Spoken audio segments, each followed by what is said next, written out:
Hey there, hi there, folks. Why does a golf game's OST slap so hard? That has been the eternal question when it comes to the Curse to Golf soundtrack. What a delight that game was, just to listen to. The jams.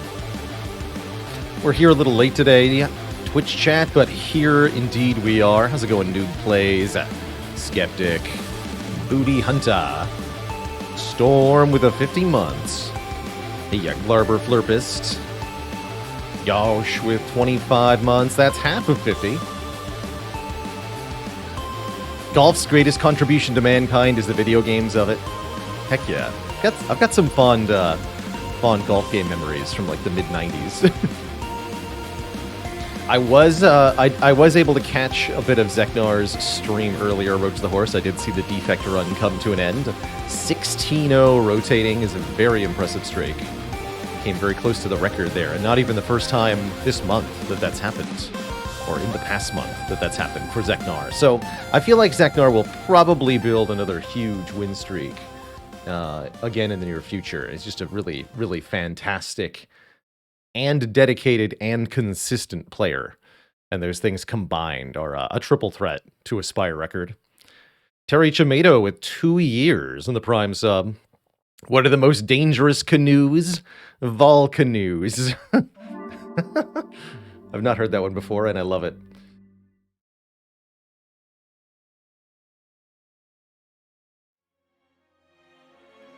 You say volcano, and I say volcano. Let's call the whole thing off.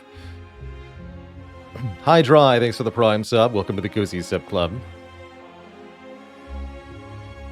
How's it going, Linked Spirit? I have heard of Estrella Six-Sided Oracles.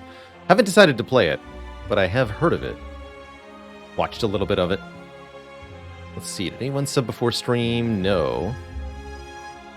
Somebody asked, do I like playing tactics games like Fire Emblem? Yes, tactics games in general, I enjoy quite a bit. I haven't played either Fire Emblem or Final Fantasy Tactics, though. Some of the common ones that get recommended.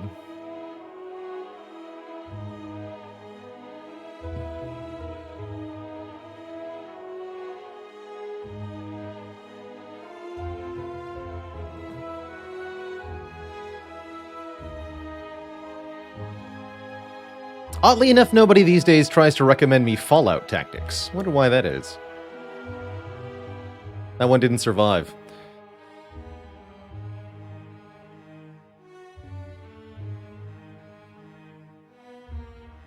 Why do mathematicians never get drunk? Because they know their limits. And Steinamite wants a dad joke. Actually, a very related math-themed dad joke. An infinite line of mathematicians walks into a bar. First one says, "I'll have a beer, please." The second one points to the first guy and says, "I'll have half of what he's having." And the next one says, "I'll have half of what he's having." All the way down the line of infinite mathematicians.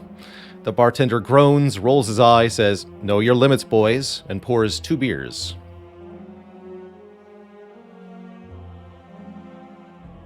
No refunds, twist shot. Why did the atheist struggle with exponents? Because he doesn't believe in higher powers.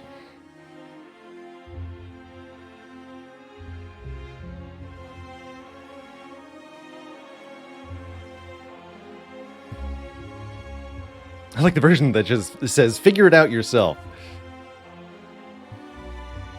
How are you all going to drink from the second glass?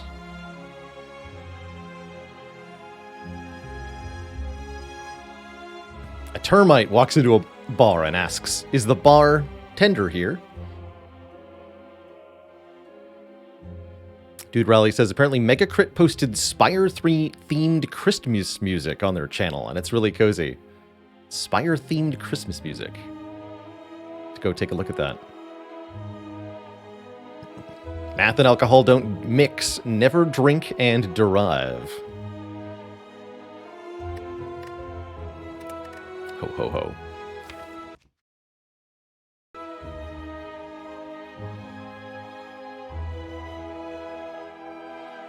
We did indeed prevail in Dome Keeper yesterday. Quite enjoyed playing with the Orchard secondary, the fruit buffs. I think we got to do more fruit runs.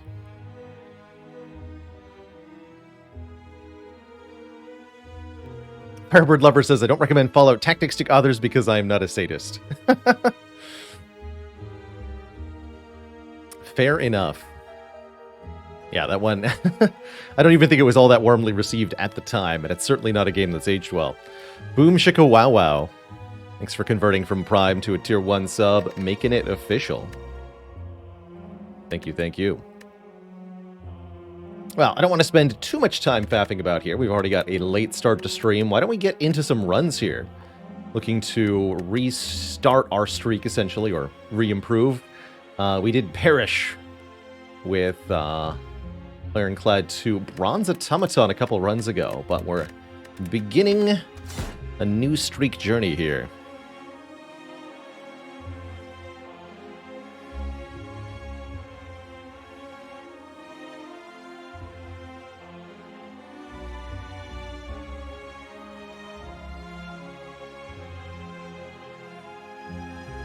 It was interesting, Rakbar, to see Jagged Alliance 3 come out, but then be really inspired by / derivative of the new XCOMs.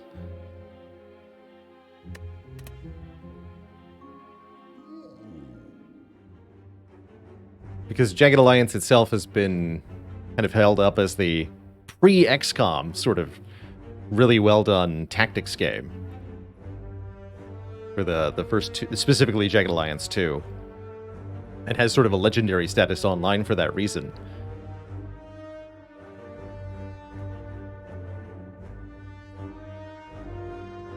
So it's really bizarre to see like the Uno reverse end up happening with XCOM.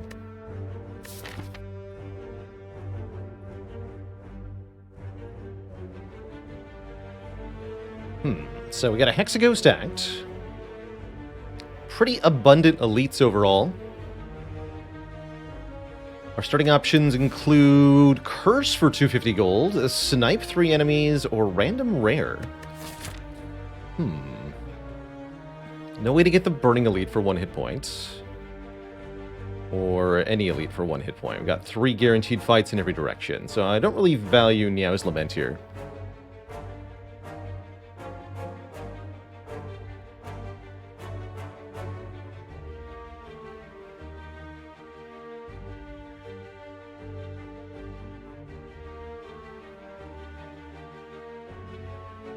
It'll come in time, Flintlock. Defect's definitely tough. Yeah, so if we wanted to start gold, we could go to this shop. That's reasonable. And then there's even an option for a Burning Elite. The other path that I like goes this way. You get Fire Elite, Fire Relic. 2 more elites. And this would be a start that befits Random Rare card, really. I like the extra rest site you get. But that would be dependent on the Random Rare card actually being useful, and not all of the rares are immediately. Quite a few are, but there's stuff like Barricade and Juggernaut and Corruption that are not so good right away. Under what circumstances do I feel good about going to a Burning Elite with no rest site first? If I have a shop and a lot of money, or I ended up with 2 very strong potions from the first couple of encounters, and you can use those potions to brute force the elite. Or maybe a really good boss swap. Or sufficiently powerful rare relic, like a set-up Incense Burner, or a Fossilized Helix, or a Pocket Watch, can all make a no-upgrade Burning Elite viable.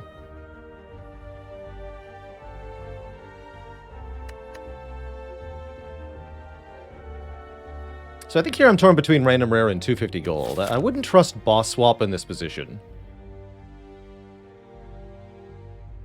250 gold is a little iffy. We have to get through 2 fights with the Curse, and that could be really painful. Probably it's less than 10 health, but it could definitely be minus 30 HP. if it's a sufficiently bad curse and the draws don't line up. So that's... It might not seem like it's a long way to the shop, but trust me, with the curse in our hand, it could be a very, very long way to the shop. So I'm leaning more towards drawing the random rare card here. Let's just get our Berserk. That's right. So when do I consider swapping a good option? I consider it best when you have a lot of variability in your Act 1 pathing options. If you can take a path that's no elites, or you can take a path that's 4 elites, that's when boss swap becomes really, really attractive. Because you can adjust your play to whatever you got. I'm going to go random rare here. Let's see how this works out for us. We get a demon form, which is a little cumbersome at the beginning, actually, but I think can be very good in the elite fights, and is definitely going to help against Hexaghost. So we already have a way to get past Hexaghost, which means we can kind of breathe a little bit of a sigh of relief. In that regard, at least. Let's try to get 3 combats before the first elite here. I don't have any reason to go to an early shop now. And we can actually choose even more precisely after this first fight. Let's see what we get here. Not even Demon Form turn 1. How sad.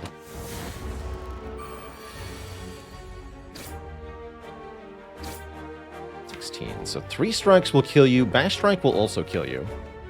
Cool. Let's just take 1. Maybe get +5 out of this first fight.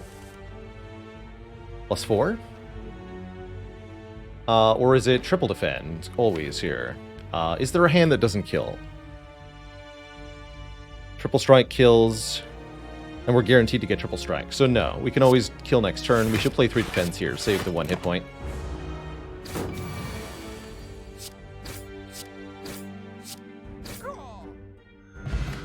Get a Fruit Juice. That's kind of nice, although not the kind of potion that you want to tackle an elite with. Maybe that means we want to go this way now. Let's see what the card is.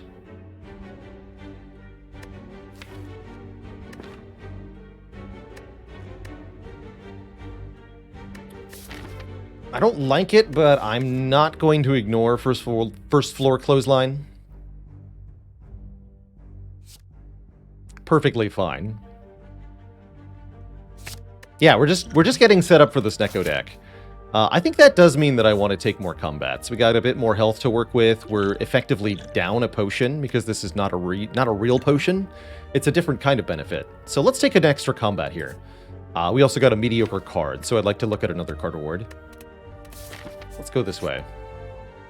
Oh. Buy, close... No, I'm just kidding. Let's lose the strike. Let's lose the strike. It's fine. Not ideal, but perfectly fine. And this is a good combat with a good turn 1. Low rolled the health on the Spike Slime, low rolled the health on the Acid Slime too.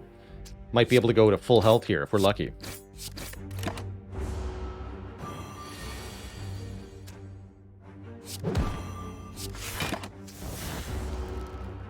So far, this demon form hasn't really been in the way much.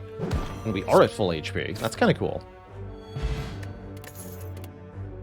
Twin Strike. Okay, there's a good card. Does pretty good damage up front for 1 energy, and it scales 2-fold with strength, which makes it an excellent complement to the demon form.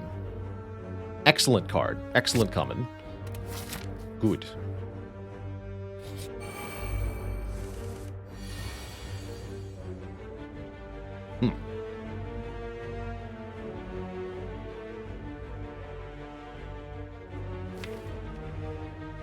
Does 12. So let's bonk you. Take 7 here.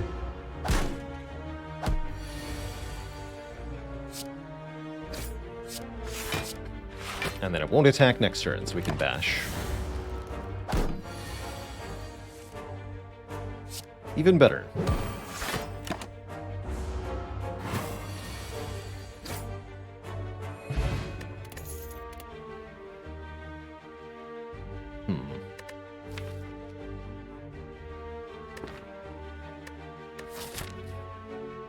Interesting. Second Wind may or may not be good here. Shrug is probably more universally good, although Shrug and Demon form are kind of awkward together. Because if you shrug and draw the demon form, you can't play it. At least right now we can't. Perfected Strike further adds to the damage. It's okay with -1 strike and a twin strike. It's not good with demon form, though. Definitely like Second Wind for later. This is one of the cards that you can sort of build a deck around. But is it good enough for Act 1 here? I'm not sure.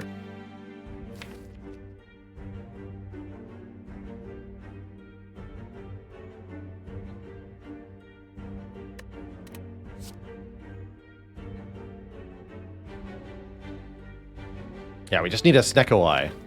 Just holding out for that Snecko Eye. That's right, Against the Storm 1.0 is tomorrow. We're going to be playing some Against the Storm after the Spire runs tomorrow for that reason. And then I'm planning on pretty much all day Saturday Against the Storm. I hear there is a new mode being added that is independent of the meta progression. And also quite difficult, so I'm looking forward to trying that out. I'm going to take a shrug here. I feel just bad enough about this elite fight that I want the additional advantage of the shrug over the Second Wind. It's good in a few other situations, too. Like this fight, for example.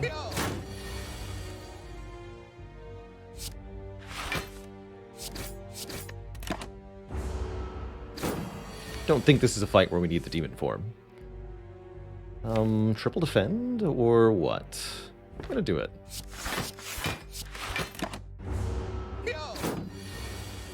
Then we can shrug, clothesline. Keep bonking him.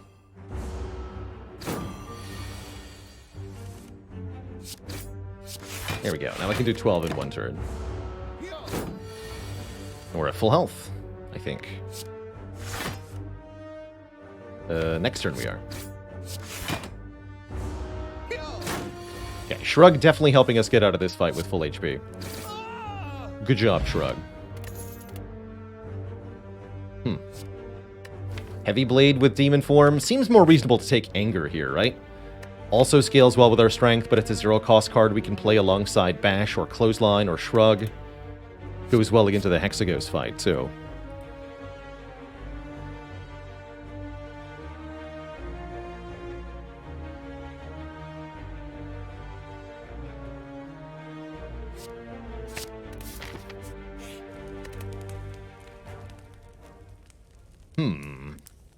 Do we ever upgrade Demon Form here?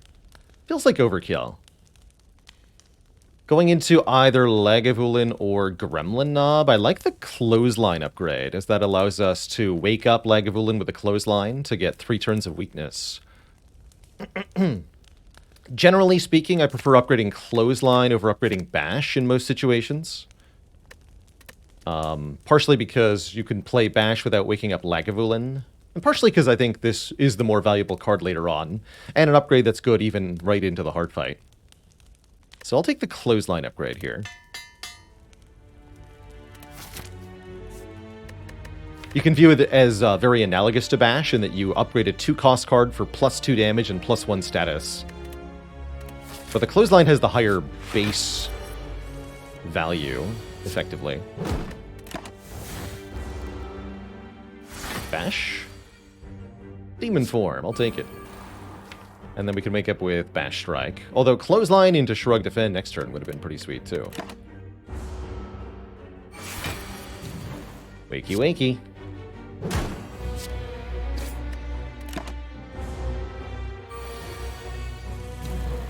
Excellent. We definitely play the Twin Strike. Does 26 damage. Strike would deal 15, or I can block 5. I don't think we're ever killing next turn. And with Demon Form in play, it's never surviving. But I think we block here.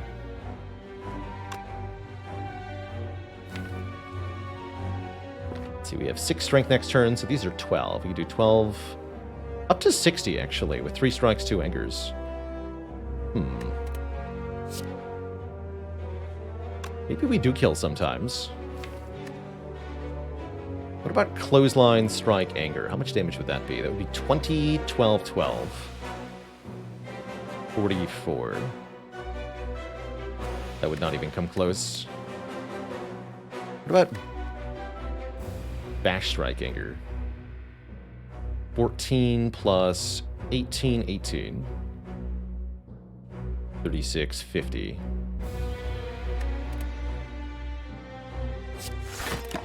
Sounds like we don't get there. Although, this straw might have actually done it. Totally would have. Okay, well... Foolish.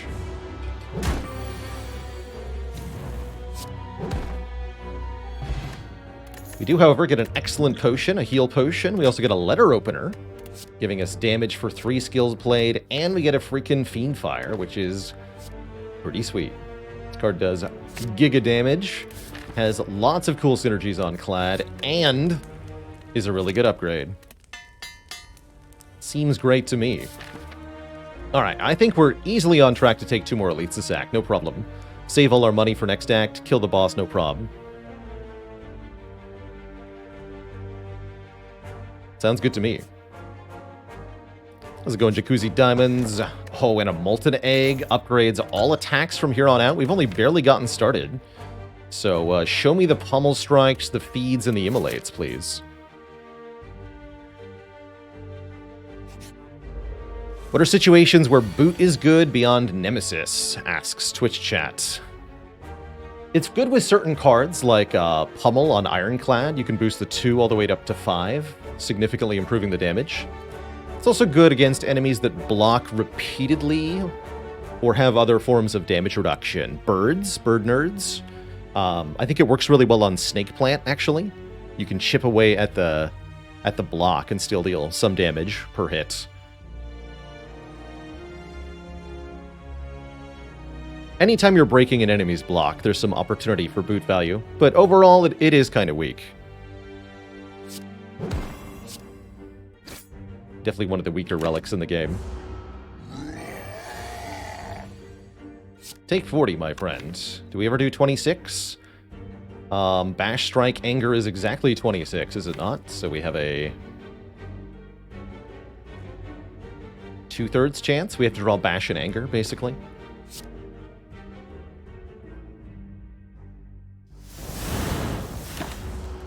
I think that's a 2/3 chance. We get there. Good fight. Exact lethal, too. We needed this knob to have exactly this amount of health. I don't remember if they... Can you roll 85? Yeah, you can. Okay, so 86 or 85 was required.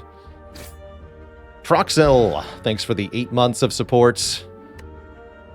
Suboptimal. Ooh. Meringue. Do I want a sword boomerang? I don't think so. I'll take a pummel. I'll take a heavy blade, but I don't want a sword boomerang.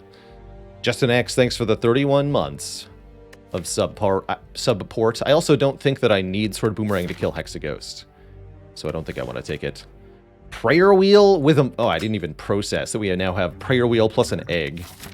That is very strong, especially since we're going to go to 2 more fights here. I get to look at 4 card rewards with upgraded attacks. That's kind of insane.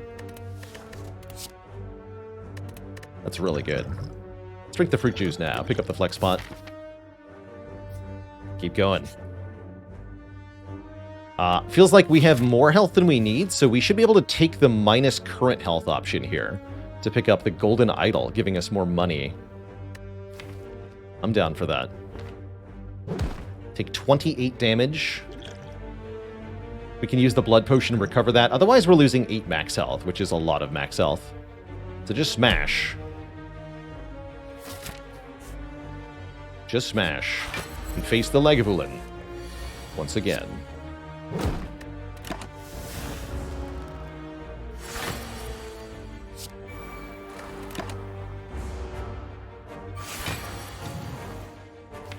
Huh. Neat. Kind of a cool turn to draw a clothesline, actually. Bonk. Okay, we chose wrong last time. Beanfire is going to do 12 by 4. No vulnerable. We also have a Flex Potion.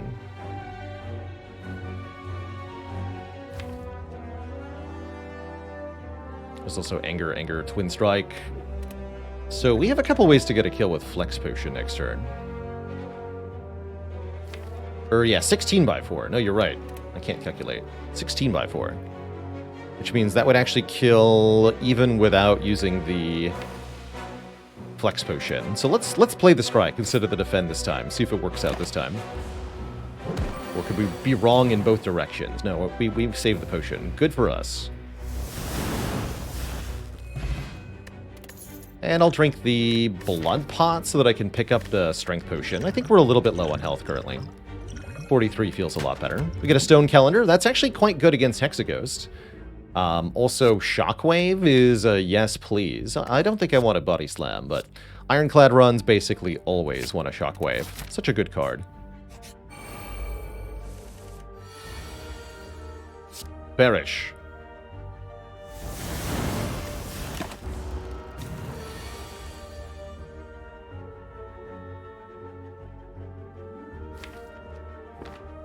How do you know if it's a bonk or a blap? That's a good question. It's all in the intention, I think. You have to know which sound effect is most effective upon the enemy. And defeat them soundly with it.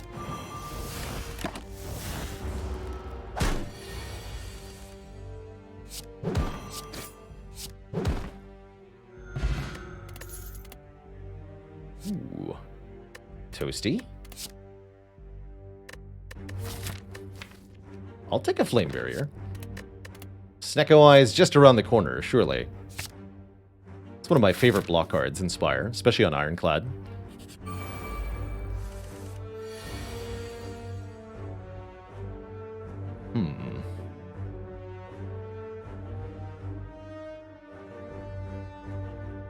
Kind of a dangerous duo here. Thinking we defend... Bash the Thief, Anger the Louse?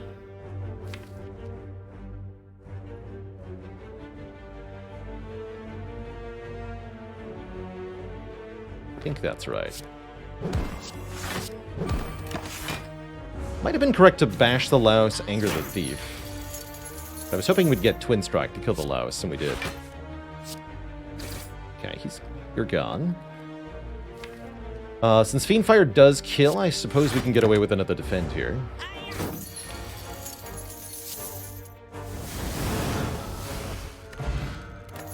Thanks for the money. Hee hee. There's our Heavy Blade Plus. I said I wanted one. I'll probably take it. I will also take a Corruption. Because why wouldn't I? Skills costing 0 is excellent with Letter Opener, for one, but,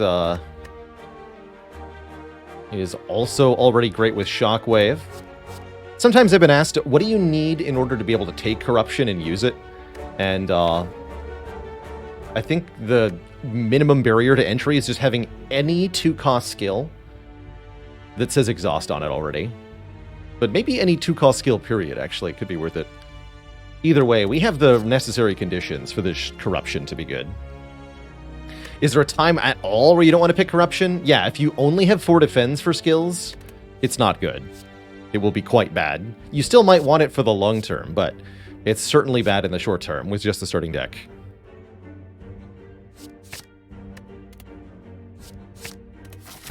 And upgraded cards are pretty much always good to add.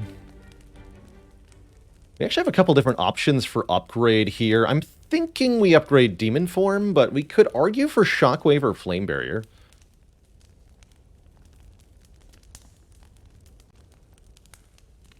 Or even Corruption.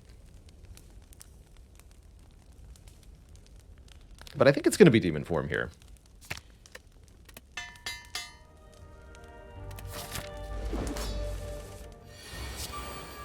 Excellent. Seems like I likely don't need to use either potion.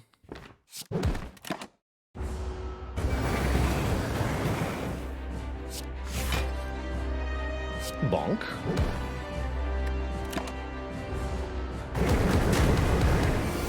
Yeah, so are we going to get a Snecko Eye with this deck? Or are we going to be stuck on 3 energy? I honestly don't think I care either way. going to be good.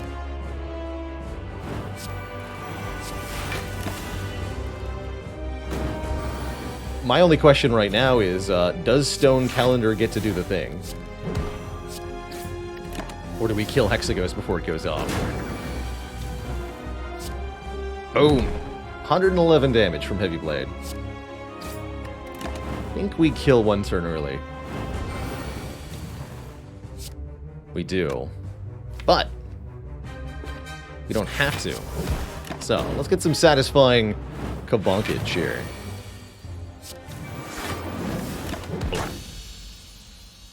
Your time is up. Hexaghost. We're offered an Offering, a Fiendfire, or a Barricade. Those are some spicy choices. I really like Offering here as a way to get either the Demon Form or the Corruption in play more easily here. Sometimes even both, potentially. Or we could take Barricade and then really, really all in on getting a Snecko Eye here. I don't think I could possibly run 3-3-cost powers without getting Snecko Eye. Offering is also great again with Letter Opener. And I'm hopeful that we're going to find a Reaper Plus later in this run. Your pot seems maybe better than the Strength Potion. Lose the Strength Pot.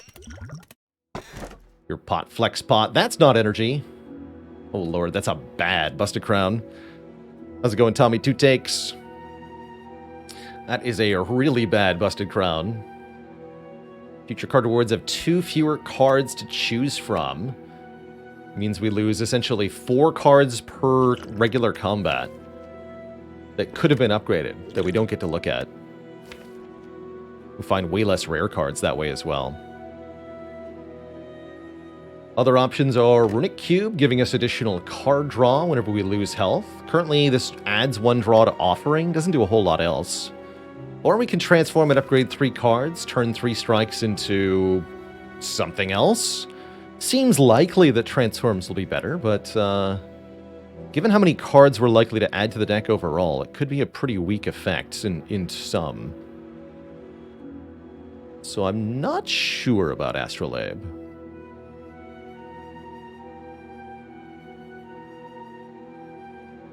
Is there an easy answer to what is generally better between P-Box and Astrolabe? This is a bit of an oversimplification, but my rule of thumb is that 1 upgraded transform is as good as 2 regular transforms. So if you're getting more than 6 cards transformed via Pandora's Box, then the box is better. Or if you have an egg, and the transforms can be upgraded, then the box is better. And then 6 cards is the break-even point, where Astrolabe starts to get better. But your results may vary.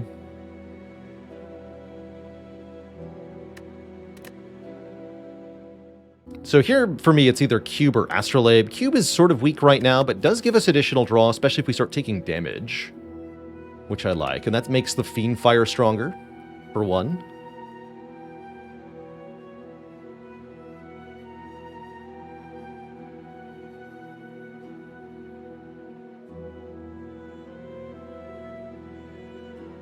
Yeah, experience is telling me to take Cube, but I really do wonder what's in this Astrolabe. And it could be something kind of spectacular. And I don't think there's a huge differential between these two, so let's do the Astrolabe. But I suspect the Cube might actually be the pick here. What's in the lab? Plus this way we get to look at some cool cards, right? We get a Demon Form plus number 2, a Twin Strike plus, and a Searing Blow plus 1, which actually answers a long-standing question I keep getting asked, which is, does the Searing Blow get upgraded twice with Molten Egg? And the answer is no. Wait, that is plus 1, right? Yeah, it's plus 1. So, we have an actual answer to that question now, and I'd say that alone is worth it.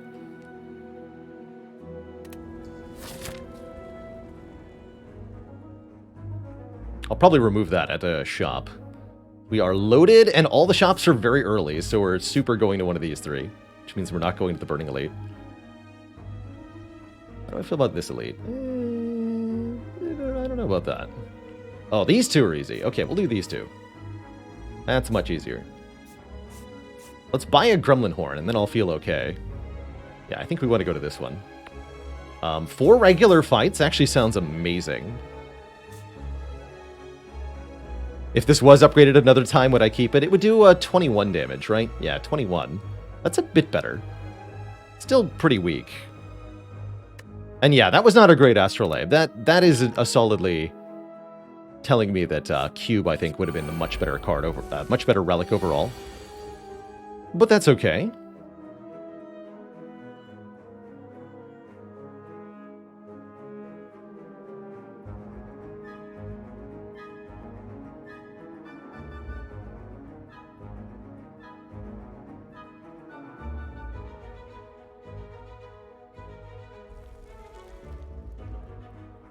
I think I'm just going to use one of the potions and KO one of them right now.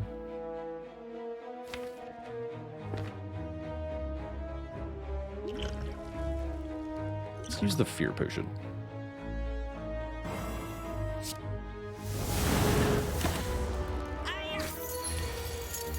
Still stings to take a bunch. That's alright. I'm not going to play Offering here. Searing Blow, go! Alright, and the card rewards come to us. Another Twin Strike is meh. Another Heavy Blade is also meh. Sentinel with Corruption, though, that'll take. That seems alright. Which one of the thieves should you focus first? The one with less or more health? The one in the back is more dangerous, but of course, if you have a break point for the health of the one in the front, you should probably go for that. So if the difference in health actually matters, then yeah, go for the lower health one. Otherwise, the back one is the greater threat. And then I use my other potion, right? Well, technically, I'm only taking 5 this turn.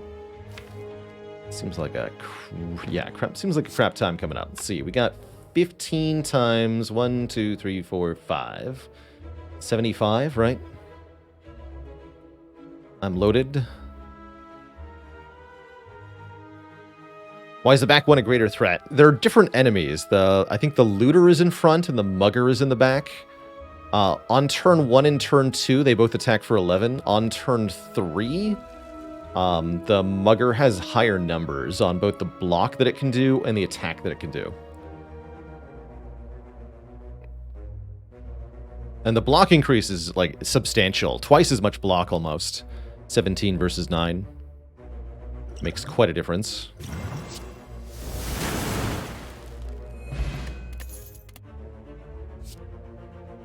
That's not the type of egg I have.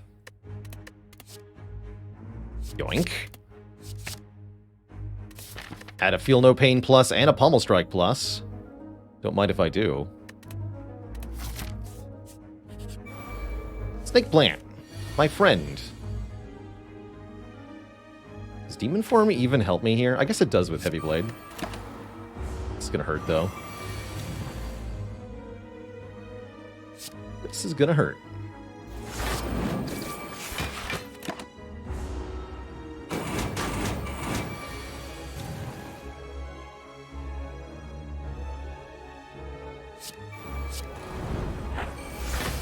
Heck yeah. Get in there, letter opener. Destroy them.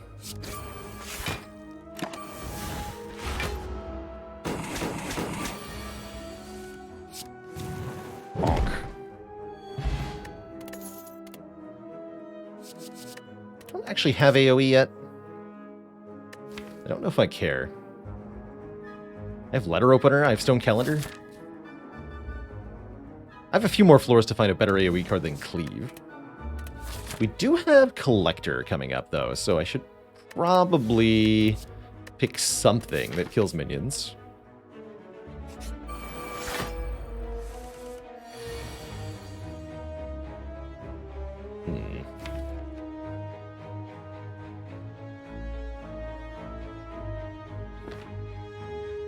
Who do we target first here? They'll both attack for 11 next turn, and then the ball attacks for 11 by 2 on turn 3. Looks like we can kill the front one next turn, probably. I'd like to prevent that 11. Let's go for front.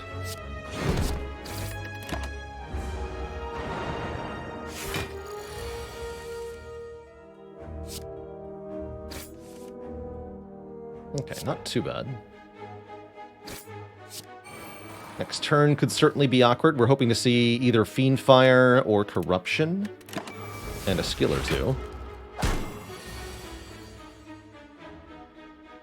That does indeed work.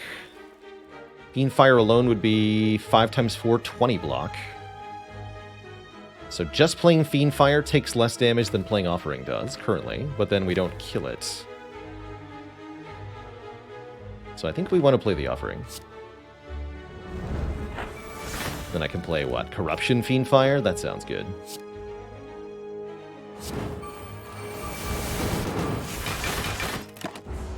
You can see we're losing health at a relatively steady rate. It's not the worst thing ever.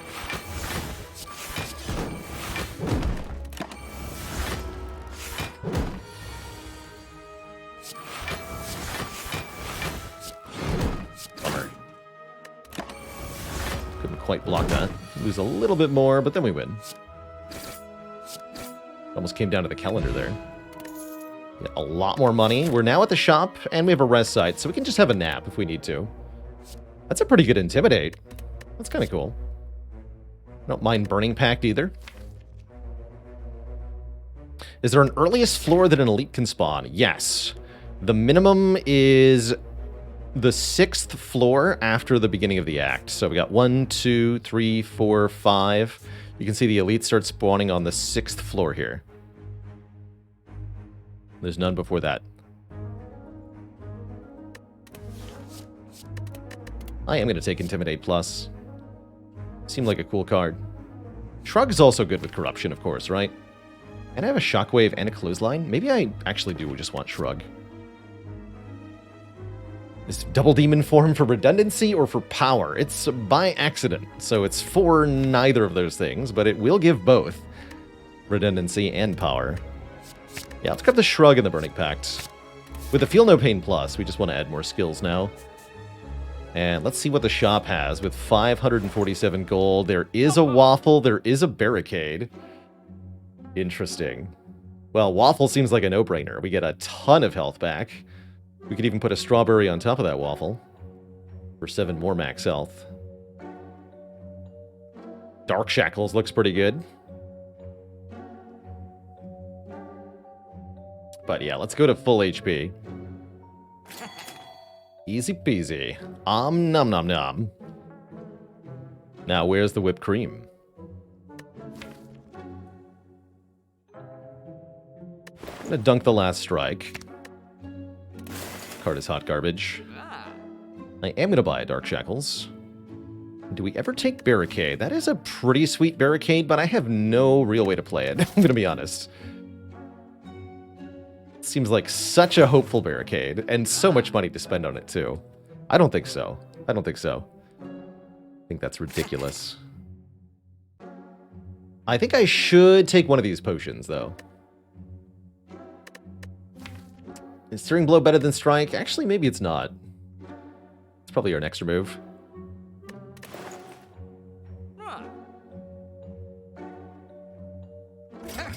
Buy the block pot, and I'm going to keep the rest of this money. I think we have a reasonably good chance of finding a Barricade. Is this Offering Upgrade or Corruption Upgrade?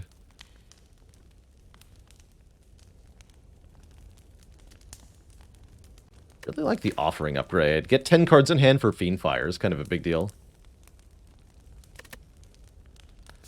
Draw 2 more, whereas upgrading Corruption makes it a little easier to play. Trees, why not grabbing Fruit Juice? 100 gold for 5 max health. Didn't feel like it was quite worth it. We can grab another Relic instead. From a later shop. Now, let's go with the Corruption. I like being able to shrug into Corruption. Or just play one attack alongside the Corruption in general. Or this. This is also good. Feel No Pain and Corruption together. Another good reason to have upgraded Corruption. And that's why we didn't take Barricade either, is because we don't have energy to play Barricade, basically. That's a really, really hopeful pick, is Barricade here, when we absolutely cannot play it.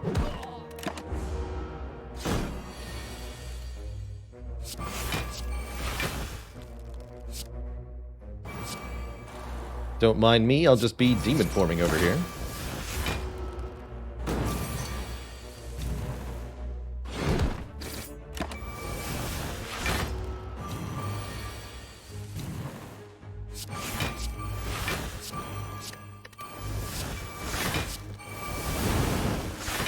Well, that went smoothly.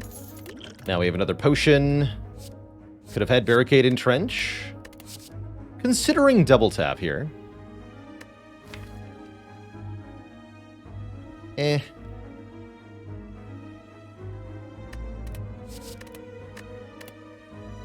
I'll skip them at all. No thanks. Also down to take maybe one event before the elites. These are good potions into the elite, and then we're likely to get another potion drop from the next fight. Also go that way, maybe. So I'll take one event here. It's the Apparitions being offered to us.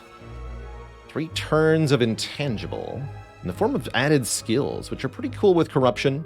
That said, we have a ton of max health. We'd have to give up 44 current HP for these? I don't think so. Which card do I think has a cool animation? I really like Reaper's animation. We lost our 7th streak yesterday, right at the start of stream, to Bronze Automaton. Got hyper-beamed to death. Okay, well, we're definitely going to find potions after each fight now. 1 potion per fight gives us good reason to use really any of these. So we can just go ahead, block potion demon form here. Sounds good to me.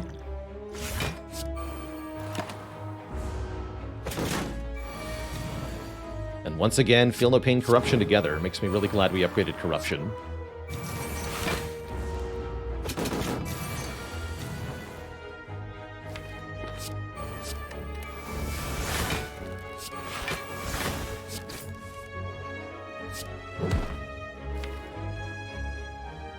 Seems fine.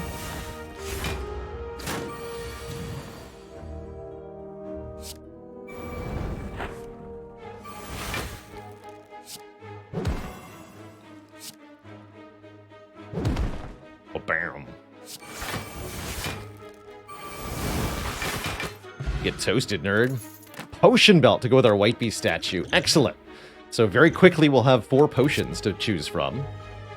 My only question is, do we take a Pummel Plus or a Spot Weakness Plus? I think we take the Pummel here. It says Exhaust, hits hard, scales with our demon forms. That said, the Spot Weakness can be strength gain via skills without having to put a demon form in play. That can really, really help.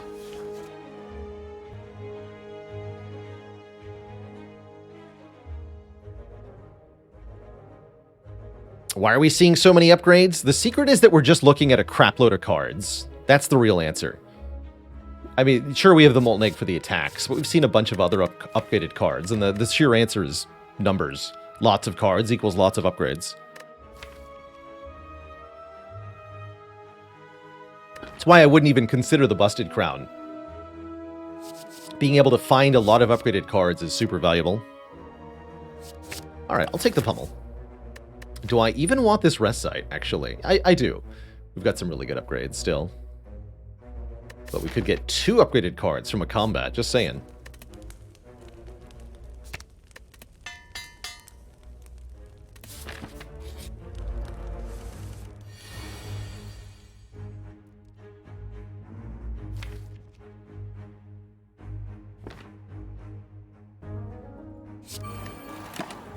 Wasn't sure what to play there, actually. Yeah, I figured something like that might occur. We are allowed to use a potion if we wish. This is a decent colorless potion.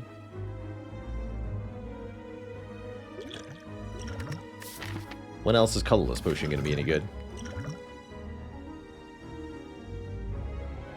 Alas, didn't do much. Actually, it did do much.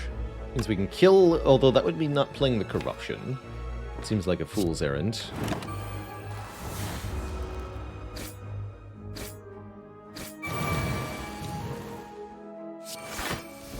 And then suddenly, all the block cards.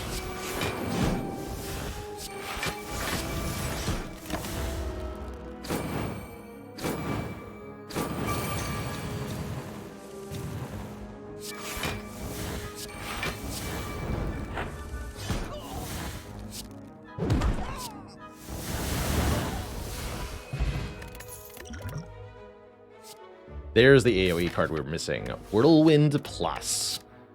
And Limit Break to double our strength. I will take a Limit Break. That does make me wish we'd taken Spot Weakness, but we can always take another Spot Weakness. Presumably.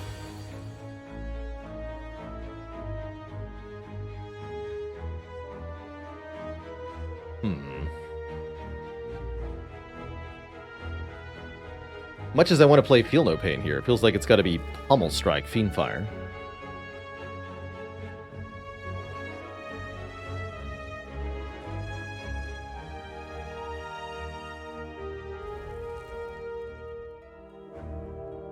Kills the guy in the back, no problem.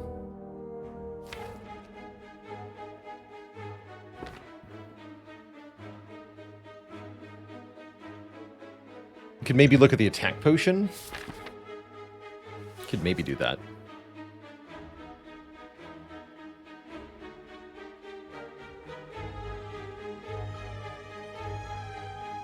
Zagasu, a dad joke for the crowd. Why did the Ironclad farmer go bankrupt? Because he could feel no grain.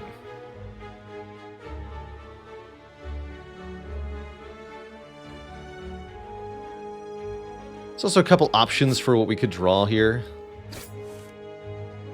Pummel, huh? So I think we just Feed and Fire. Field no grain. There you go. Field no grain. Even better.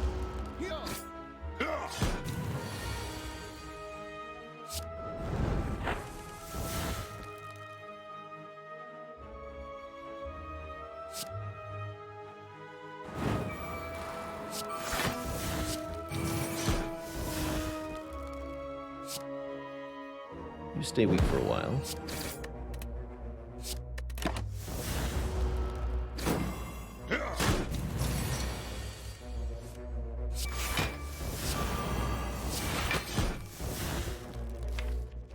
These draws are pretty funny.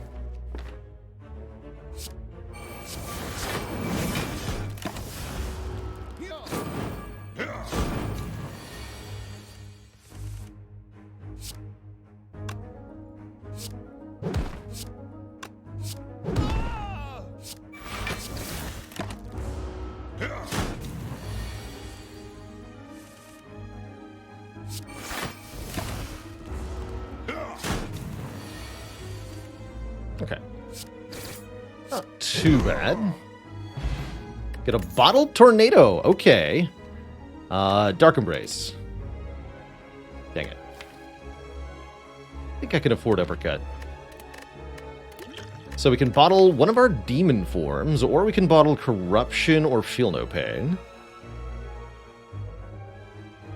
Bottled demon form seems pretty cool, actually. But it's definitely tempting to bottle one of the energy cheats, the Corruption, or the block cheat, or Feel No Pain. Just need a turn one boat thingy. I mean, the Collector will let us play it for free. That's kind of a big deal. So, yeah, I'm going to bottle a demon form.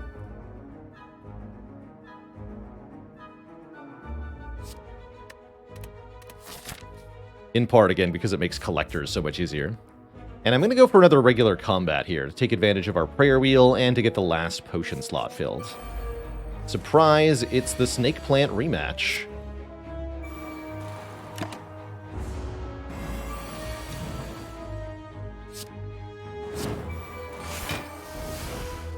Spicy.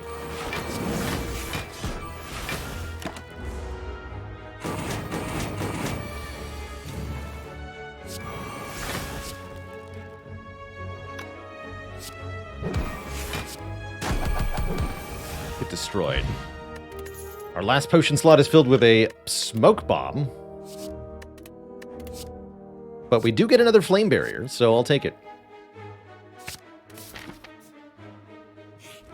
And we healed from the snake plant. That's also pretty cool. Myrtle says, someone recently asked why I didn't take the red key earlier in the run, and I told them I couldn't recall. Excellent. Oh, the other thing the bottled demon form lets us do is have limit break not be terrible more often, which is pretty sweet. I'm going to go ahead and upgrade Shockwave for Collector. I don't feel like we're going to need to rest here. We have a blood potion if we need more hit points. And with bottled demon form, things should go at least reasonably well.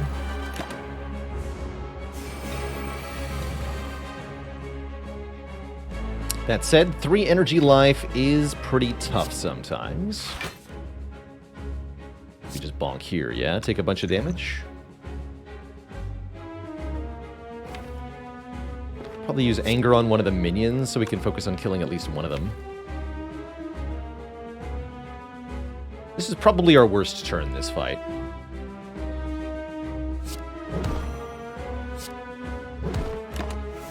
we do take a bunch. Get attacked again, which is very rude. So we could do Pummel, Flame Barrier, Dark Shackles, or I could try to play another demon form. That seems excessive. We just play the limit break and we win, right? There's no need to do that. Let's go Pummel, Dark Shackles, Flame Barrier, and not take so much damage.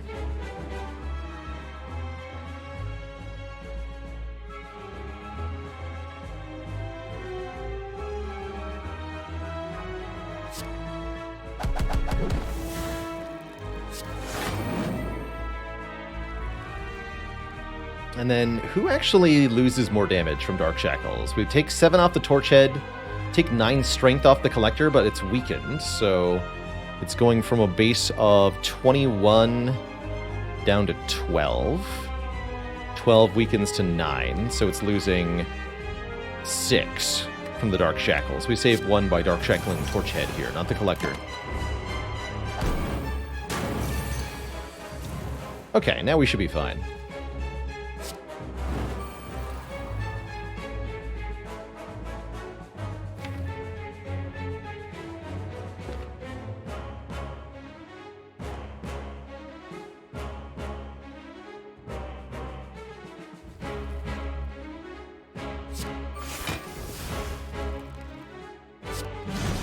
Spin to win.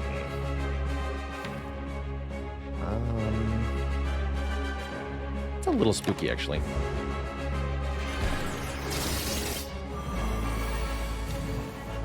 Okay, not bad, not bad. Gonna Offering.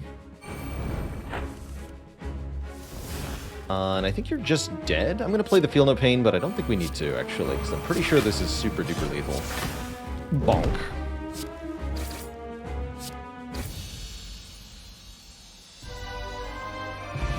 Okay, that wasn't too bad.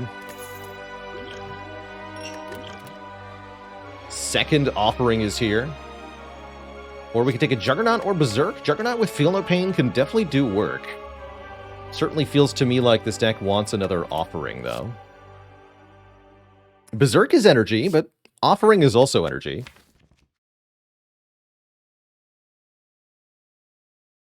I, for one, am a double Offering believer. I would not personally want to take Berserk here. And we get offered Collar, Choker, and Cage. Sounds like a Slaver's Collar to me.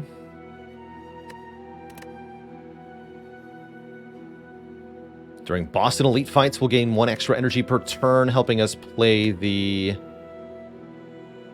Demon Form and the Corruption more easily. During regular fights, we could definitely have a bad time. We'll be essentially playing 0 boss relics in Act 3. That part's going to be scary, but we have White Beast Statue and a lot of potions banked to help us out. We're also going to probably try to take fewer regular combats in Act 3 because of this. It doesn't feel like Remove 2 would do that much work for us. We could remove maybe Bash And the unupgraded Twin Strike, or no, Bastion Searing Blow would be the two removes, but is that good enough to improve things? I don't think so. Especially not when I can just remove those at a shop anyway.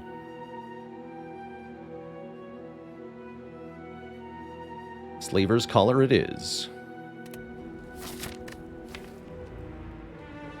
Yeah, we had 4 rares at the end of Act 1. We started with 1, we found 2 in the way, thanks to the Prayer Wheel, and then we got 1 from the boss. And then another one from Astrolabe, so it was actually 5 rares at the end of Act 1. Cute. Boop. Might go here, maybe not. We do want to take less regular fights, actually. We did talk about this. So this path looks perfectly fine. Can't take this and then go to the Burning Elite, so whatever. Yeah, we have to do a few fights. A little bit worried about what something like Transient could mean for us, but I think overall we'll be mostly fine.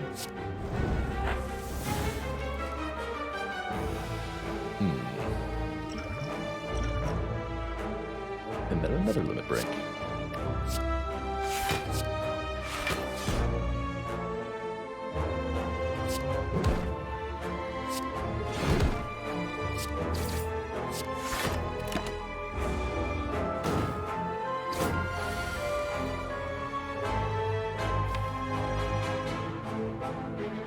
Stone Calendar for the stupid spiker? Cool.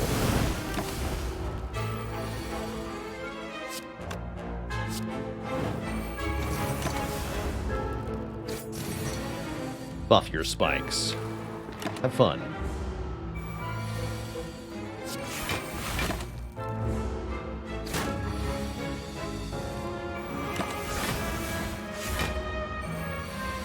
Boom. Potion replenished. Mediocrity, and I wish the True Grit said plus on it. I don't feel like upgrading that card. Dima with a Prime sub. 19 months of support. Get monthed.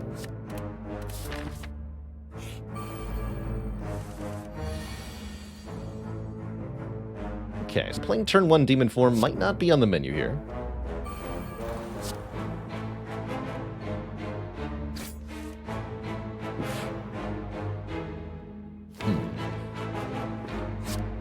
Concerning.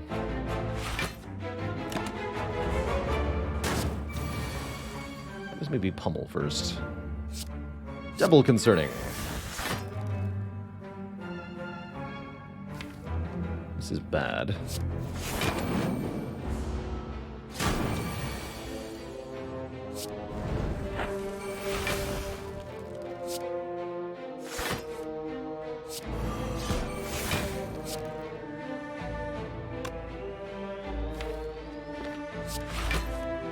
Ah.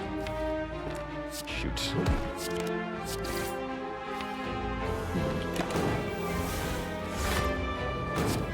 Can use the attack potion maybe to get a finish here.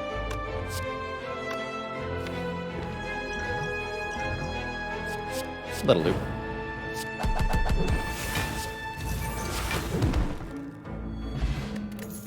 Although I'd like to drink the blood potion now. Headbutt. Headbutt is helpful if we miss a power card, like the Corruption, the first time we see it. If we're unable to play it, that can really save our bacon here. Seeing Red can help with our energy problems. Centennial Puzzle can help with our draw problems. Toolbox can just help. Or we could remove. Maybe, can we do Puzzle Toolbox remove? I don't think so. 171.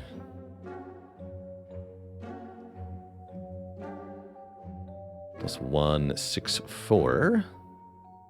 It's 335. No, we can't quite, but we can do Puzzle Toolbox Seeing Red. Or I can do one of the relics, Seeing Red, card remove.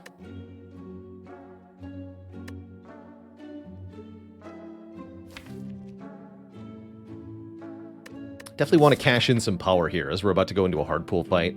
Potentially 2 hard pool fights in Act 3 here. And these could be really nasty if we get Spire Growth or Transient with a rough draw order. These potions will not be enough to save us.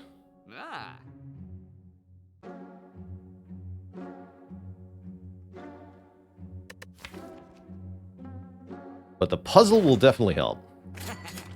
Let's go puzzle Seeing Red toolbox. Okay, not a fight. It's 333 gold. Nice. See you later, Golden Idol. Now we have a good shop in Act 4 awaiting us, if we can get there. But first, we must survive the writhing mass. That is definitely easier said than done. Perfect. Feel no pain, Dark Shackles, Demon Form.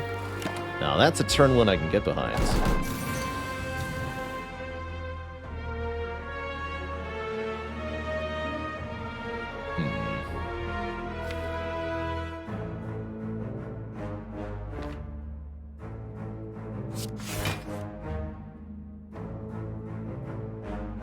Changing this may or may not be a good idea. Just full block it. Might regret that. Yeah. I do. Totally I do. Alright, what do you got? I like it. Also, Exhume? Exhume Master of Strategy seems even better, actually. Cool.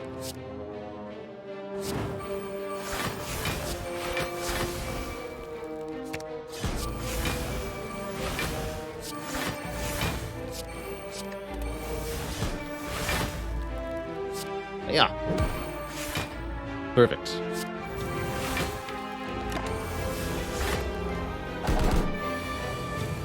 Oh, no, you don't.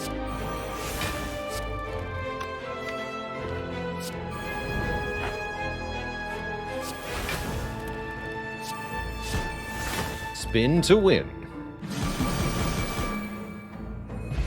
Excellent.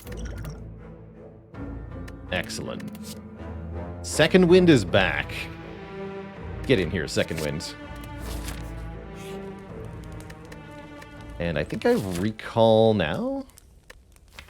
Unless there's a really critical upgrade I can take. The other offering is okay. Sentinel upgrade is okay. None of these seem critical.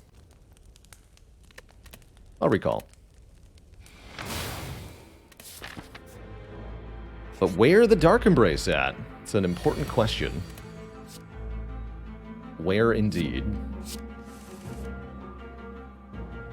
Blessing of the Forge lets me play Apotheosis, so Blessing of the Forge effectively upgrades the entire deck. I like it.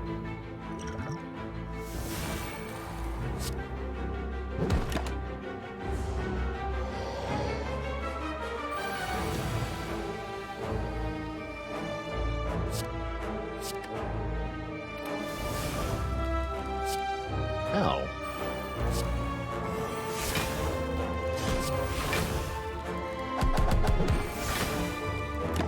But my face, though.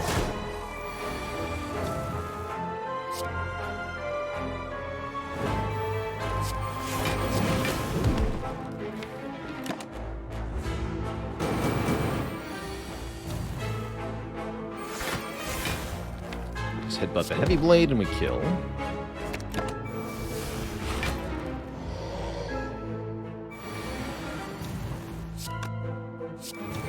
Casual 200 damage. It's a one-shot from full health. We get tons of health. 10 max health via the pair, 6 health from the Burning Blood, potentially 15 more health from a regen potion, and a second limit break in a deck with a bottled demon form and a corruption. Seems worth clicking on to me. Let's take an event here, not a fight. It's a super fight. So, we could fight these two nerds with 3 energy per turn to get a rare relic.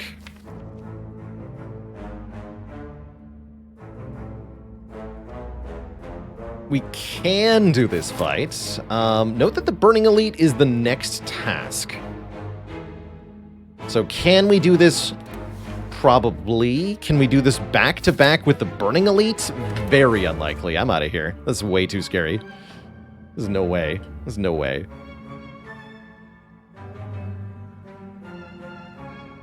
That said, we could kill them on turn 1 with the right hand. We could draw something like... Offering... Seeing Red, Shockwave, Whirlwind. Maybe.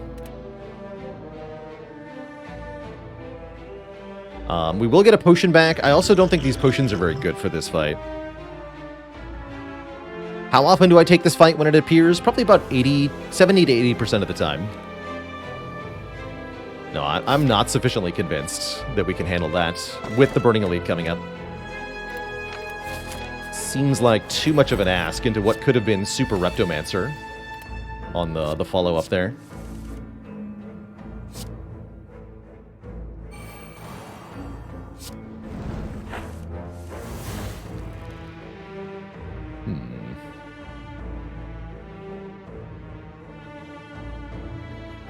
I just second wind all of this?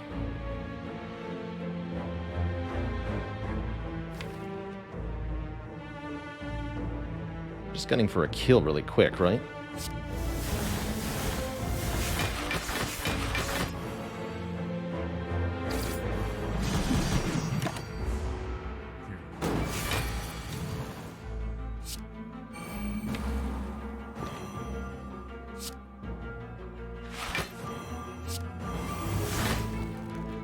Fight for the regen potion? No. Use the blood potion, though. Alright, last turn. Have to draw some stuff.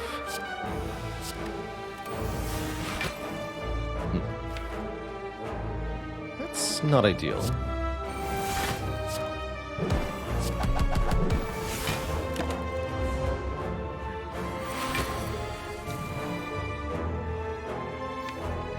Could be worse, though, I suppose.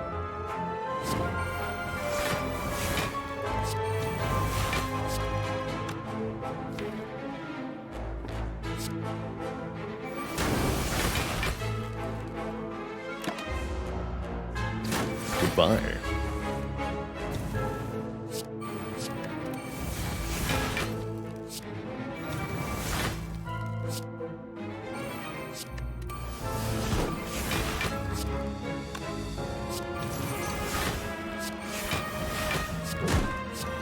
Bonk. Okay, good fight. Yeah, just a casual 42 strength. No big deal. No big deal. We get another regen potion. I knew it would be worth to hold on to this. Okay, now we can do double regen potion during the heart fight, maybe. And we get another upgraded, for no reason, Feel No Pain, which is awesome. I'll take it. Okay, this run is really starting to pull together here. In a delightful way. We have basically full health again. Maybe we could have handled the orb walkers, but... I think I'd like to improve my card draw next. Maybe these burning packs. Let's upgrade the burning packs. Not too much time left to find Dark Embrace, but we do have a number of card rewards left. We could even go for even more if we're feeling desperate-ish, although I continue to feel like some of our fights, like this one, are going to be really tough for us.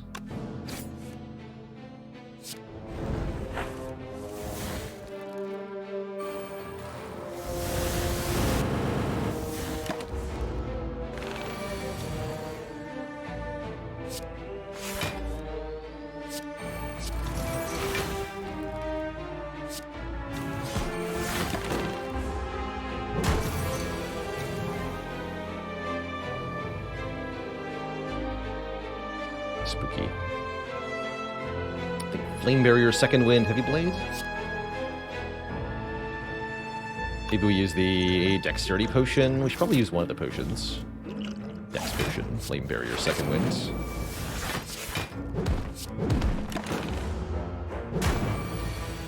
Save a little bit of health that way.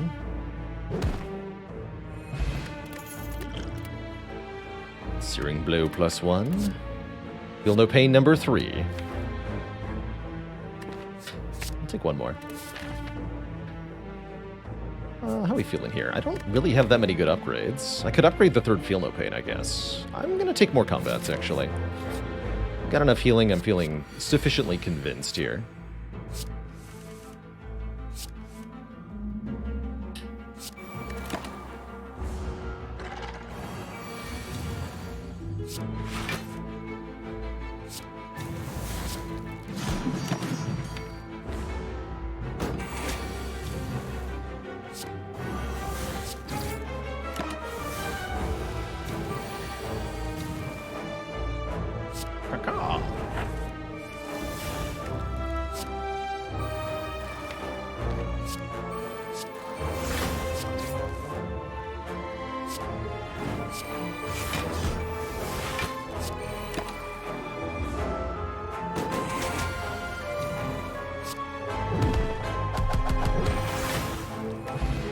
And another blood potion. So much healing. You'll wish we didn't have so much healing. How many Feel No Pains are too much? I could maybe be reasoned into taking a fourth one here. I think 4 would be the reasonable limit. Shouldn't need more than 4.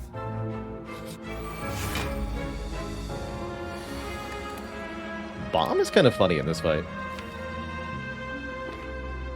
Take Dark Shackles so I can play Demon Form.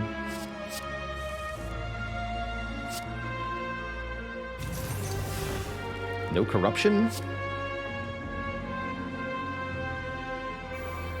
No Corruption.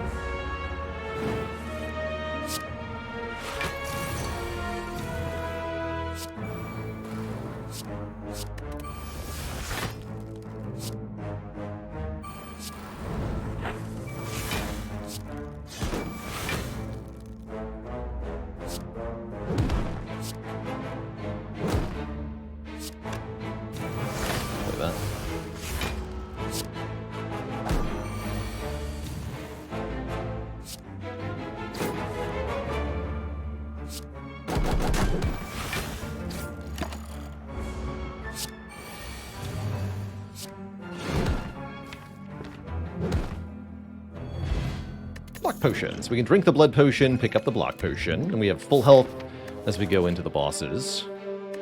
Last up offerings, Sever Soul, Whirlwind, Fire Breathing, Iron Wave. We'll skip all of that. No Dark Embrace found, but I don't think we need a Dark Embrace by any means to win this run from here. We've got tons of block with the Feel No Pains, tons of strength with the Demon Form and the Limit Breaks, and tons of hit points with which to survive awkward draw orders. So I say, overall, all is well here. Let's keep upgrading our card draw. And we're now through all of the fights where we only have 3 energy. So it's clean sailing, 4 energy per turn, all the way through from here. What a hilarious turn 1.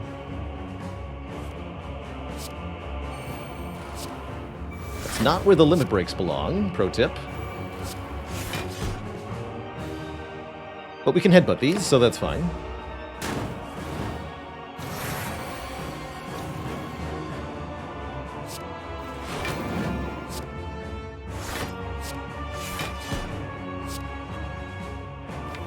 Let's remove artifact from Deca. Do I bother playing Anger? I don't think I'm going to.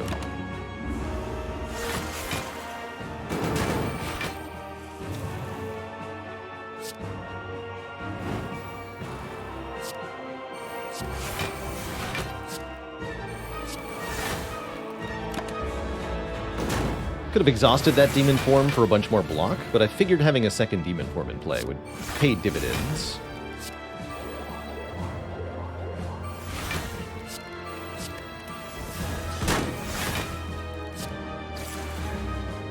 As usual, Donu is our first target here. Gotta stop the strength scaling. I will weaken Deca to make my life easier.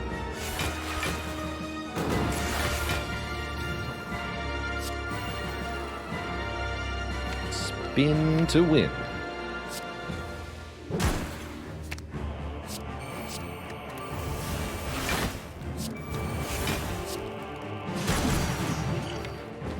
Fire next turn is awesomely powerful. Kills Deca. can just get them both, right? 434 damage. Okay, that's a bit overkill, huh? Oh my lord. Get blapped, you fools. Get blapped. B-Brawn with 31 months in the Prime sub. Thank you. Thank you for your sub portage. How hard do you want to hit him? Yes. Okay, this fight's going to require a little bit of hit point investment from us. We do have a lot of powers, after all. But that's what Centennial Puzzle is for. Easy game, easy life.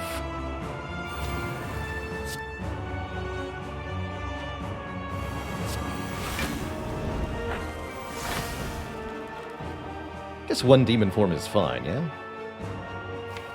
What do I have left? Not much.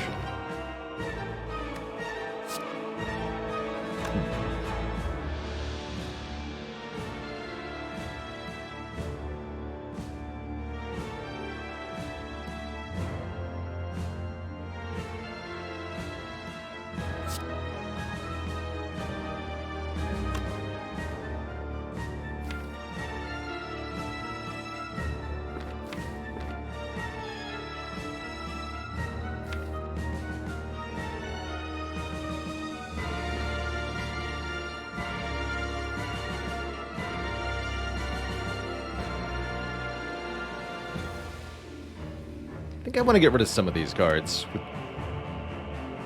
At minimum. Yeah, I'm definitely leaning towards Fiendfire here. We have Offering still in the draw pile. Plenty of skills to block with at 7 block per. Yeah, we're okay here. And both limit breaks still intact, so I don't think we need the second demon form down. So let's just go Twin Strike here. Fiendfire is 19 times 8. Feels like overkill to use on the cultist. Well, I might have to do something like pummel the cultist if I don't kill it now. Oh well. It's a problem for future Baylor. Take half of that boss's health away. Please and thank you. Perfect.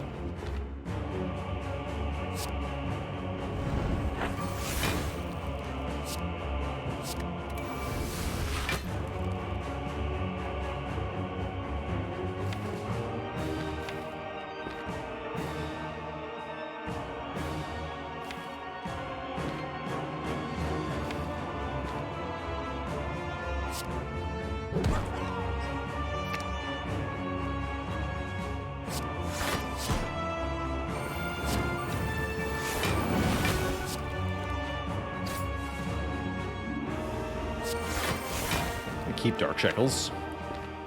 And Limit Break for the moment, too, actually.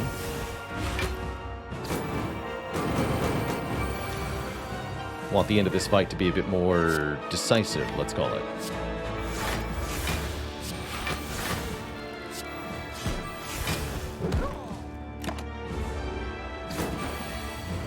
Okay, we have not much time left to kill this thing.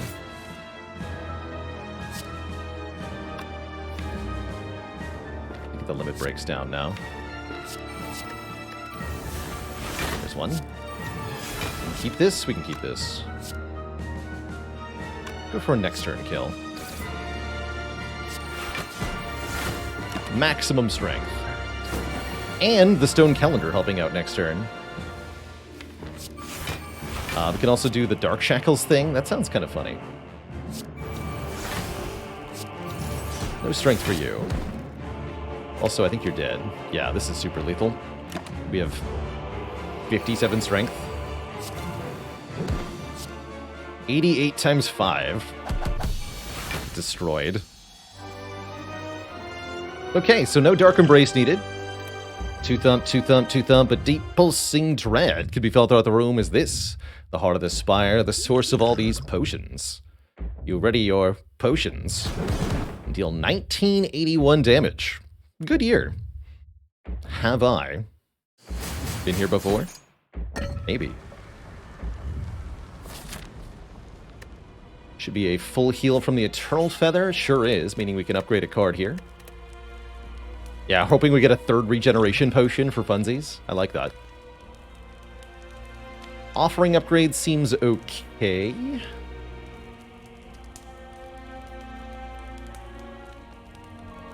Second wind upgrade seems okay. Maybe we just upgrade the third feel no pain. Probably that. All the block forever. And with our huge amount of money from the golden idol, we find tungsten rod, we find Vajra, we find some mediocre potions. Not a very good shop overall. Tungsten rod seems okay, reducing incoming damage by 1. Pretty bad Strange Spoon, yes. Strange Spoon prevents cards from exhausting, which means they don't generate 12 block from Feel No Pain. So that would be undesirable. We want those cards to exhaust to get the block. The rod is okay. Oh, a bit expensive. We can do Tungsten Rod card remove. Even Tungsten Rod card remove power through, actually. I like power through with having a second wind and a Fiendfire.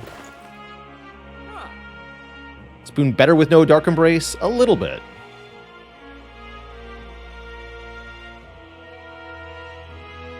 Yeah, I don't think this is a good spoon.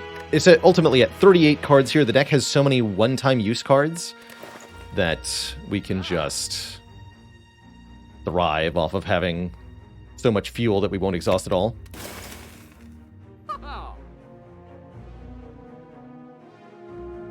So yeah, power through, and I can't really spend the money on anything else, so all other things being equal, if it could be only Rod or Vajra, I guess Tungsten Rod is good here. Really, we're all about surviving as long as possible in the heart fight. With a bottled demon form, all we have to do is survive, and we'll eventually deal enough damage. And I think we have basically all the pieces required to do that. Ooh, Secret Weapon on turn 1 is pretty cool, especially with Offering Plus. So we can Secret Weapon the Fiend Fire, if we wish. Or the Whirlwind. Does Rod nullify Beat of Death? Doesn't nullify it. At least not on this Ascension level. Beat of Death will deal 2 damage to us, so this brings it down to 1. And that's only reduced if it would deal damage to our hit points, not if it would block.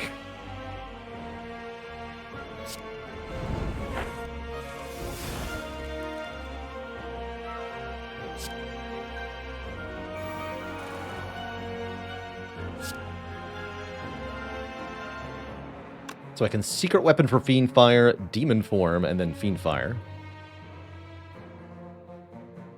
That seems pretty good. We want to turn back around, hit the Spire Spear.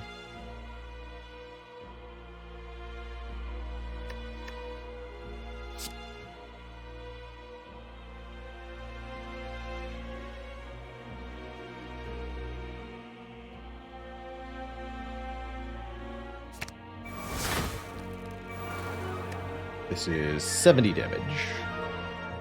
A big hit on the shield, but not enough to KO it. And next turn could be really awkward if I can't turn around, so we should probably Fiendfire this guy. Lose a lot of nice cards, but we do full block. Such that this is only 10/4. Yeah, this turn is awful. Awful enough that Gambler's Brew looks like probably our best line. What a terrible draw. Classic, by the way, burn, Ascender's Bane on this turn. Always seems to happen when you least need it to. Let's just draw 5 more. That seems fine. Keep these potions for heart, potentially. That's a lot better. We can even headbutt the Seeing Red if I really, really want to, but I don't think I do. Jeez. That's a concerning draw order. Bummer.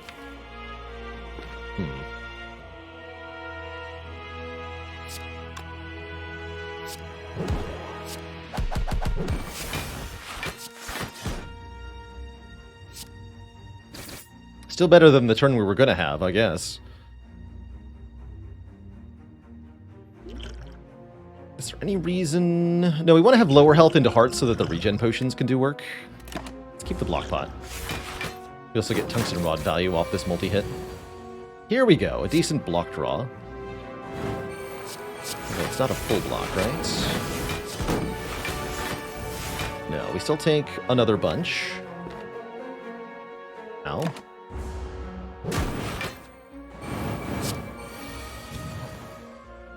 Please cease your assaults.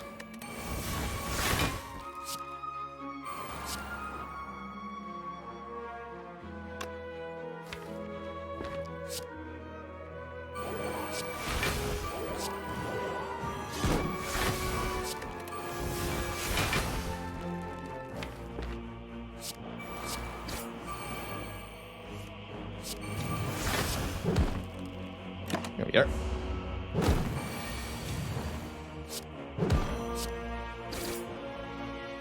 Okay. Get a Nunchaku for a bit more energy. We get a Distilled Chaos to play the top 3 cards. Once again, we're offered Entrench. Don't think I'll take it. Although the block pot with the Entrench is actually... You know what? I will take it, actually. Since we have the block potion, it's at minimum 12 block, and that seems pretty good. At least the first time we see it. Ooh, do we go Master of Strategy or Blind? We have Clothesline and Shockwave. I say we take the Master of Strategy here. Question is, what does our turn 1 look like? Do we activate the Centennial Puzzle right now? I think we do. Certainly, we're going to drink both of our regen potions right away here. That means we're going to start healing immediately for 10, 9, 8, 7, 6, 5, 4, so on. I don't think I distilled Chaos blindly. That seems too likely to ruin our hand with something like Fiendfire. So let's play Sing Red, draw 3. We only take 1 damage from this. There's Shockwave. Okay, we can Shockwave Demon Form, but I will Master Strategy, I suppose. Now we have Feel No Pain to consider as well.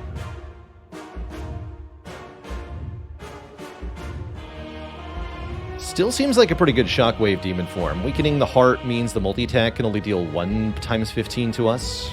The big hit won't deal that much either.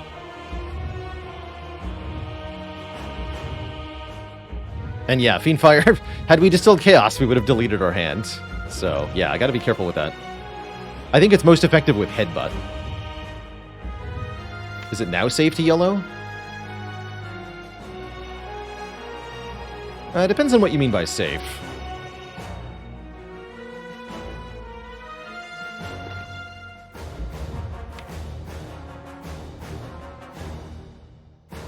Because, yeah, we could do, like, Limit Break, Headbutt, for example, and that would be a bad thing.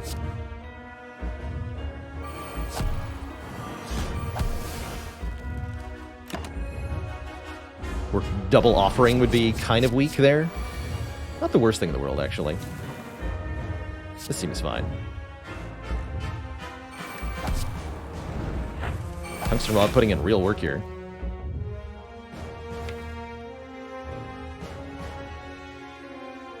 Is it ever distilled Chaos now? No, I don't think so.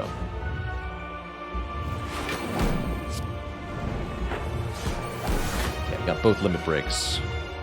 Could go to 12 strength. That's a little weak.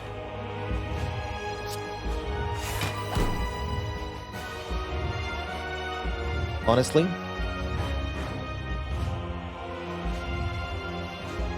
Maybe just go to 6 and play a bunch of attacks.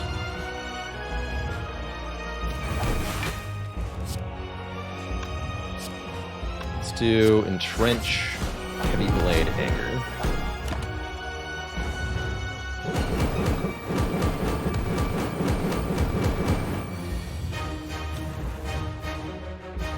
Okay, now seems like a good time to distill Chaos. This turn is questionable. At minimum, we could just play Demon Form, take not that much. Well, yes, that much. But yeah, let's see what we get here.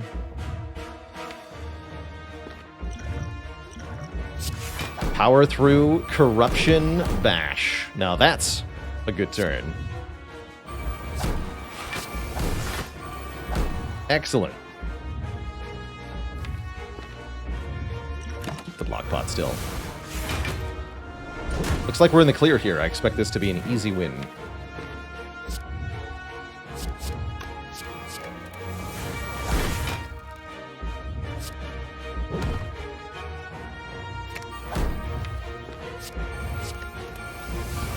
Keep that weakness going.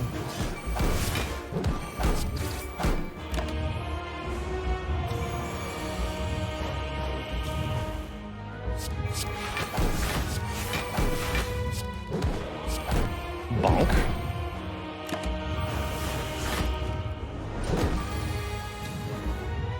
Flame barrier, you nerd.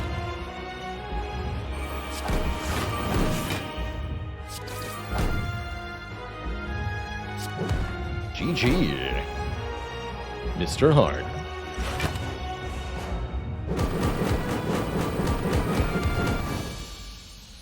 GG.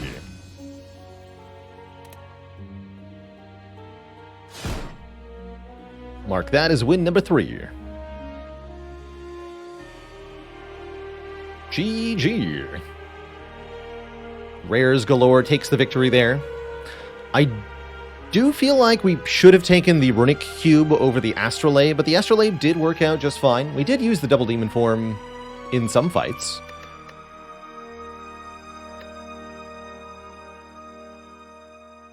Overall, a pretty confident Ironclad run. GG. GG. Yeah, good demonstration of how to win this kind of run without Dark Embrace or Reaper. Just get a lot of healing potions. And a bunch of offerings.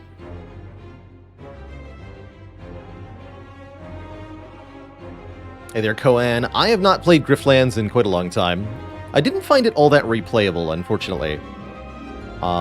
Design-wise, my problem with Griftlands was that it's ostensibly an RPG, where you can take peaceful or violent options through quests and such to kind of have different character styles, different stories, different narratives. But as a rogue deck builder, you are heavily incentivized to just fight everybody all of the time to get more card rewards. So opting out of combats is kind of objectively wrong. It's weird. It's a good reminder, I think, in general, that in a roguelite, you have to put a very strict limit on how much power the player is allowed to gain. That's part of why Spire works so well. No matter what nodes you go to, every run is always exactly 50 floors. Whereas Griftland feels like, depending on what decisions you make, you can have a 30-floor run or a 70-floor run, and they are wildly different from each other. Firebird says, I discovered that there are secrets in Griftlands that took me hundreds of hours to find. That's pretty cool. And ACappy chimes in that the achievements are very hard, so it was quite fun to get 100%. That's very cool. I did try the Brawl mode briefly, which tries to make it more like a Spire-like, but felt kind of flat to me.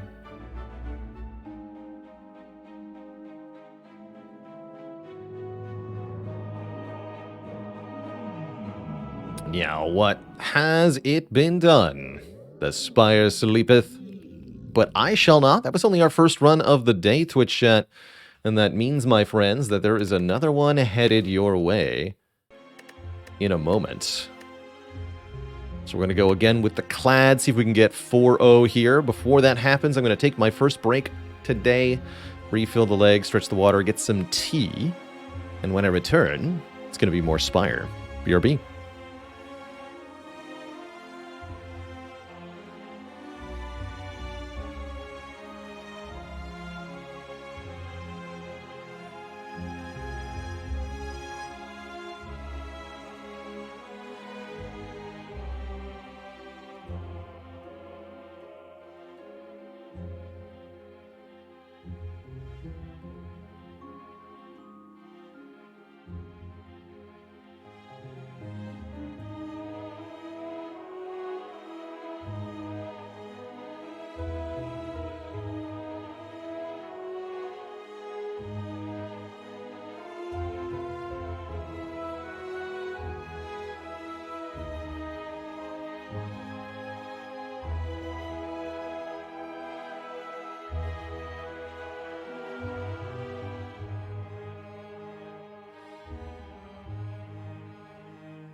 Alright, Twitch chat, we are back.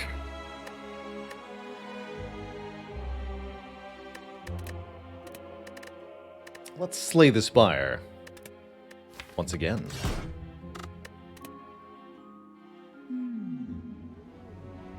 So, what do we got here today in Act 1? Might be an upgrade card. I could also see boss swapping, looking at these options at a glance here. Looking at the Act overall, I do see a no elite path. And I also do see a Hexaghost, and all of these things make me like boss swap a bit more.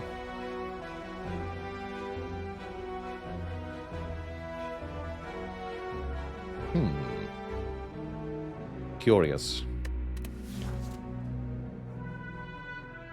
Upgrading Bash is not a horrible start for Clad. It's a solid improvement in the starting deck. Definitely makes the first two fights a lot better. Upgraded Bash is, in particular, very useful against Jawworm and Cultist.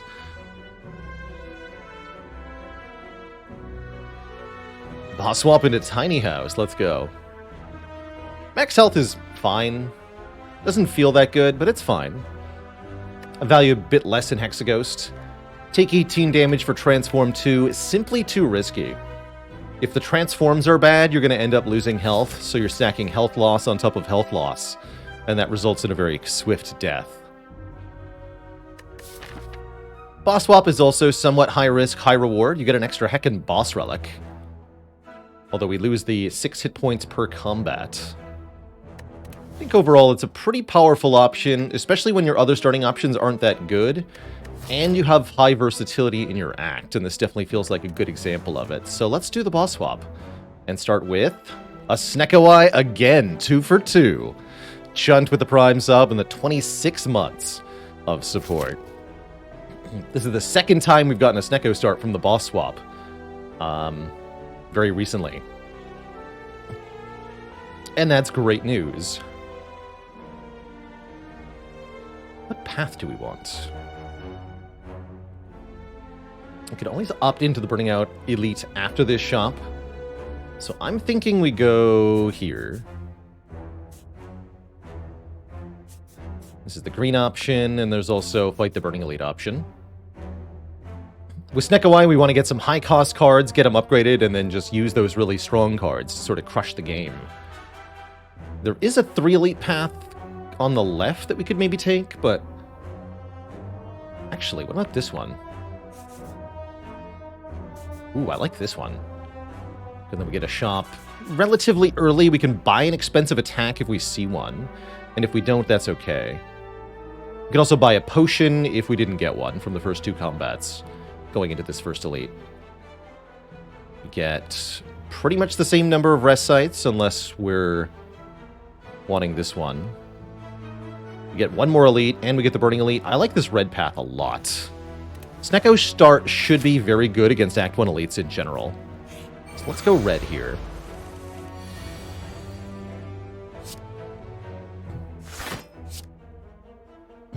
So all of our cards will cost 0, 1, 2, or 3 with equal probability. And that often averages out to being able to do a lot of stuff on our turn. Wow, that was a really good turn. 6 cards played that turn.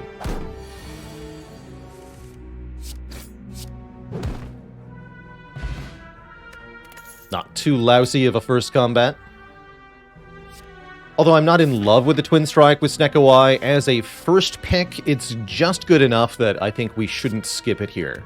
We don't know what we're going to be offered in the future, and we need to take some damage to get through upcoming fights, so I don't think we're allowed to ignore this. I think we basically have to take something here. So, Twin Strike is perfectly fine.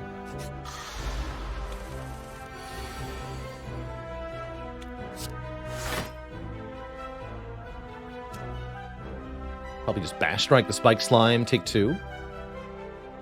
It's a little bit of wasted damage, but that's probably fine.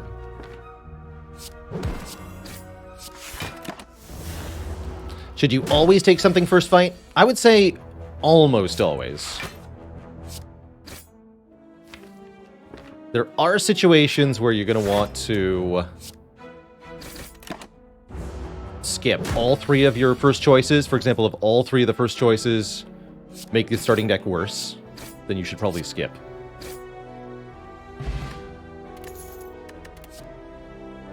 Like this is worse than Twin Strike, for example. So this one we skip.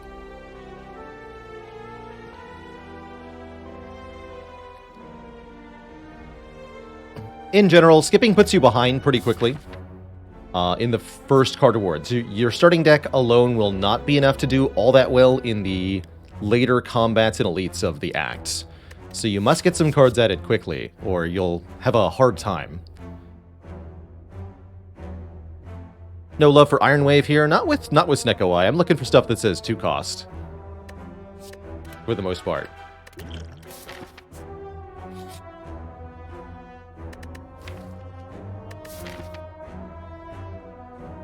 Two upgrades for the price of 1. Sure. We do get Bash upgraded. That was super worth. Pretty happy resting at the rest site now. Quite a bummer that I cannot afford Impervious here. We could consider Shrug. Inflame's not too bad.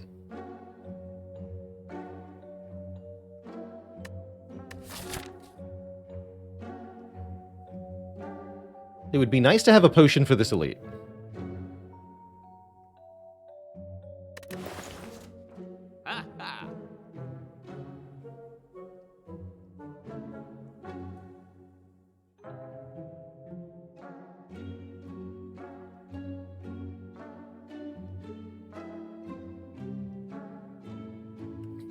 Mitchinator says, with Barricade and Corruption in play, is there ever a reason to not just play all your block cards?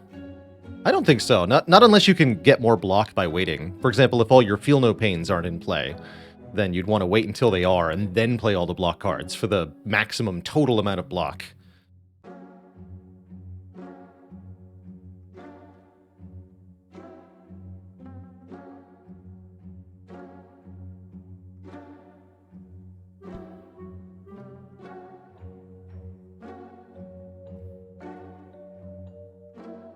Yeah, it's definitely hard to find an always situation in Slay the Spire, as there are some pretty unique game states you can get into.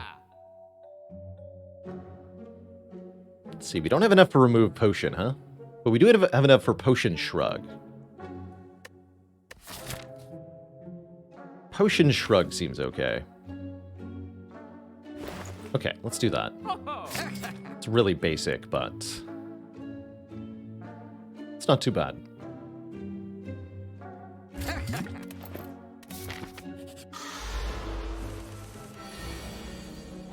Get him, Bash Plus.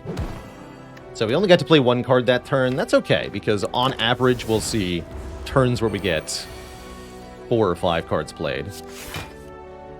This one's pretty good. For example, Strike, Bash, Shrug. You can't do that on 3 energy normally.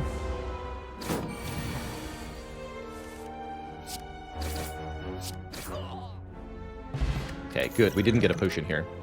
Bludgeon. Okay, okay. Okay. Now we have a deck. Commence the bonkage. Yeah, now we're cooking. We guaranteed draw Bludgeon by turn 2, because there are 14 deck cards in the deck. We draw 7 per turn. So it's time to slap. Oh my. But your face, sir. That's all of the damage, don't you see?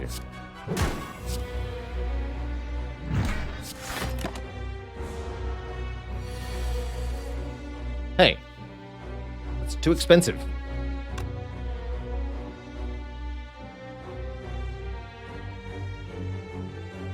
Oh well. 27 plus 14 is not 48, right? It's 41.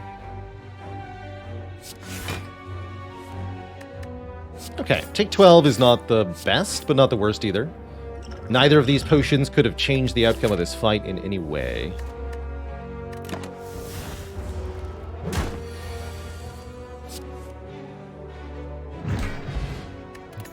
But we find an elixir, which I'm happy to not pick up.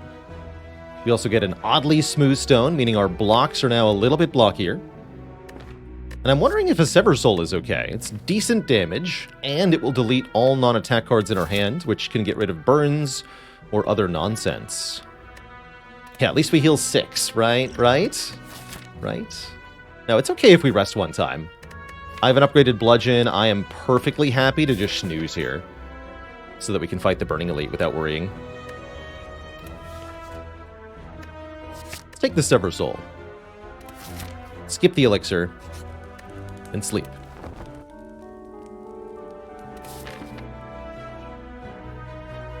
My tea is too hot.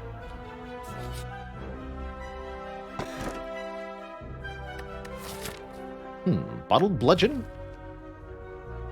Or Blue Key? Blue Key seems reasonable.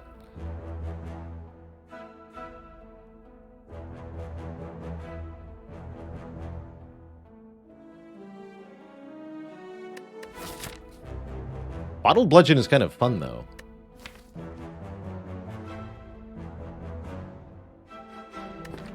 Heck it.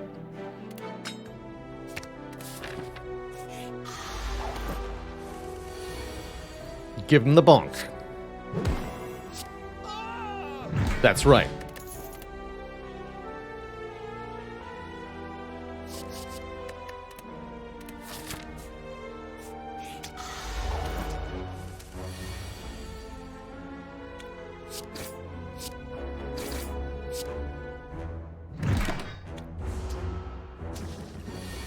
The bunketing.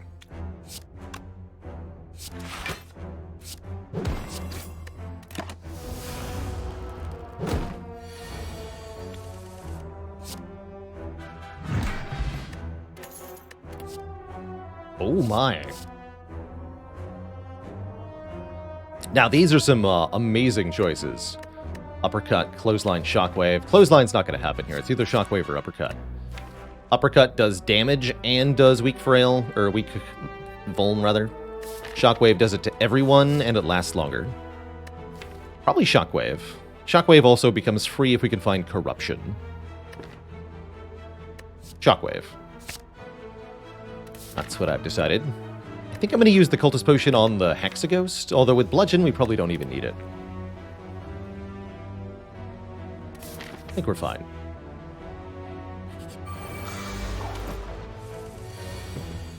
Get bludged.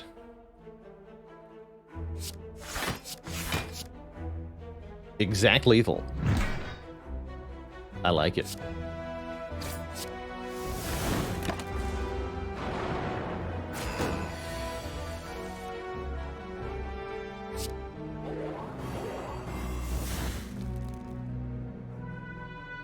But none of this actually kills it, huh? Defend, I guess.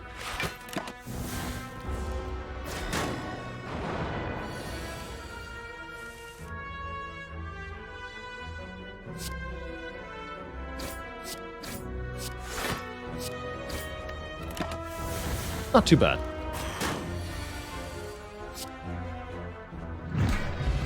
Singing Bowl. Very good with this Nekawai. We can now skip cards for 2 max health.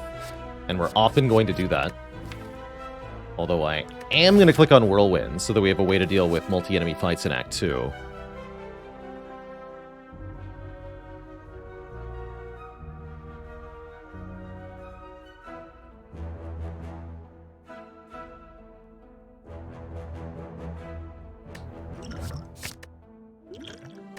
Liquid Bronze probably better than Cultist Pot against the Hexaghost, actually. Oh well. It seems fine.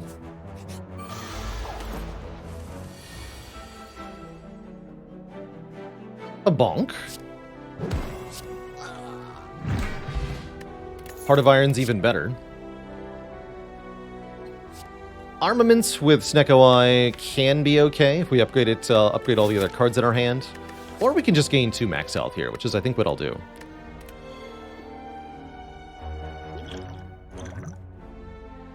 Forget the Liquid Bronze. We don't need help for Hexaghost. Let's fight Lagavulin, but with extra strength. Has the same fate as the last one, which is to get absolutely bonked.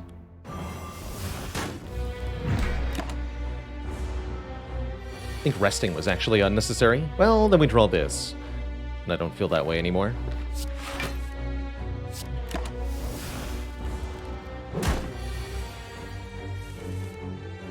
Yeah, it was a good idea. More or less.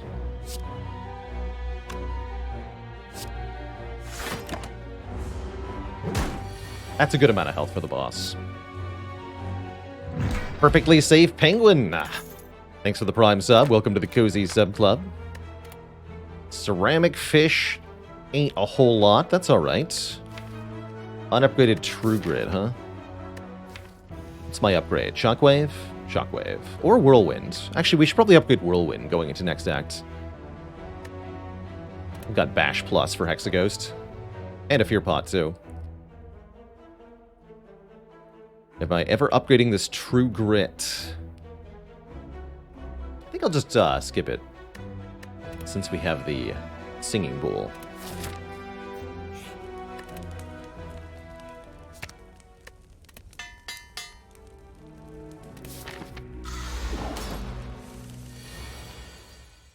Against this boss, we simply need bonk a few times. Shouldn't be too bad.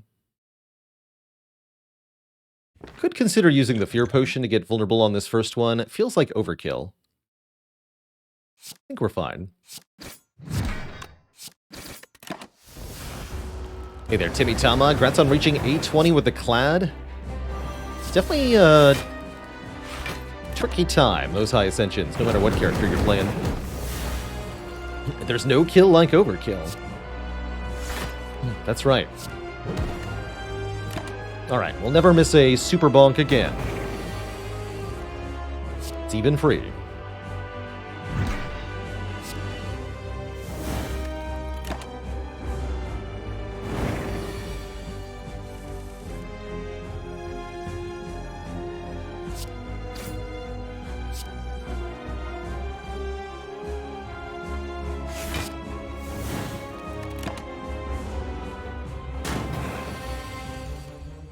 Bonk. GG. Alright, we're clear through Act 1, even without the bonus health from our Burning Blood. Got a good pile of money. Unfortunately, we didn't get the good rares for Snecko Eye. No second Bludgeon here. Could consider Juggernaut. Could definitely consider Juggernaut.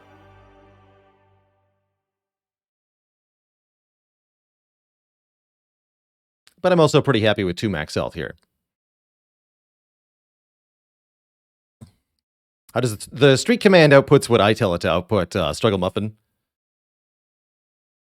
In terms of which characters it displays. Currently we're playing Ironclad, so it'll only tell you what the Ironclad is. There's no input you can use to let you know.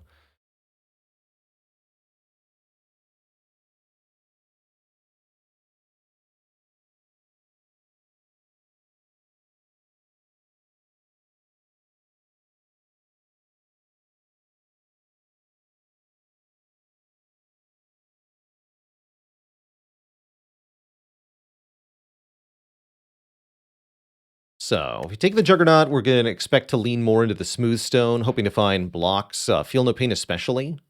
It's nice to have another damage source. Works well with a Heart of Iron. Okay, you know what? I'll take it.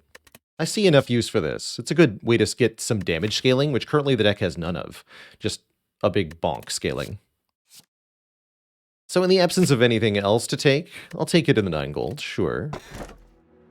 And we're offered Philo's Stone, Slaver's Collar, Black Star.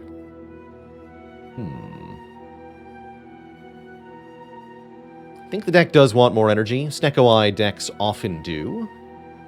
Philo's Stone feels less painful than normal, because we do have a high propensity for turn 1 KOs with our guaranteed Bludgeon. Ethrail with the Prime sub in the 3 months.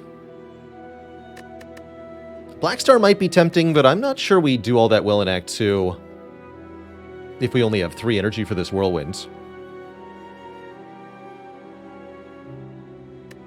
I could maybe be convinced to take Slaver's Collar, but I think we do better enough in the hallway fights with Philostone over the Collar that I'd prefer Philostone here.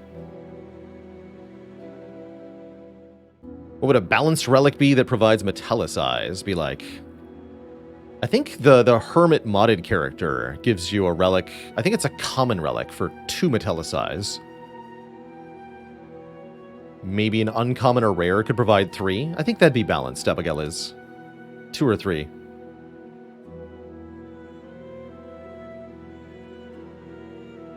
Okay, let's take the stone.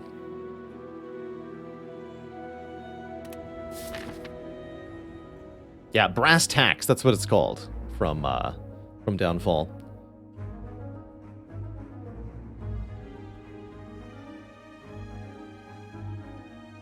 Okay, I'm always more comfortable in Act 2 if I can do shop and an upgrade before the first elite.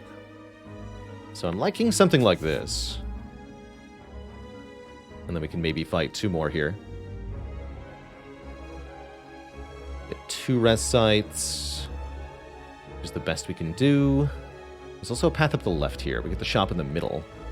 And the elite before the first fire. I don't think I want to do that. I think we want to go this way. Green path here.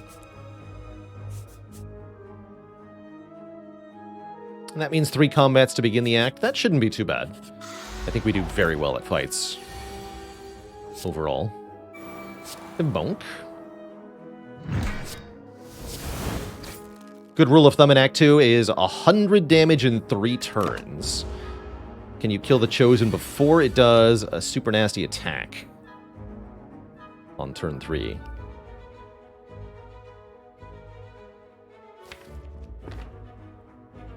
Whirlwind is just shy of KOing here, unfortunately. This will take 3.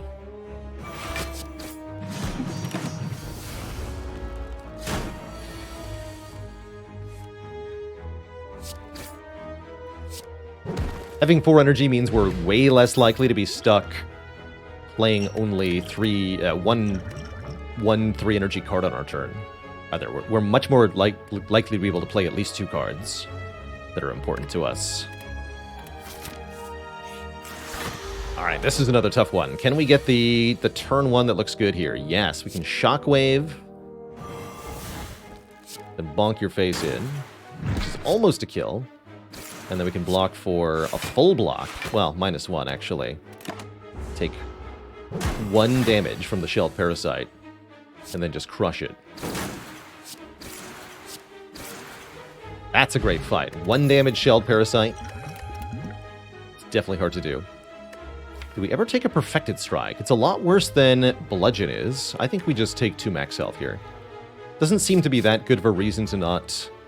to take unupgraded cards at the moment, unless they're really, really powerful unupgraded cards, which are probably going to be rare. 2 strikes is more damage than Twin Strike. Kind of funny, actually.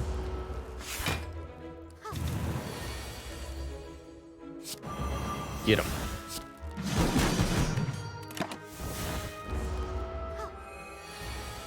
Get squished.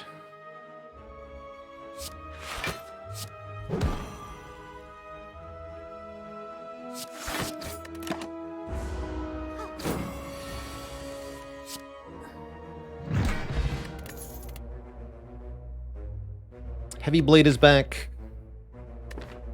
Metallicize at least goes with Juggernaut, right? We take 1 Metallicize? I'm down for 1 Metallicize here.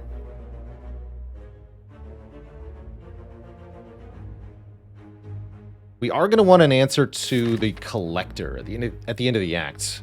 Whirlwind will help a bit with the minions. It's like Combust at home. Yeah. Combust, except it saves you health instead of causing you to lose health. I'll grab 1 Metallicize here.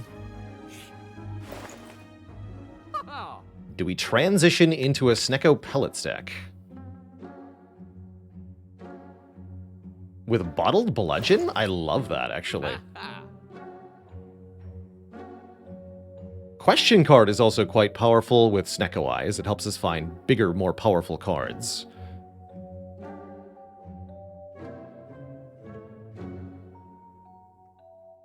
J Cheese, thanks for the Prime sub and the 3 months of support. That's right, pellets can also do wonderful things against the Collector.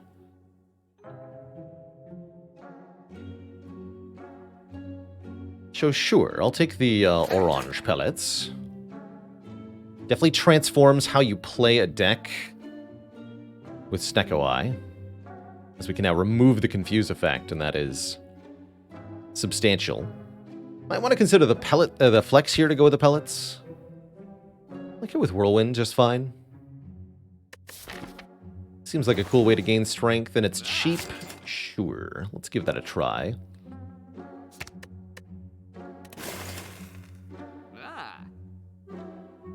The rest won't do. Could take another fight.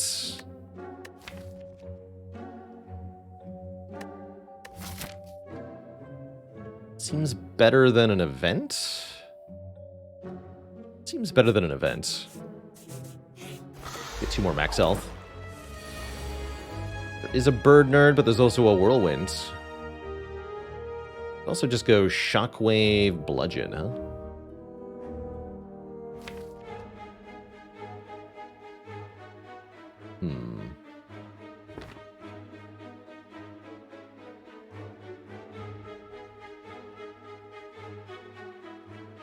Just Whirlwind, we're not getting the Chosen in time.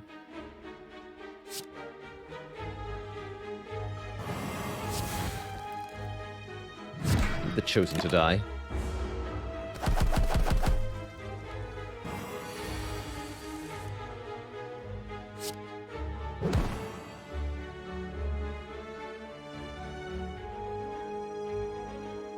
Telecized Strike would rid me of the debuffs, including Confusion.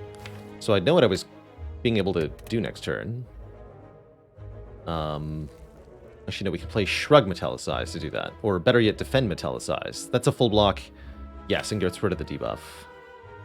Okay, and then we always kill you next turn. So let's do that.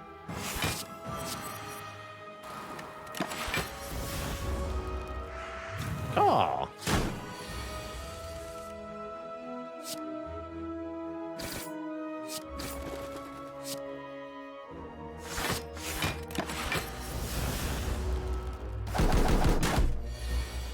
Not too bad.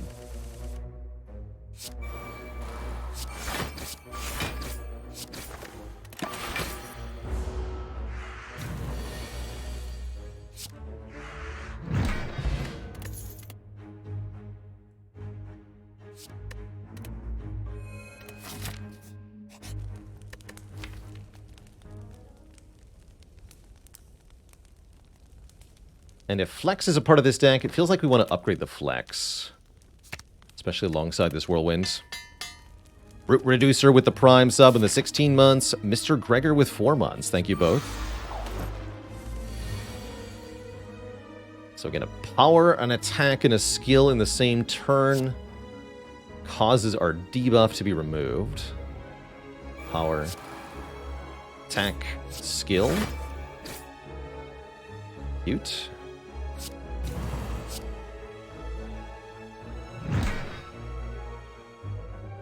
$36 or block for 7. Feels like we want to do 36.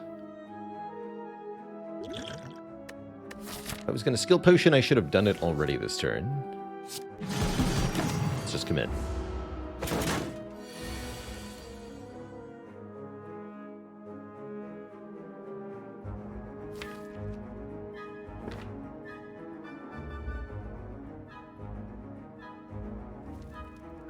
Now I can use the skill potion. Entrench, double tap, True Grit. How much damage is Bash, double tap, Sever Soul? That'd be 10 plus 24 twice. That's not enough. True Grit is more block than Entrench. Okay, just True Grit then, I guess. Does having the orange pellets make Flex into a good card? Yes. That's why we have it.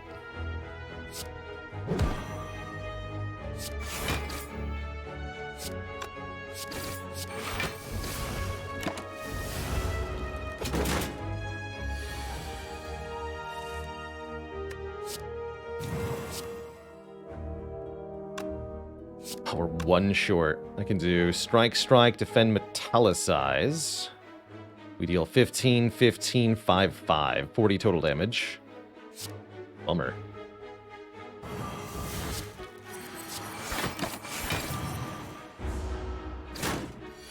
with my hit points.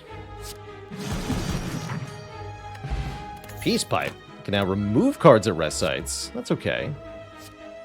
Flame Barrier with the Snecko Eye is probably good. It's just a good block card in general. And we can rest here if we're afraid. I kind of am, honestly. Although removing a strike is pretty spicy.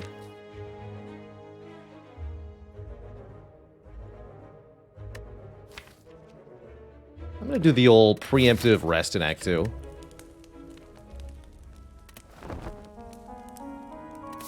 Get my health up. Acquire the Courier, scoring a discount at the shop. That seems cool. And boldly striding forth into this fight.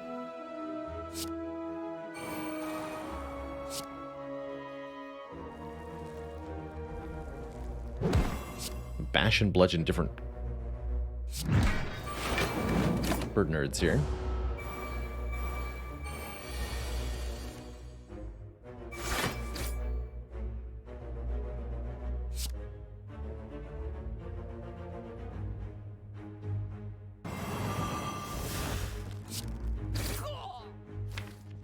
Flex Whirlwind kills them next turn.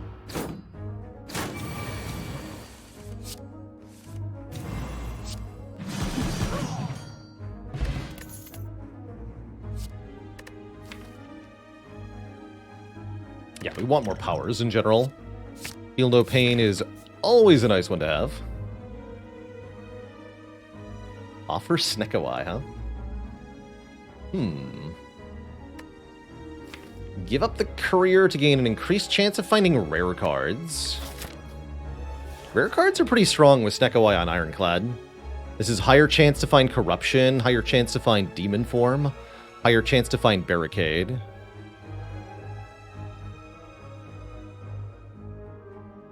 So that makes this kind of good. I'm down to lose Courier here.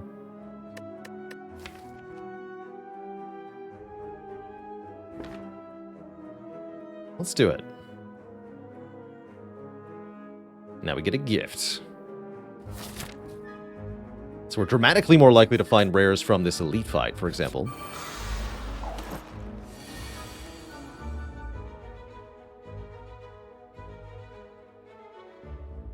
Pretty bad costs to lock in, but what can you do?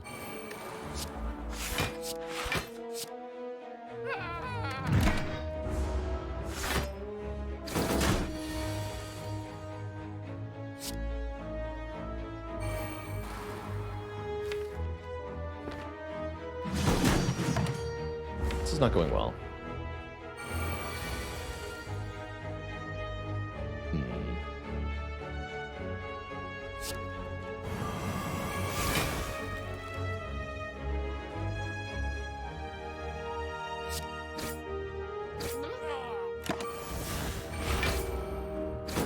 Concerning. Slightly less concerning.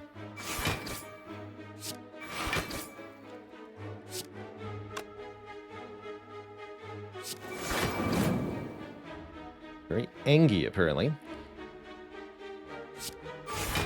Alright, don't even play the Whirlwind, then.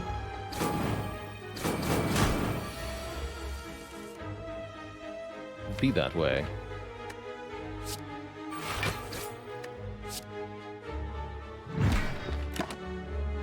Get a kill soon. Oh, they're so angry. Dear gremlins, why are you so angry?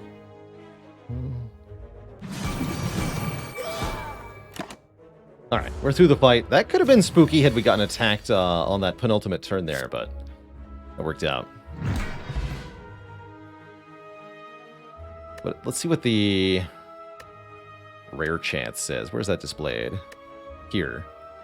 It says 58.7% from an elite, according to the info mod here. We didn't get one from In-Law's Gift, but we might have gotten rare cards normally, and we sure did. Impervious and Exhumer here. Yoink. Cool. So neither of those are credited to Inloth, but they were there regardless. The Golden Man. And dealing damage on Exhaust is also spectacular. We're just one corruption away from this deck being very good.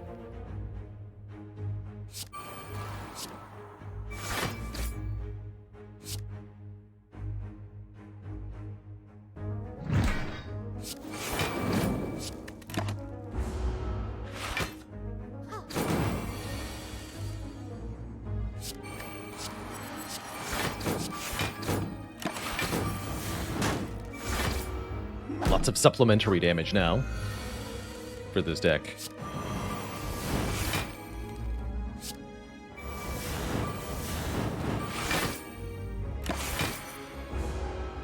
So close.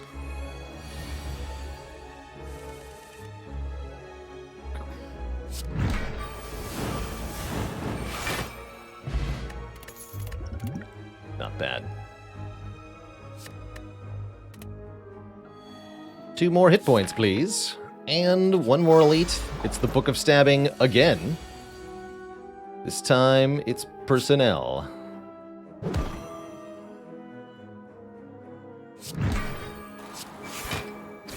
Gonna keep the Heart of Iron. I think I'm gonna use Heart of Iron against Collector, but we'll see what the initial draw is like.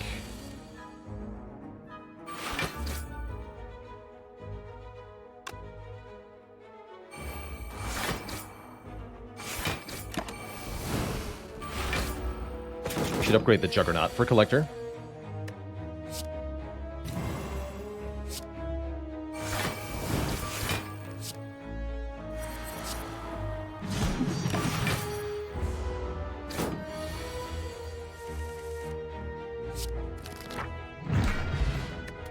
Dreamcatcher's kind of underwhelming, especially when we've got Peace Pipe here.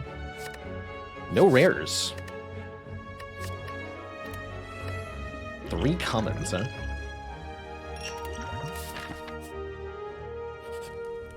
The gift that does not keep on giving. That's okay. It'll show up with rare cards next act. And yes, I think we want to upgrade Juggernaut over removing a strike here, because Juggernaut is going to be a lot of our damage versus the boss. This is a pretty tough boss. So I expect to have to use some resource to get through this fight. We also cannot purge our debuffs on turn 1. Though at least we got a good cost for Bludgeon.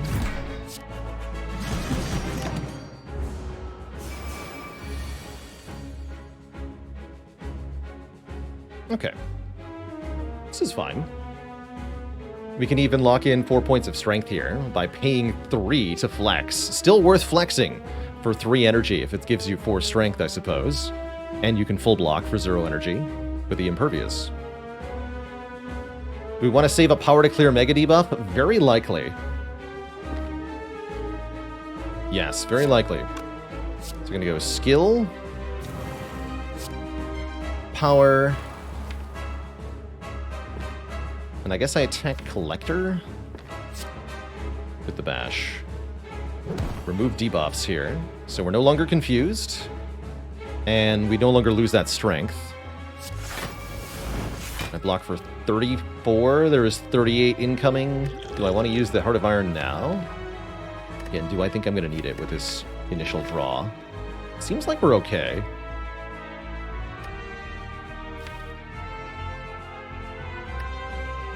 Definitely not a bad potion to hold on to.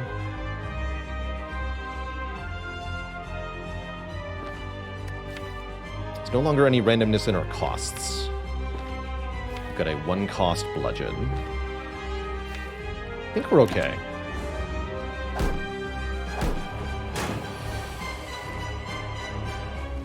But we're less okay this turn. Definitely looks like Juggernaut Shockwave. I could do Shockwave Defend, but without the Juggernaut in play, seems like a bad line. And then we have the Metallicize to clear the Mega debuff with.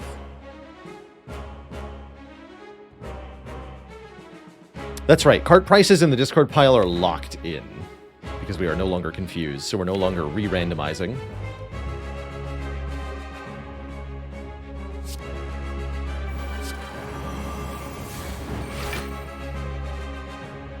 So we're taking 22. Is that acceptable? I say yes.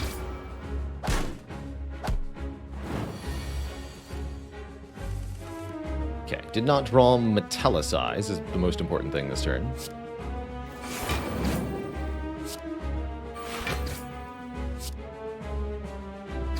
Kill you with a exhaust. Next turn could be bad, but we have the Swift Potion to guarantee we can power attack skill.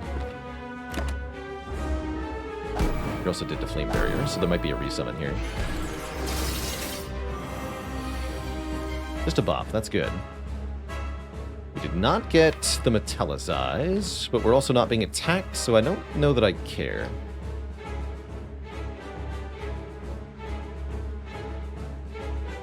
Don't think that I care.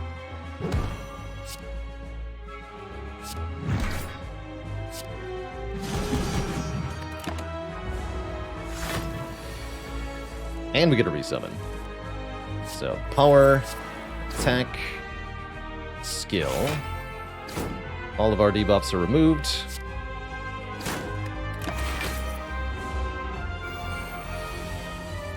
Wow, very gentle collector. Didn't attack us one time after the buff. After the debuff, rather. We're through, and we kept our Heart of Iron. Excellent. At $71, we're offered freaking Fiend Fire, or another Bludgeon. Although I'm thinking with a Feel No Pain and a Juggernaut, and a Charon's Ashes, it's super freaking Fiend Fire, because each card will deal damage 3 times. Once is the base damage, once the Charon's Ashes, and once the Juggernaut, proccing off the Feel No Pain. That's a lot of damage.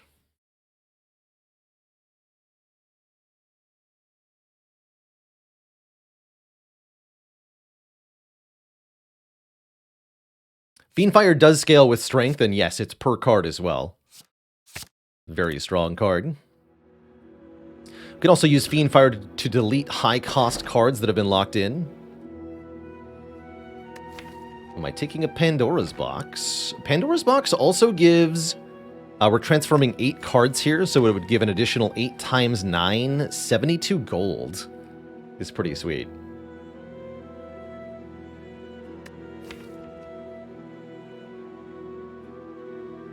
That's a good enough reason for me.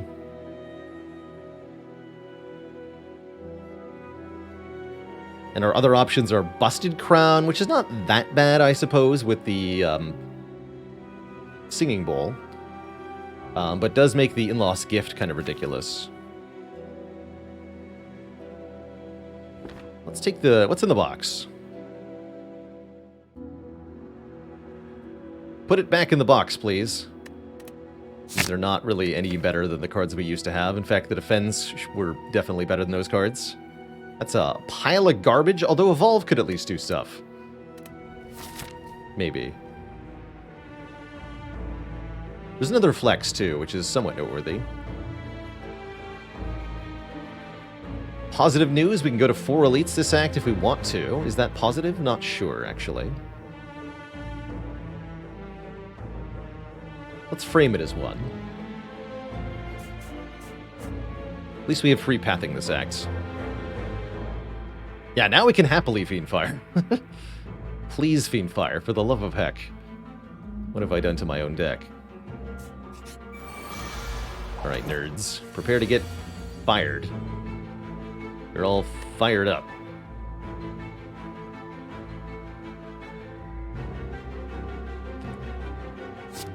Bonking you. Play this, play Fiendfire? Good enough.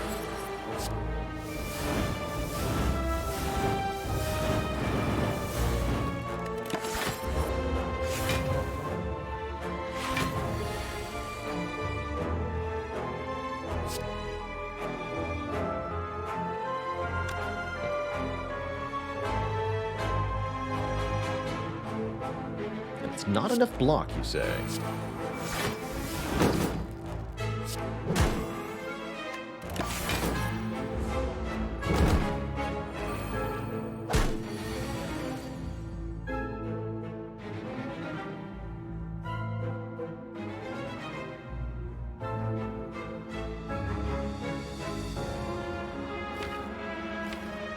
Rude.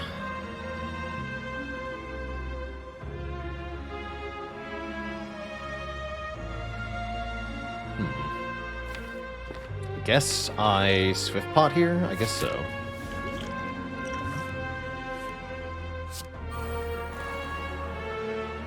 Is that even enough of a deal to make anything sensical here? Not sure.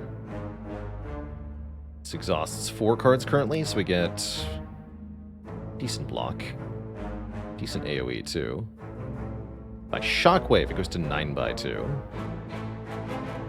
But I'm only going to block for 9, so I take 9, versus if I Sever Soul, we block for 1, 2, 3, 4, 15. Take also 9, I guess, so I guess I'd rather play the Shockwave than not play the Shockwave. Bye, Magic Fish, thanks for the 15 months. Good to have you here.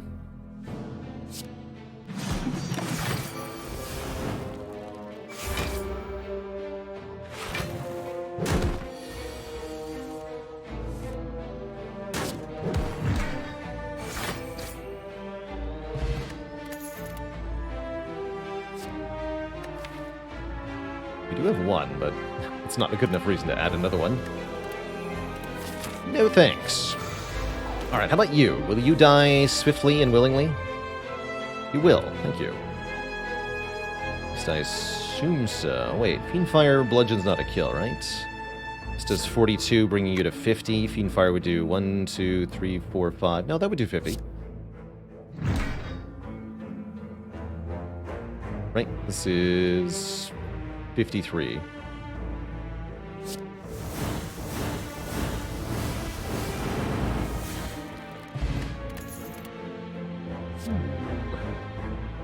That is a spicy card. Get in here. Trade 3 health for 3 energy.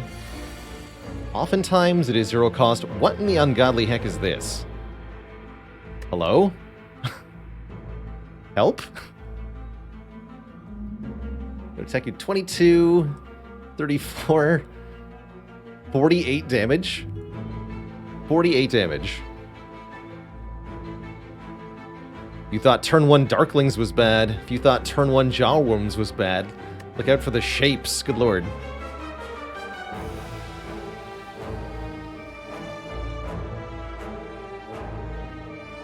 Terrifying. Okay, Shockwave definitely improves our situation here. We can kill 2 of them, no problem. That's still taking a bunch of damage, though. Spooky.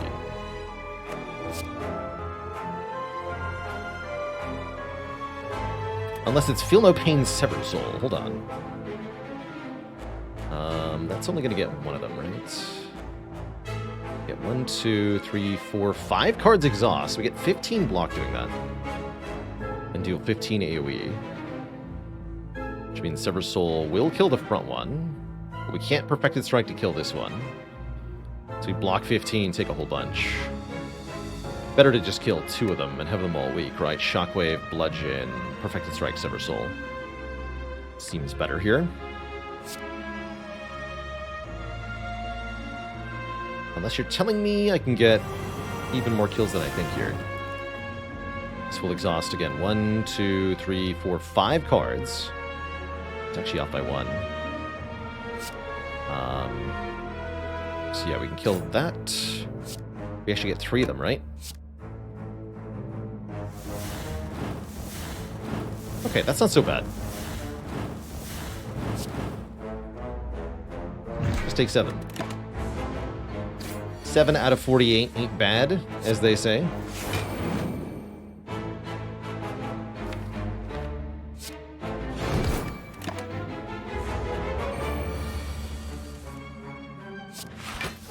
Karen's Ash is really putting in the work. This relic is very strong.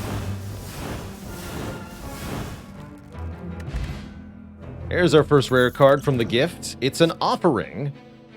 I'm probably just going to take Sentinel Plus, actually. Gonna be honest, that seems awesome, especially with the Sever Soul. Just 2 of them, actually. Yeah, give me the Sentinel Plus. Offering is the big stinky. And we said we're going to this shop, right? Yeah, we did. Evolve and Power Through. In fact, I don't even need the Evolve because I have one, right? Yeah, we just have one. I'll take a Power Through. That's a good block card. I'll take a Card Remove. That's a good block card. The other stuff in this shop is very weak, honestly. Scraganoth joining the list of channel cuties. All hail Twitch chat. Let me see some waffles in chat for another illustrious member of the cutie list. Those who have spent so much time in the channel as to accumulate the required 500,000 of channel points. Yeah, scales ain't too bad. Scales ain't too bad. Scraganoth, such a pleasure to have had you in the stream for so long. Welcome to the list. Just double check I spelled that correctly.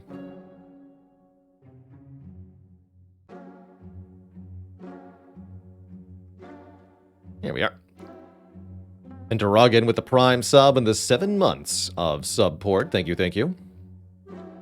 Rackbar with the Prime sub and the 10 months.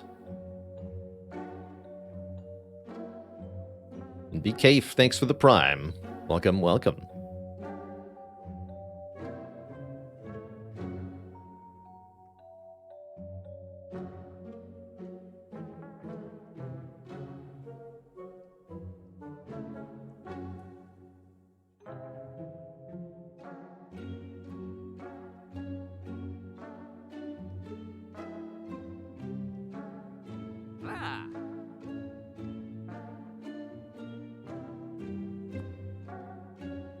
And Chunt, did you hear about the witch who named her brewing instrument? He's called Ron.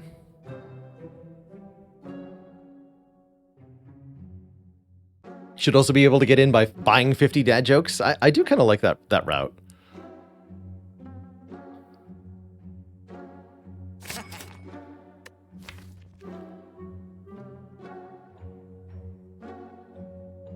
Verf Jig with the 41 months.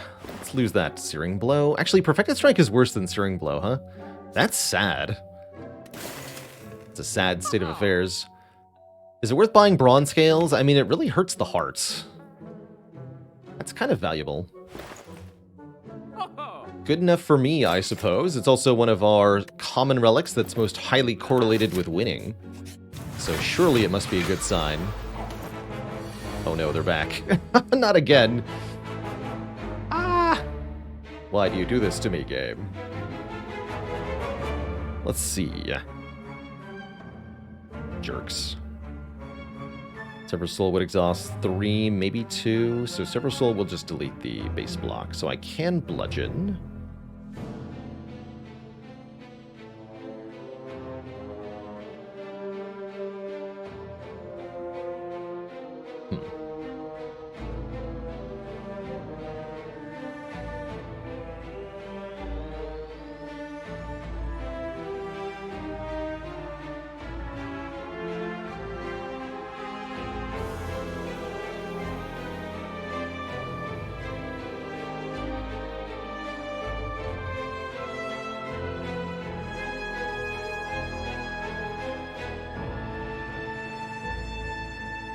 Bummer to be slightly sort of short on damage here. I see a way to take 13. Using the liquid memories here.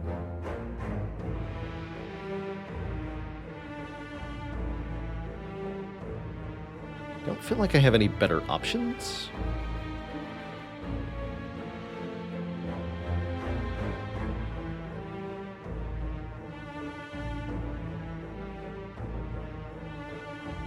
Double Bludgeon, Flame Barrier, Sever Soul. By my count, that leaves one of the Jawworms that you bludgeon slightly alive. Because without Sever Souling away the Flame Barrier, you don't have quite enough damage for Bludgeon in the Ashes to kill the middle guy.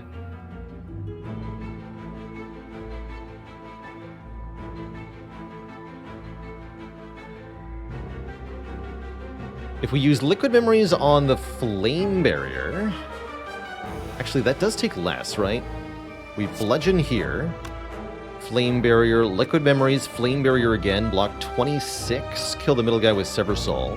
So we block 26, take 31, lose only 5 health.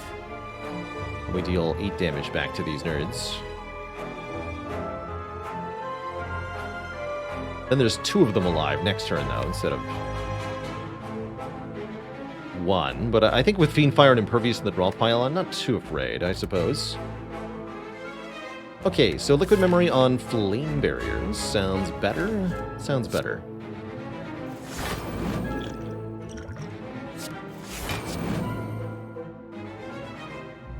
And then we probably want to kill the back one, right? We have to bludgeon and sever soul it to get a kill.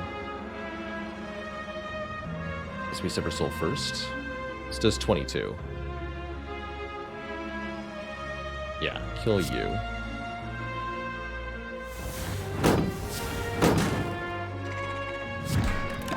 Okay.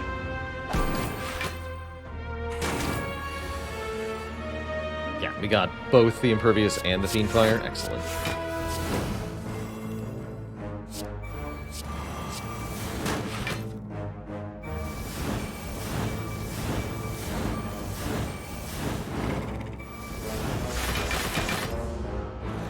Block for days. I mean, even get a potion back. That wasn't too bad. With Philo Stone in the deck, I super duper want to disarm to shave strength off of enemies, very notably the hearts. And do I dare go through elites here? This is kind of scary. I do dare. First up, Reptomancer. Surely this won't go terribly for us.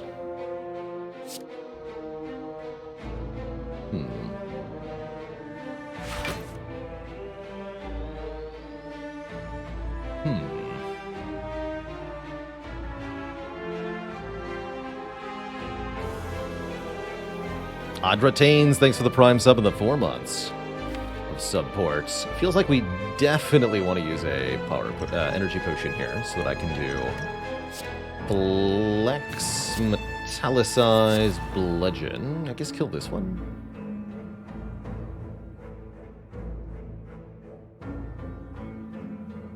Kill this one, I think. Hard to know, actually. Okay, well that's terrifying.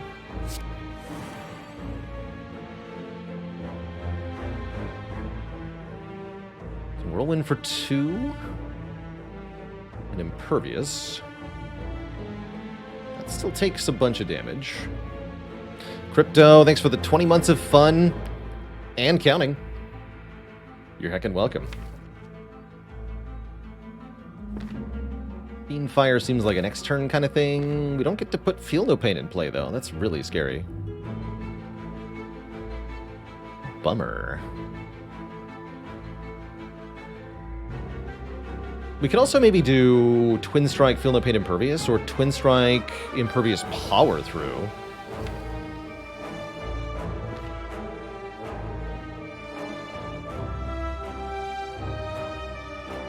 Twin Strike, Impervious, Power Through is a lot of block, actually. We take very little. Let's do that.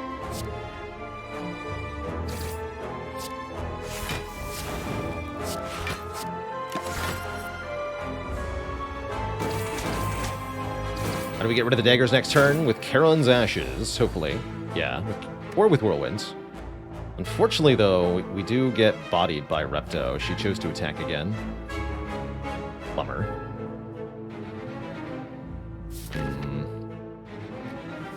Bummer. This deck kind of sucks, actually. That's what I'm realizing. Dang. Use this now.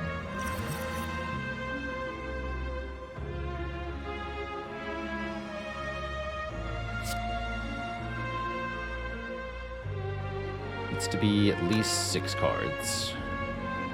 Yeah, so we can go Sentinel, Fiendfire.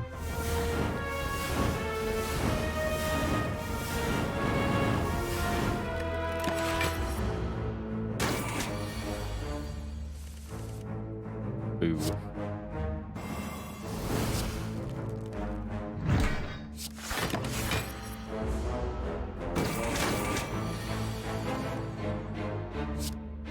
Yeah, I knew 4 elites was ambitious.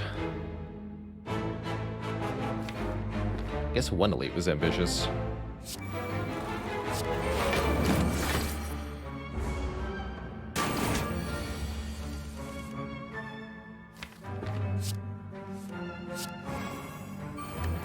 Okay, we do live for now.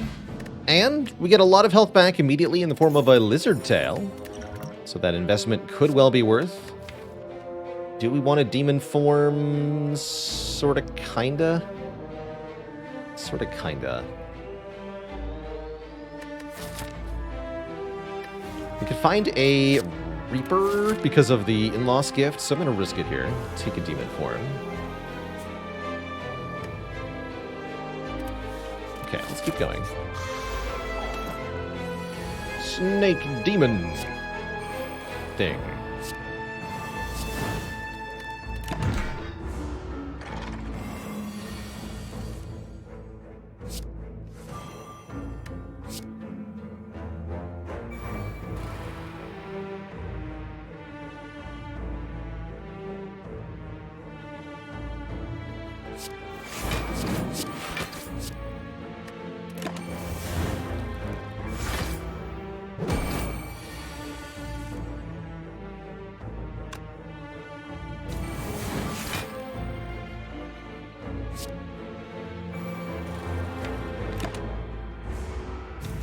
Played Sever Soul there.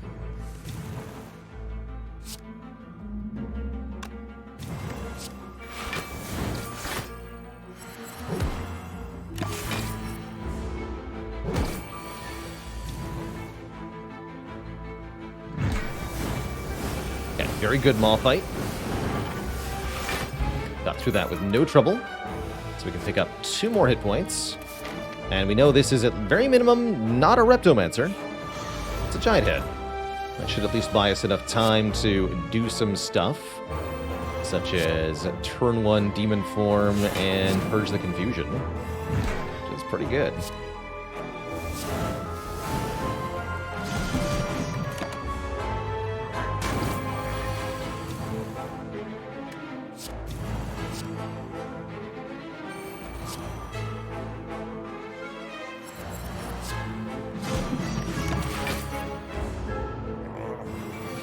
Turn here. Power.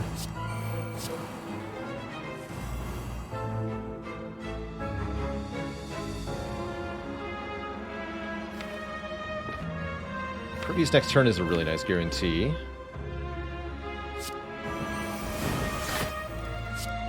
We'll do it this way.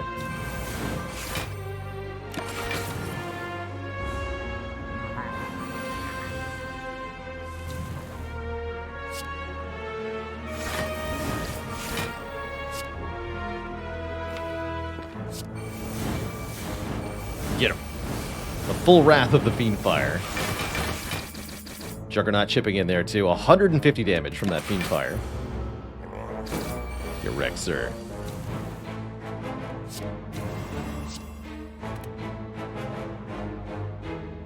I was hoping for the other stuff. 34 times 4, that won't be enough. There we go. Whew. Great fight. We get a fossilized Helix, preventing the first instance of damage each combat. Now it's starting to come together. This might actually work out okay. Ah, and a Corruption, which is, I don't think, from In-Loss Gift. I don't think that was In-Loss Gift proccing. But Corruption is definitely one of the remaining pieces we need. That makes all of our skills 0 cost exhaust, no matter what the Snecko Eye says.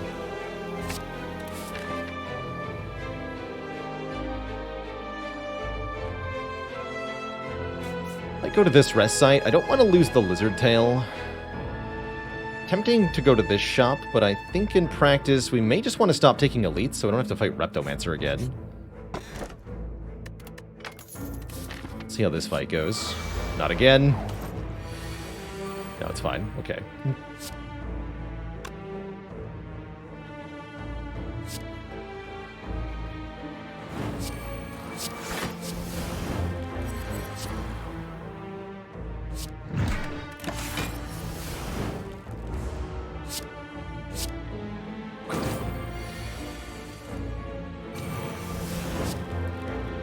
To play of importance.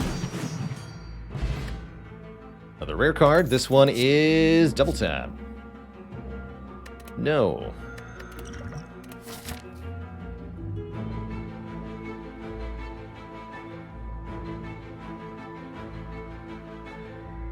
There's a limit of 2 of any one shape, Baron Fell. Likewise, the gremlins in Act 1, there's a limit of 2 fat, sneaky, or angry gremlins, and you can only have 1 shield gremlin or 1 wizard. Although I think Gremlin Leader can summon 3 wizards. Chaops with the 11 months of support stepping by from the YouTube. Do I have a rule of thumb for balancing my deck offense/defense/card draw? Not generally for offense, but my rule of thumb for defense is that your deck should be 1/3 block cards. It gives you enough block cards that you can pretty consistently draw at least 1 or 2 on every turn, but not so many that you draw only block cards, which is really undesirable. So you want to keep your block density, is what I call it, below half. I'm going to snooze. I want to keep this lizard tail intact. And oh, we get a Feel No Pain out of the deal. Sure. Seems good to me. And 9 gold. Yeah, 2/3 drawn energy cards, and then 1 attack card that is just feed. Got an explosive potion. Alright, I'll mess with this.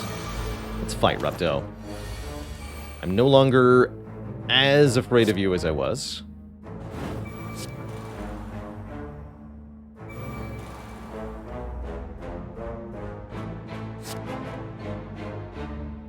Yeah, this seems fine, actually.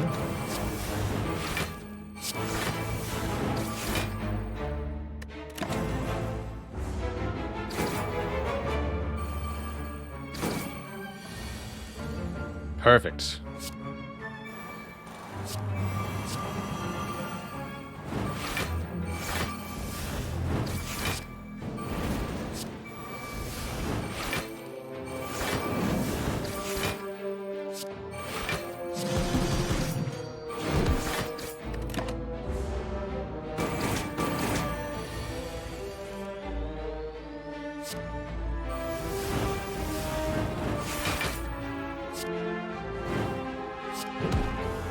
Excellent fight.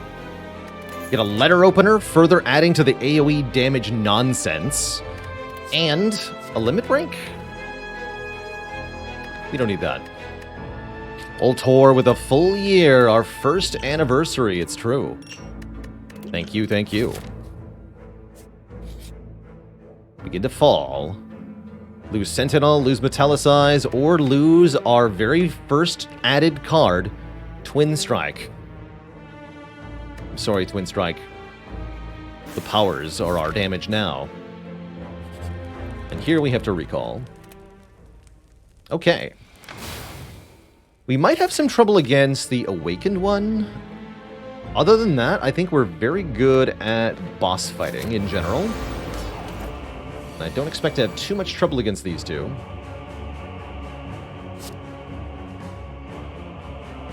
Although this opening hand is pretty sad.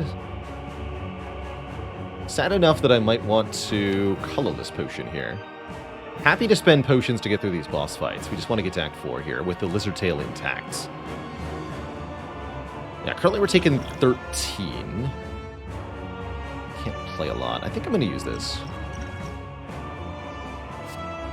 Panic at the Disco. What do you got? Discovery. Take none. Keep buffer. Now that's what I'm talking about. Bad potion my butt. It's 37 block for free.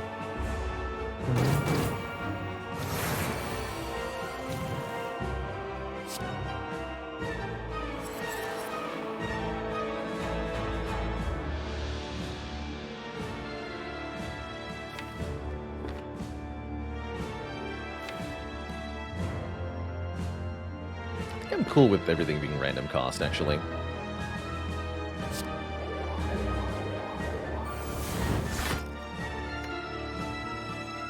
Lose the buffer now. Keep the Impervious? No. Use the Impervious. Keep the buffer. Don't play the Whirlwind.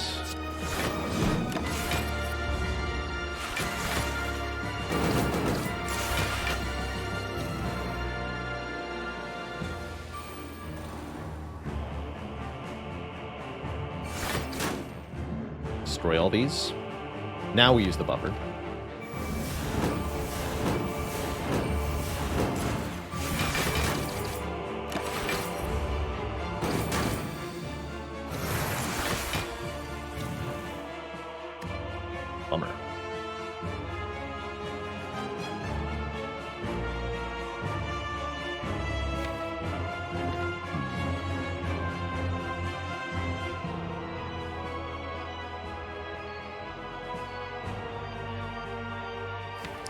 Playing Corruption isn't the worst thing in the world, I suppose.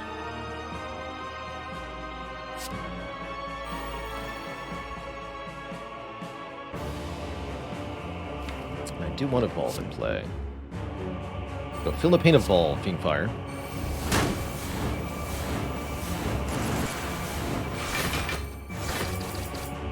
Take a bit of damage on this turn. It's not too bad, though.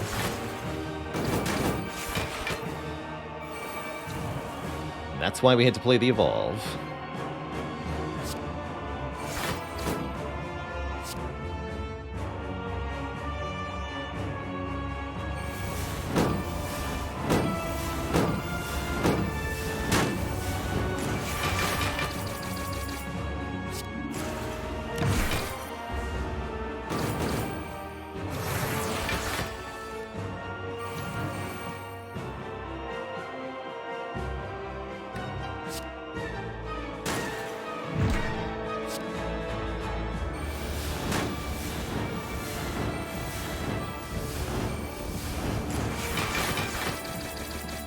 Get in there, Juggernaut. GG. Cool. Okay, and we're fighting Time Eater, not the Awakened one, so I think we have a pretty easy time ahead of us.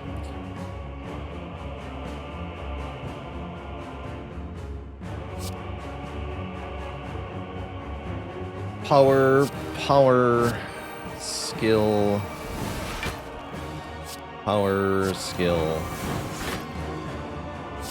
attack. No confusion for us.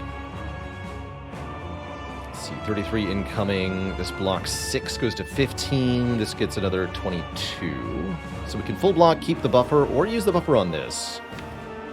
I'll just use the full block right now.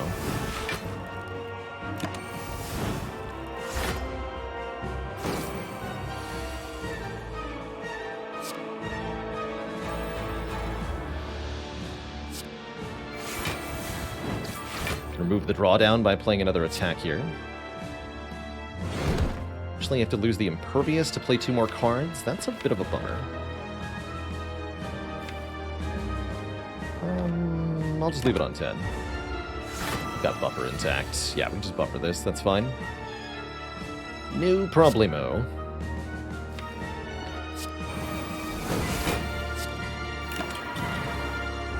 Bonk. Thanks for the slimes.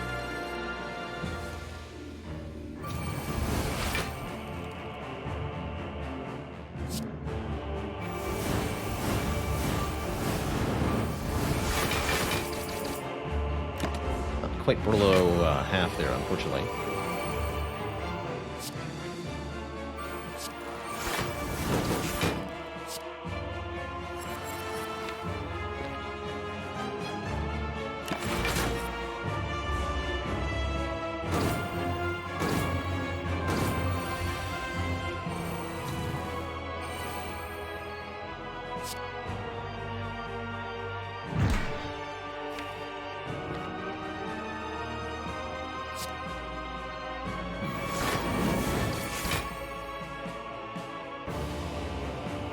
Rage, String Blow, Silver Soul, Whirlwind, Whirlwind. Yeah. It's also maximum damage.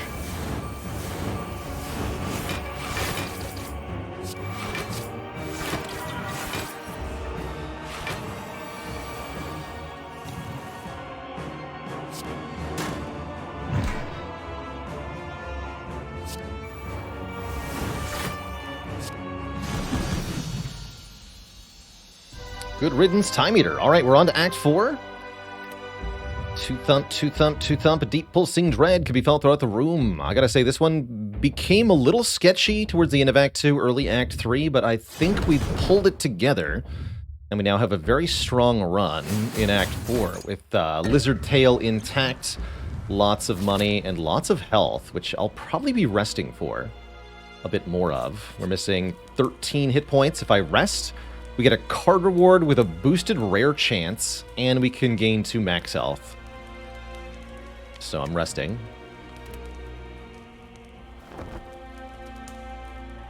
Heavy Blade Plus. It's actually pretty decent damage.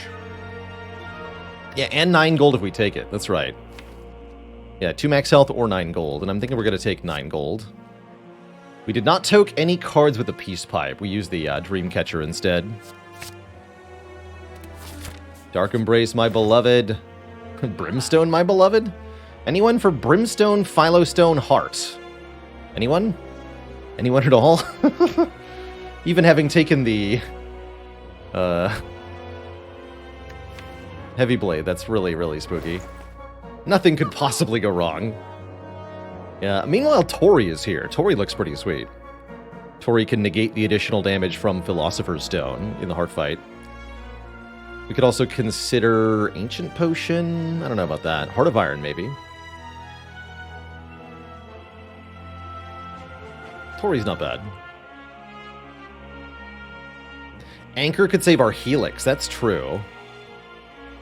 We could do Anchor, Heart of Iron, Shrug. That's pretty tempting. Really like the Heart of Iron for the Heart fight.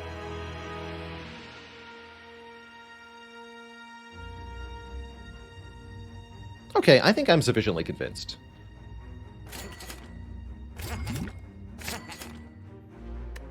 Let's see how this does.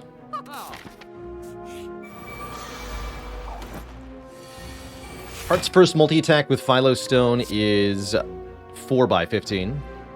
What a great turn 1. We got Evolve and Corruption here. Holy moly. Lucky. Very lucky. I'm going to bludgeon you, actually.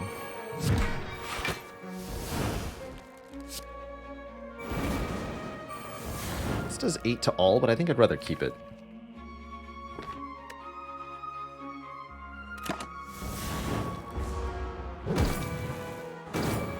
We're on 9 cards.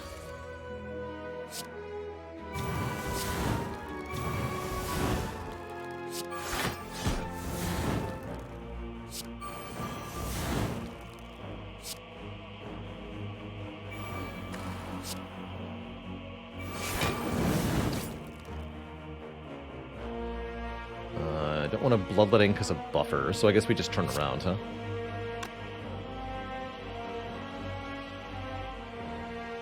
This becomes 11/4. Metallicize, burn won't make a difference here. Currently we're taking 33. Heart of Iron saves 11 immediately.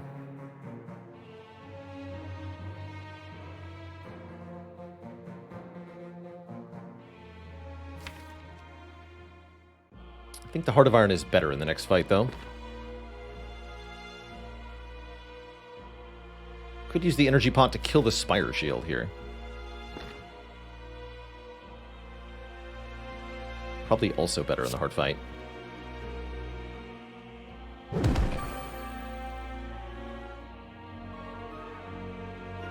So take 33 here. Or no, 22 actually. Sorry, 22, not 33. That's much better. We take a hit, buffer, and then 2 11s.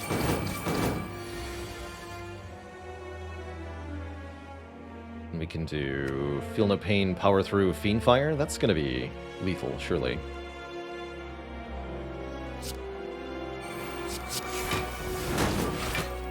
Wow, the damage. Because this does 12 times 6 is 60, plus a bunch from the ashes. Yeah, that'll kill.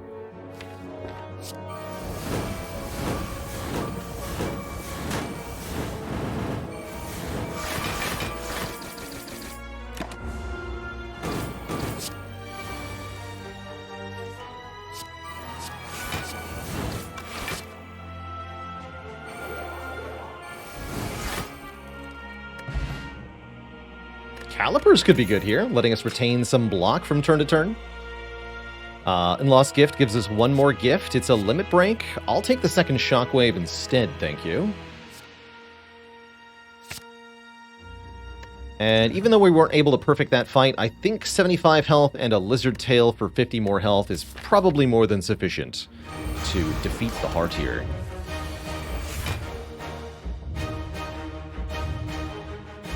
Can do skill, power, attack this turn, so we can remove our confusion, and I'm going to do that.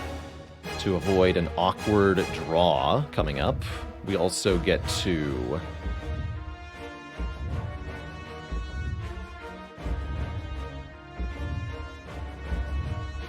could maybe Impervious and retain some. I'm probably not going to, though. Yeah, Calipers with the Heart of Iron is quite sweet. 9 Metallicize is definitely helpful.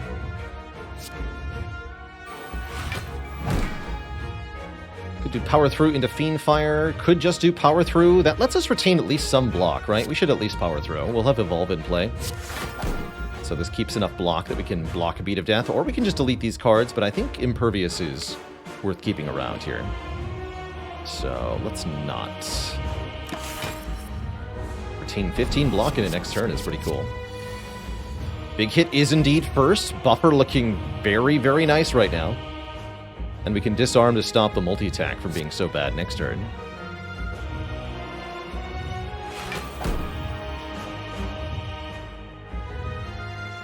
Okay, so we want to go...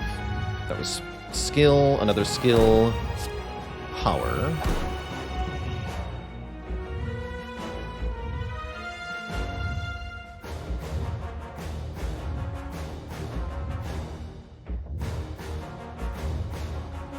I guess we lose this Shockwave.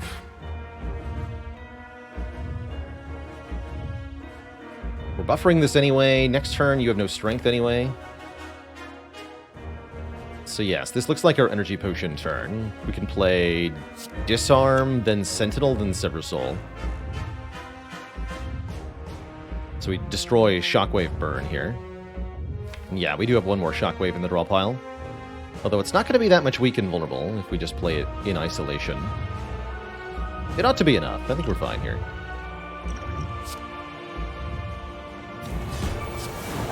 Yeah, let's lose those debuffs.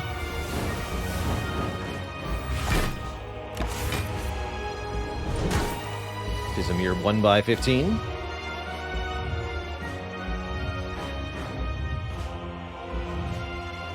I guess we just play the Demon form, yeah? Could Sever Soul instead. Get rid of a bunch of stuff right now. This is surely more damage in the long run.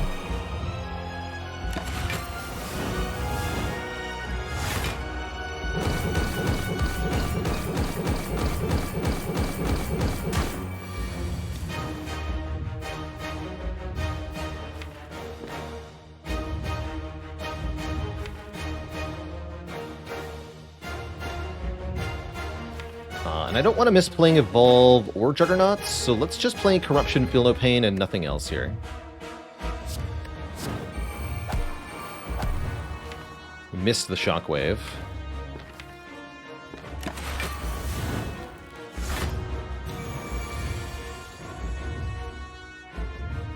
That's a lot of damage.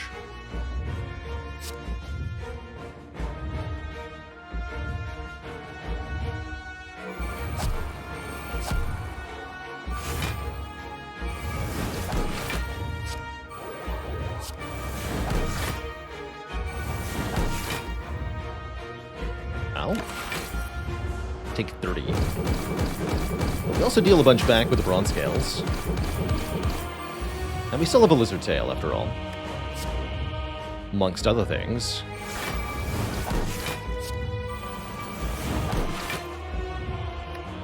Time to delete some cards. Fiend Fire, go!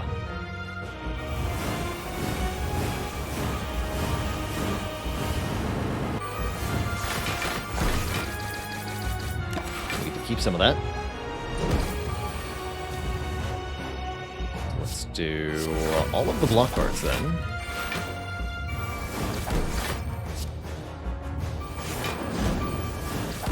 And I'll use Sever Soul. No, we just play this, right?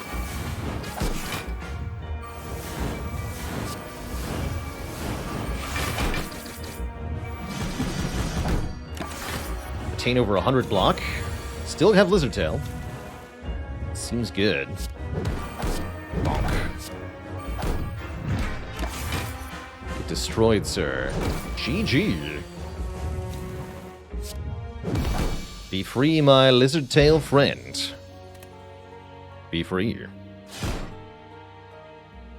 To shreds, you say? That's number 4. GG.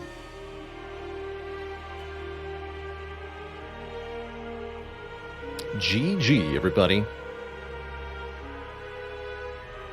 GG.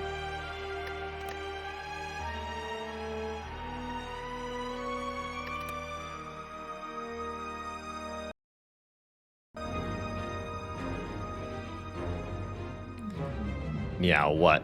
Has it been done? The Spire sleepeth. And so shall I.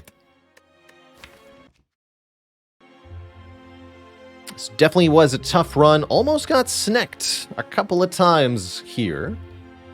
But thanks to some really good relic finds, and I think we did a pretty good job with trading something for the gift, too. It all worked out in the end. GG.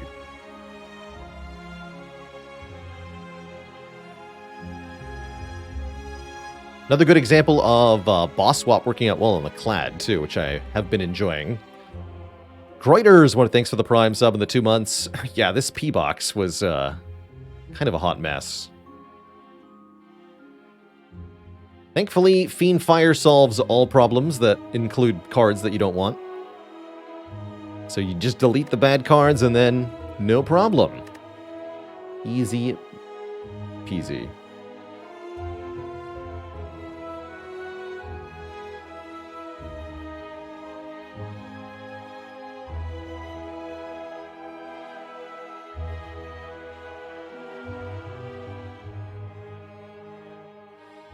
Do I think Philo would have ended the run without Bottled Bludgeon? I don't think so. I don't think the bottling... Although Bottled Bludgeon was fun, I don't think it had much of an impact in how this run went.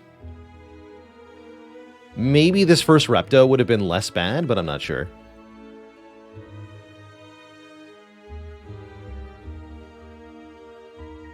Let's see here. Had originally planned on doing a little bit of Backpack Hero. I think instead I want to do a Defect run as the last part of stream today. So I think that's my plan. I'm going to take a quick break here, refill the legs, stretch the water. When I return Twitch chat, we're going to play a run as the robot. So please don't go nowhere. I'll be back in a bit.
Alrighty, Twitch chat, we are back. Thank you for hanging out.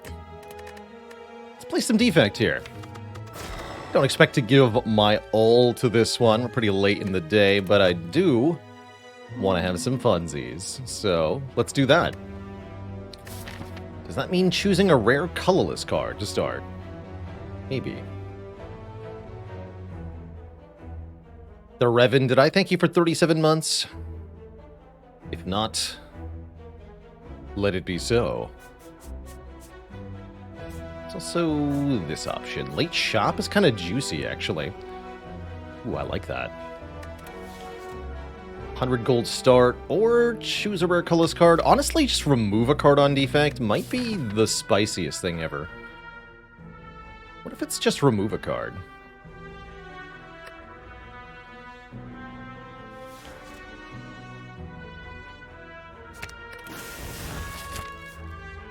Defect strong.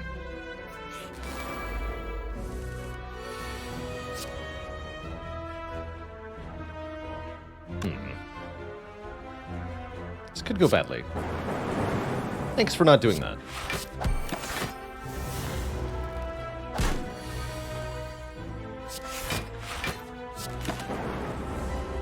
Log. A log. Thanks for the 8 months in the Prime sub. One away from the Twitch baby get. I am a floor 1 rebound enjoyer, but floor 1 self-repair seems like it might be even better. Let's try heal 7 per combat. And then never find any damage. Uh-oh. Put my face.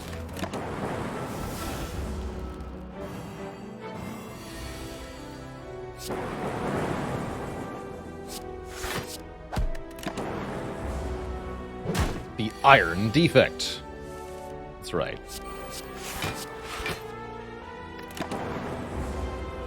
Steve O'Mat with 38 months in the Prime sub. Thank you, thank you. Okay, Dupe Pot's pretty cool. Only one of these cards says deal damage, and I feel obliged to take it. Compile Driver is just fine. Deals 7, and guess what? Draws a card. And we get another removal? Okay, let's just go further down this line then. I like where we're headed, and I like it a lot. Remove a strike. Go to the shop.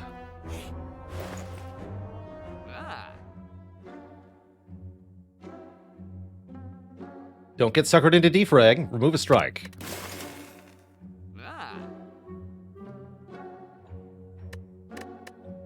Don't buy leap. Probably. Seems bad.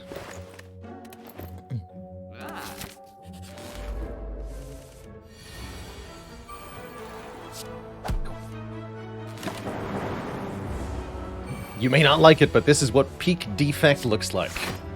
It's true.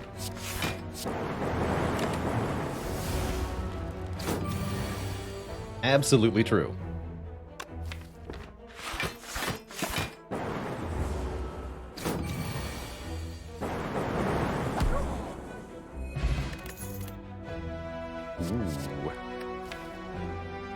Definitely we're hurting for damage, so probably take a beam cell here. As tempting as Reinforced Body is. Probably upgrade it too. Although one could very easily argue for a Zap upgrade in this position.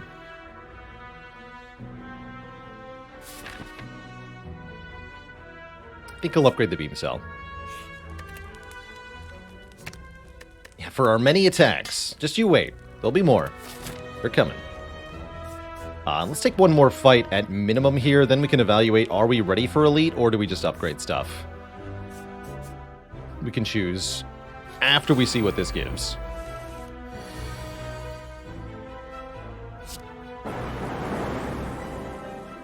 Good.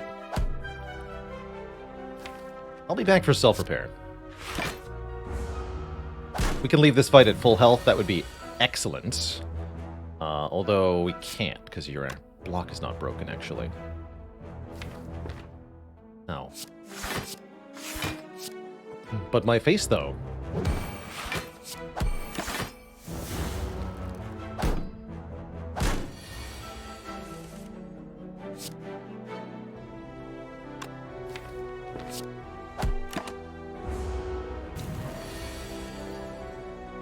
Hey, Jaggy, I do find that oftentimes I get a bit less interested in the game as a viewer in the later acts. Absolutely. I find more interest in the early games, certainly. So you're not alone in feeling that way, that's for sure.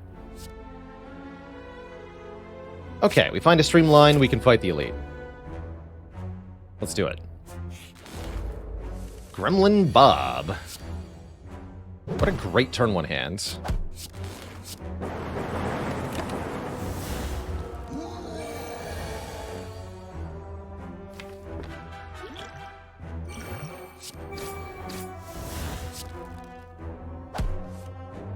Bummer. Redraw that, please.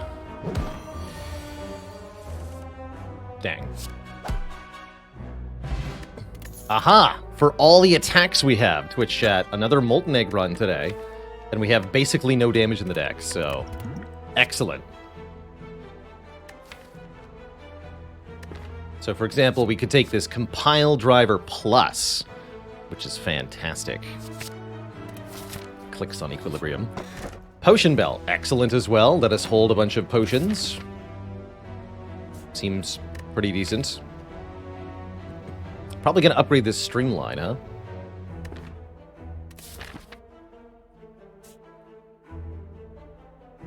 And this won't be... yeah, this is fine.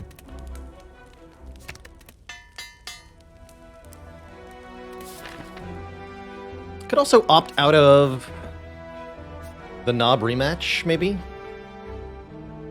Fight a couple more fights, try to get some potions here.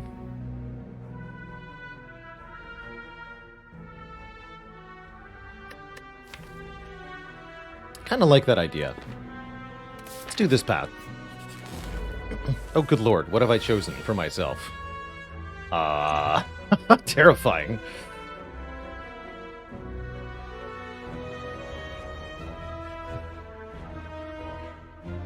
This is the worst set of 4 gremlins. I think I just used the explosive potion. This is horrifying. Absolutely horrifying.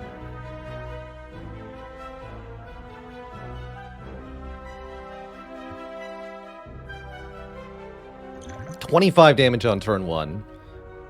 And the wizard is here too. Yeah, we gotta do this. There's no way.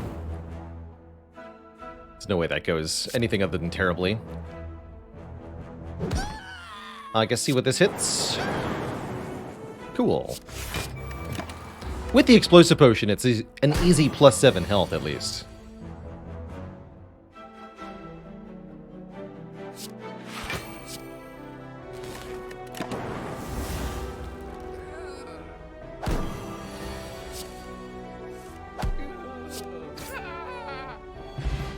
We get a strength potion. And a sweeping beam plus for some good AoE damage, which we would definitely want going into Slime Boss. Yeah. Don't need to reinforce with the Equilibrium is how I feel. Hello. Get beamed on.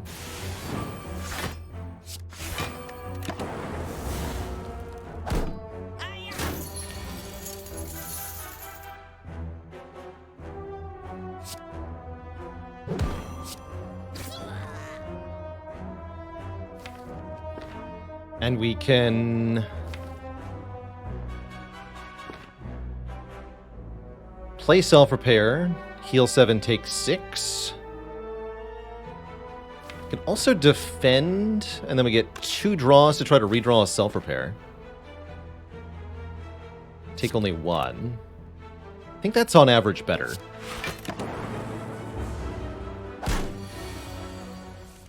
As we take 1, but then we're at...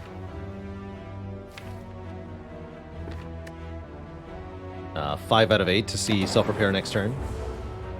To get back 6. We don't get the 6, though, so... oh well. Didn't work out for us. We can take a Core Surge Plus or a Go for the Eyes Plus, though, and those are great.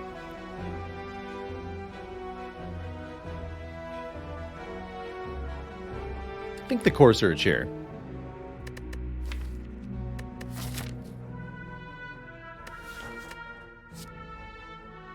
Melter Plus is also not bad, removing block and dealing 14, but it's really hard for me to want Melter next to Core Surge. It's just a much better card overall.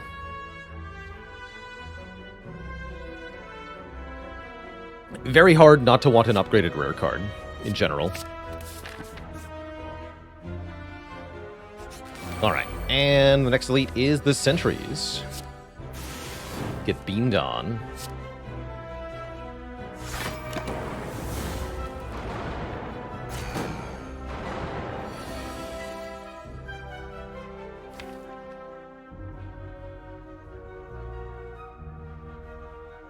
Do 20 and 15 next turn. This fight will go for a long time if we don't deploy more damage. So I'm going to play the Zap here and double defend.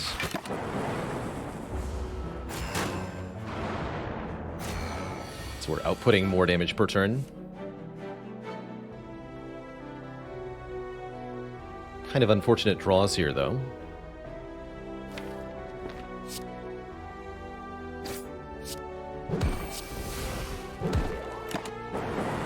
Somewhat unlikely we get that self-repair in play.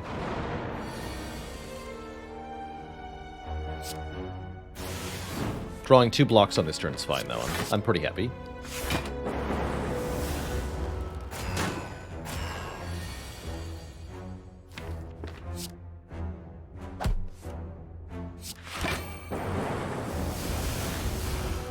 Dual cast kills? Yes, it does. Okay, not bad. We have 41 health and meat on the bone. If we are at or below half health after a combat, heal for 12. We're offered Rebound Plus to put a card back on top. Great with Streamline, great with Sweeping Beam. Pretty cool with Equilibrium, too. I'll take yet another attack card here with a plus on it. And I think we do want to go to a shop, because at the shop we can remove, you guessed it, the Last Strike. Or buy a relic. We could duplicate self-repair. We could duplicate an upgraded attack card. Or I can remove strike. This is my favorite way to play Defect, personally. This is why the Mastery Challenge didn't master Defect Strike until May. Because I think this character is much more effective with all of their strikes removed. I think Cold Snap and or Charge Battery are both options here. We can't quite get them both. Cold Snap looks pretty good. But do I need to pay for it? It's just a common card. I don't need it right away. Although I would probably take 2 of them, yeah? I think we'd be okay with 2 upgraded Cold Snaps in this deck. We have Compile Driver after all. Okay, it's good enough. Good enough for me. And I think we could probably upgrade Self-Repair now. My question is, do I need to use the Strength Potion to get through Slime Boss? Maybe. Did the Mastery Challenge take inspiration from Monster Train? Yes, it did.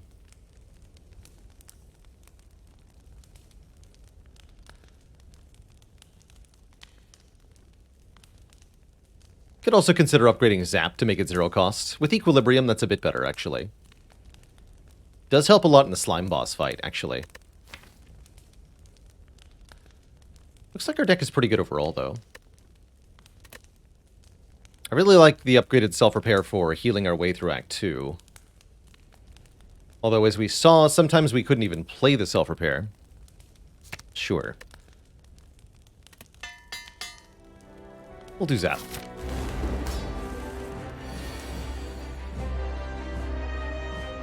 And I think I'm going to hold on to Beam Cell here. We're just going to go Equilibrium Cold Snap, and then we can evaluate.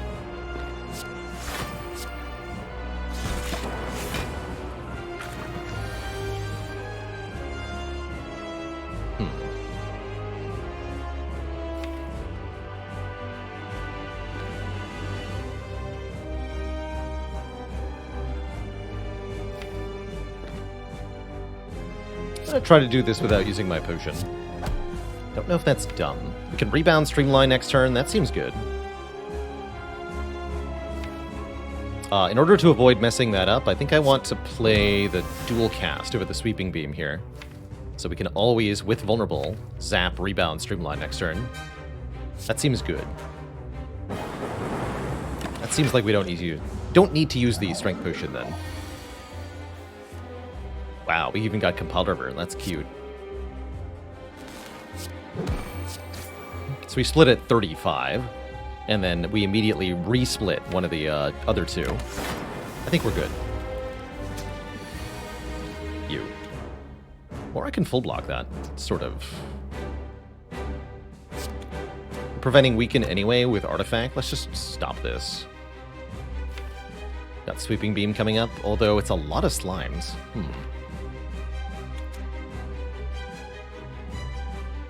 Concerning.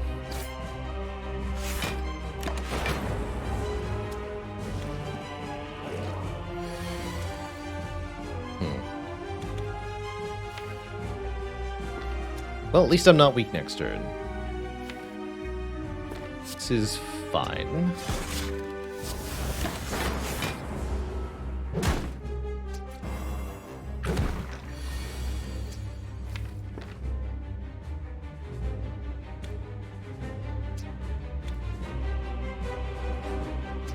I was really hoping I'd get Sweeping Beam, Beam Cell before Sweeping Beam here.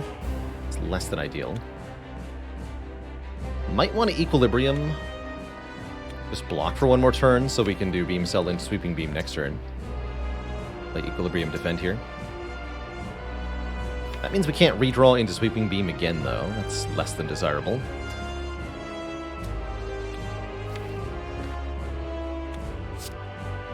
Let's go Sweeping Beam, then Equilibrium, I guess. We're never dying to this.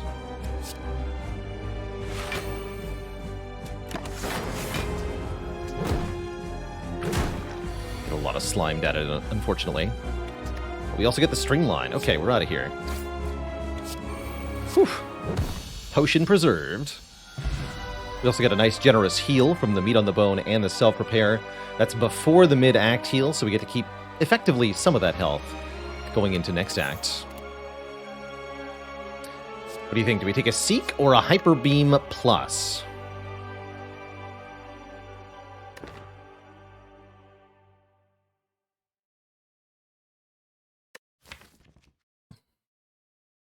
We also have Core Surge to block the focus down, by the way. Give me that.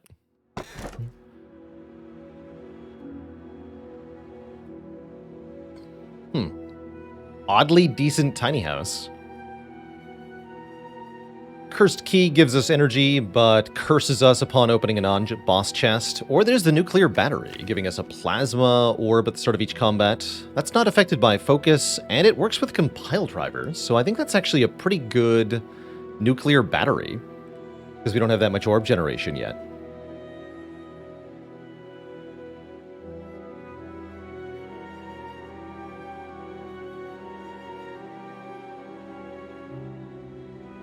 So yeah, let's take the Nuclear Battery. We get at least 4 energy on turn 1. If we evoke it, we get more energy, and if we keep it around, even better. 2 Compiled Rivers. I definitely don't have 2 Compiled Rivers. Just the 1 for now. Although maybe that'll change. Max of 2 elites, looks like. Seems fine to me. No need for an early shop. We spent all our money on card removes. So we start over here. We want to go to this fire. Probably fight these 2 elites. Now is a good time to upgrade Self-Repair.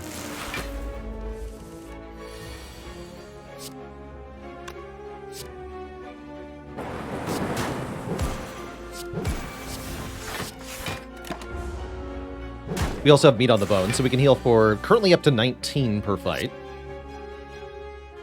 Streamline Hyper Beam kills, but we want to play the Self-Repair.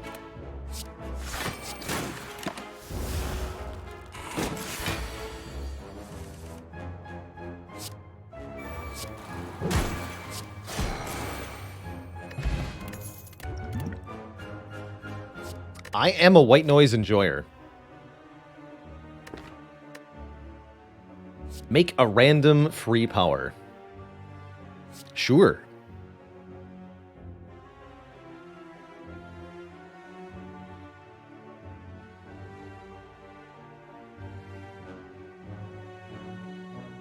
Pope says, any tips of forced scaling with Defect? Creative AI can be a way to find scaling when you otherwise have none.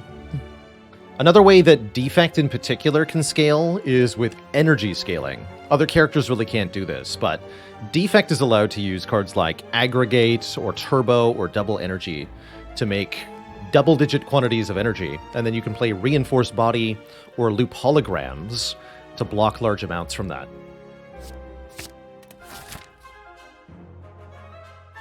So lots of energy and Reinforced Body is something to keep in mind as an option for the Defect. That took me quite a while to sort of figure out.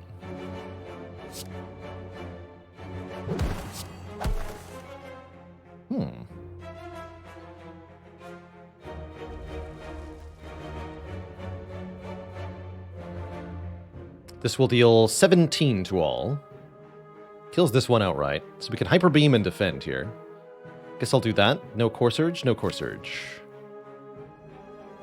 No Core Surge.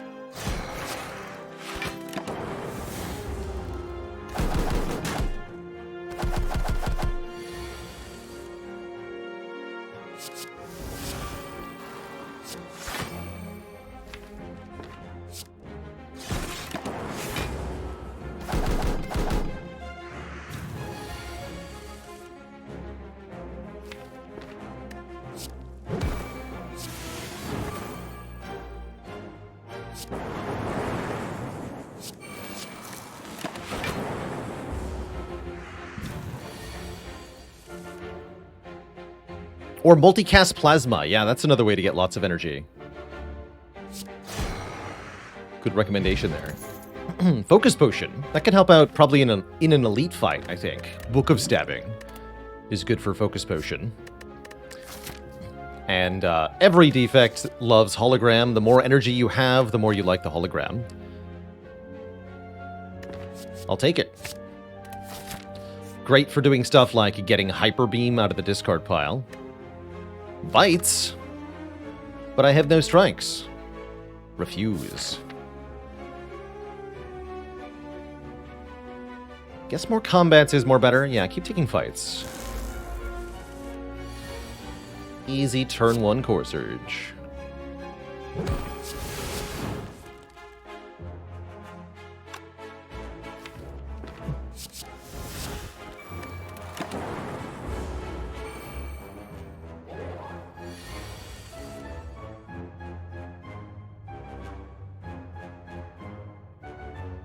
First of all, how dare you?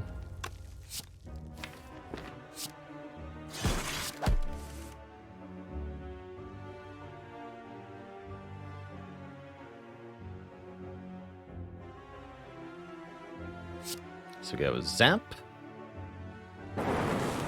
Dual Cast. Rebound, Hyper Beam. Play Streamline. Buffer the hit, draw Hyper Beam. Maybe also get, yeah, Self-Repair. Good fight.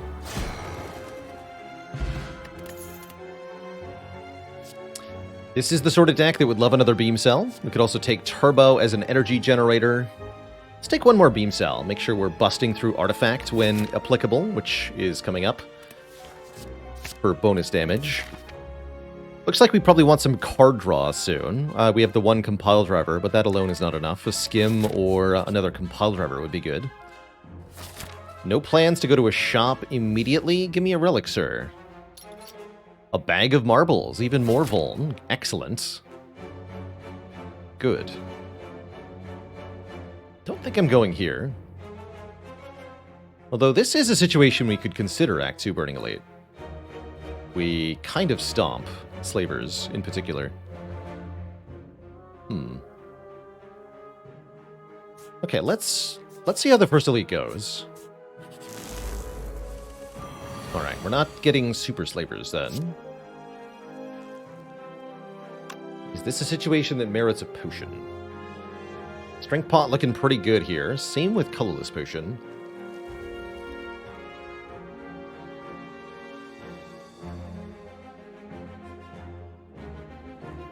Hyper Beam turn 1 would have made this a lot simpler.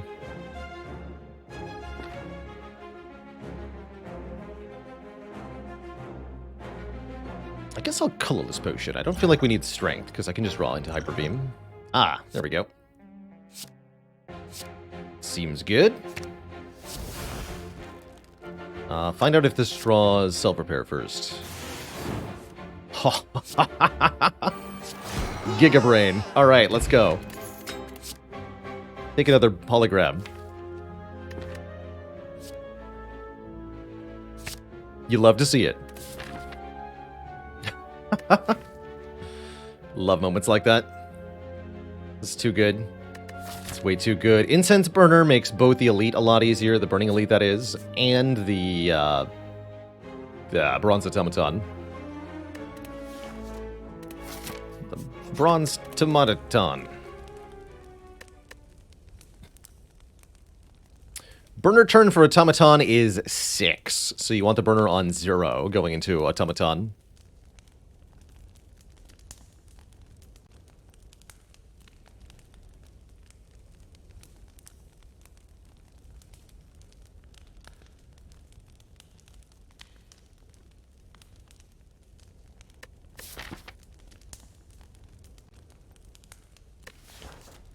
What's up one of these? Tempting to get self-repair upgraded, but we're at full health, so it seems kind of a waste.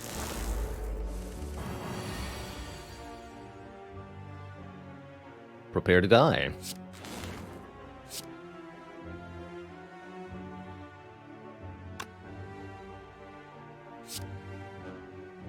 Let's see, this is going to deal 17 times 1.5. Not quite enough. Do it this way, then. Or just self-repair. No, I have to rebound, right? Yeah. Here we are.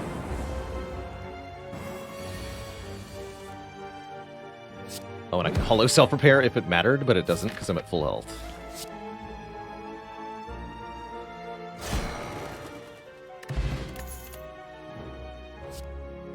It says plus.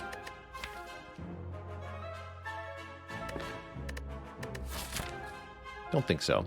Kleiny, thanks for 6 months of support. It's good to be me.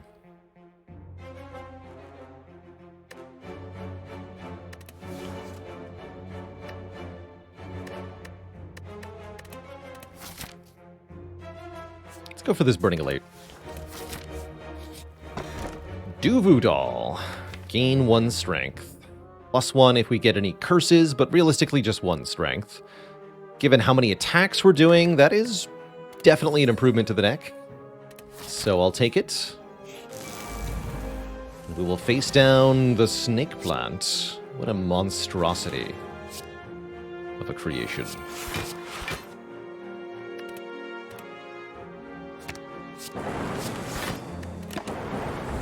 But my face, though. Also, I want to win on this turn, which seems not like it's going to happen, unless math. I'm potentially willing to use the Strength Potion to get turn 2 intangible here. Let's see here. We do 5, 24, 19, 31.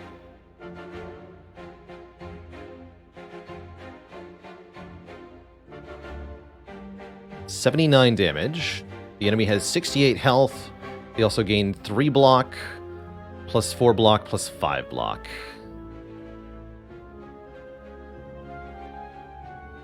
And then 6 after the last one, right? So the orbs won't do any damage. That sure sounds like the Strength Potion is the difference here. Because our enemy is going to have 80 health and we do 79 damage. Bummer. Is there any way to make that work differently? I don't think so.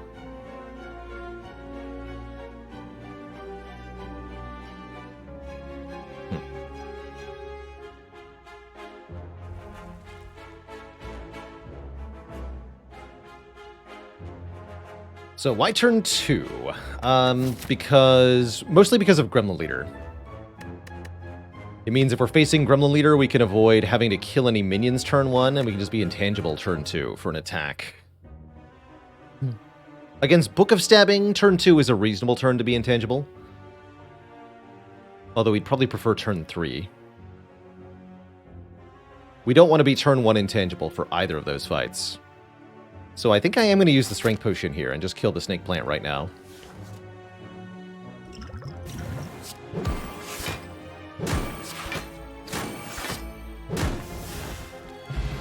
Get a Fire Pot, that's good. And with a Hyper Beam, I don't think I need another Sweeping Beam. I do like a Go for the Eyes to apply Weaken. Yeah, it could be a bad book pattern, could be an aggro turn 1 attack from Gremlin Leader. We're just facing Book of Stabbing with Regeneration. That ain't too bad. That ain't too bad. I suppose that will do.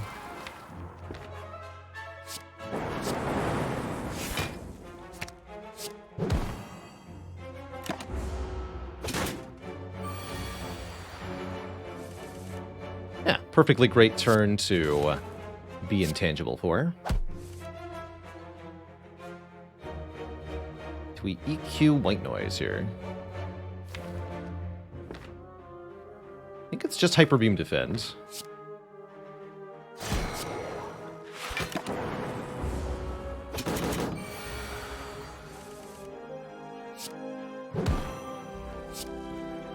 Good job, Hyper Beam.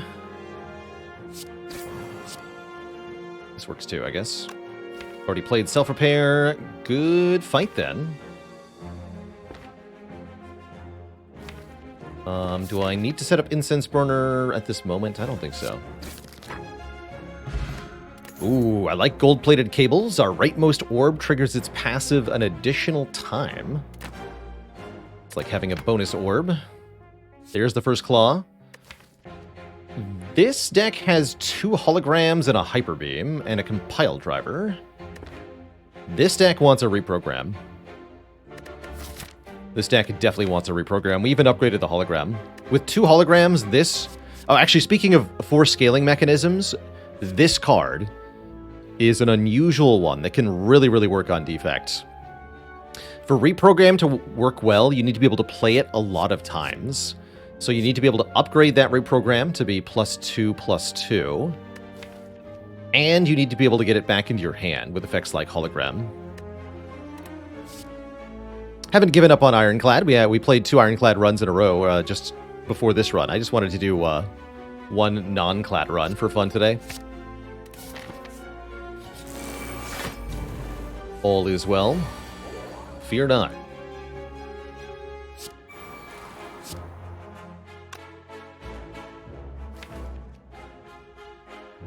I guess you're going to die to Hyper Beam, though, right? Do it this way. Rebound can also let you do reprogram things. You ideally want to combine it with card draw to get some immediate impact. Otherwise, it might not be enough.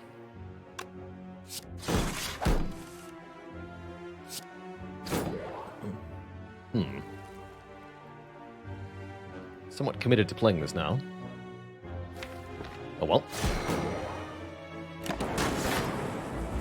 That's what self-repair is for.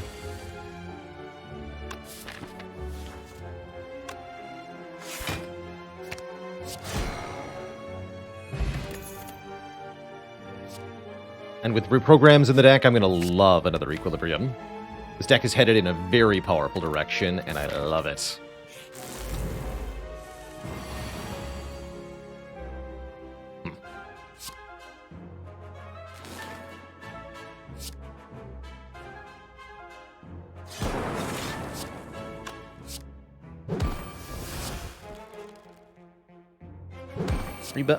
Rebound the hologram. Don't rebound anything. Just give me a lot of energy next turn. Make me intangible.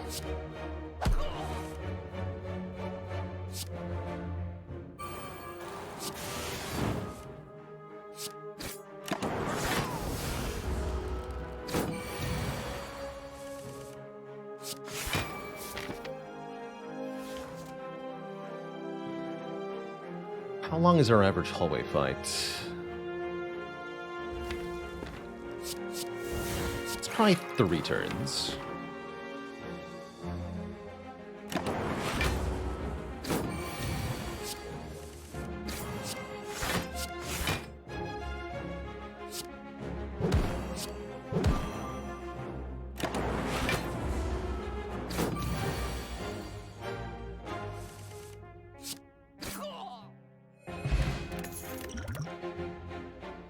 Leap Plus is a little bit of a boring card, but when you're stacking Dexterity, it's a very effective card.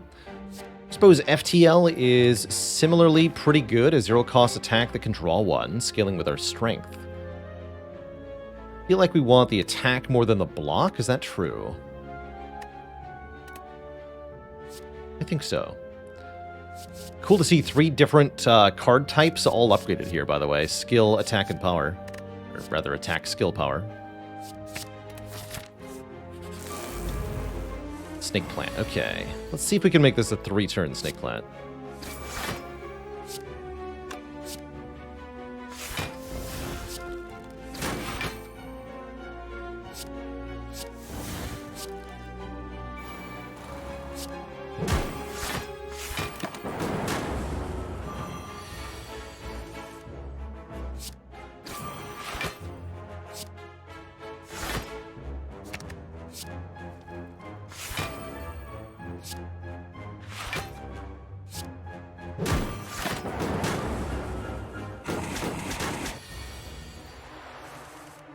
Good.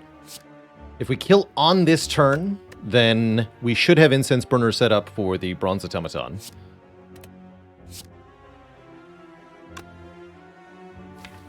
Is this able to work, though? Real True Gravy! Delicious. Thanks for the Prime sub. Welcome to the Cozy Sub Club. I'm attempting to determine if I'm allowed to play Self-Repair. I don't think I can. This would do 14. This will only do 39. So 14 brings it to 36 plus 3. No, that is 39. Okay, so yeah, we can self-repair, rebound, hyper beam. Assuming I didn't mismat that. Self-repair also does indeed draw 1, so we can actually core surge, hyper beam. It's even better. Okay, cool. We're at full health. We have 4 potions. We have burner set up. And we find a machine learning. That's a cool way to get card draw. Or we can take a compile driver. I've got to say, this is one of the cool ways to scale your card draw as Defect, is with the machine learning. And I really like that in a reprogram-oriented deck. Did I consider Molten Egg at all when I chose FTL over Leap? No. No, it's true we can get more upgraded attacks, but I wasn't really looking at sort of the scarcity of each of those types, so to speak. Okay, we upgrade the reprogram, and this should be a very hilarious boss fight. Let's see how this goes.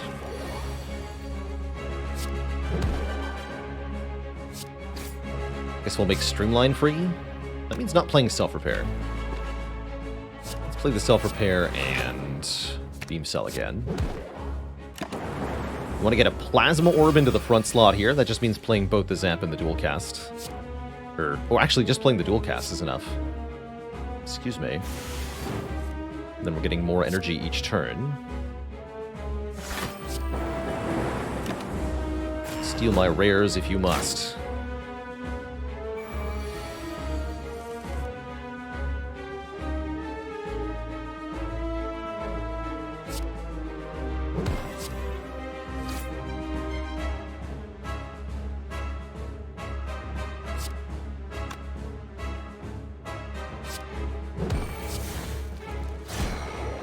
That focus down.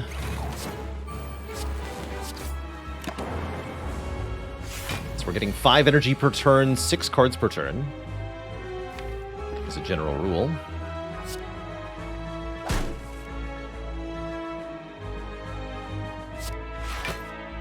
take that. So I did that in that order to lose one less focus, basically, which is probably unnecessarily fancy.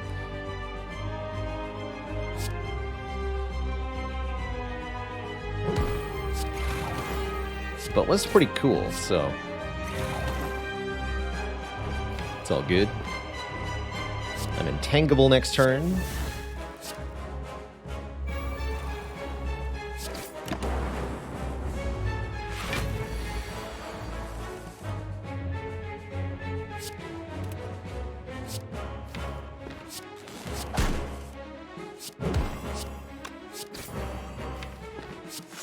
Of course, I'm just gonna go much lower on focus anyway, right?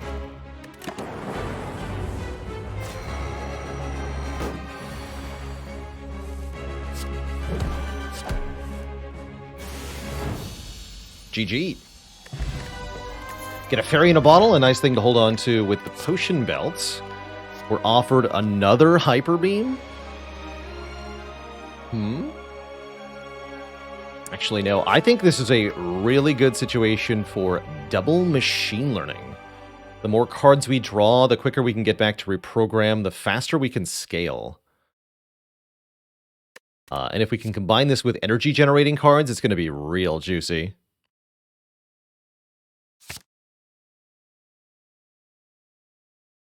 A valid hello and welcome. All you know about Defect is see a hologram, take a hologram.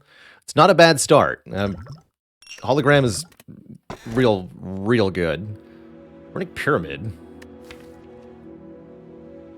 Boo. I mean, I guess.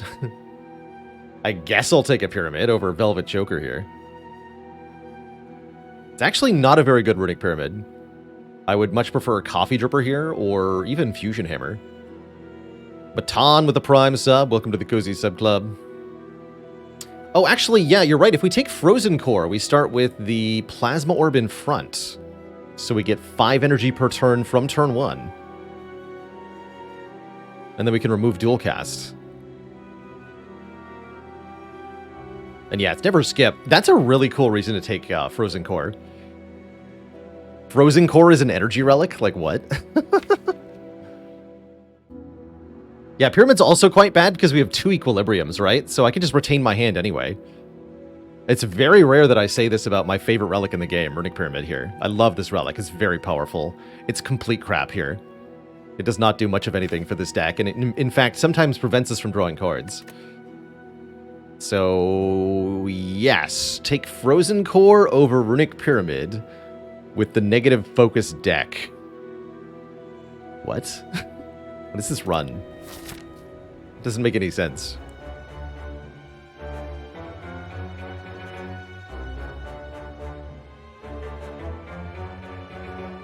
So, a gold-plated cable says your rightmost orb triggers its passive an additional time. And plasma orbs, crucially, activate at the start of your turn. So look at this. We go from 3 to 5 energy immediately here. Pretty cool.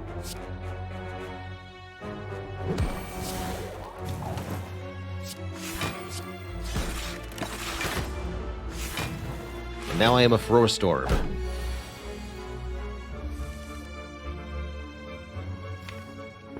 The Frorbage.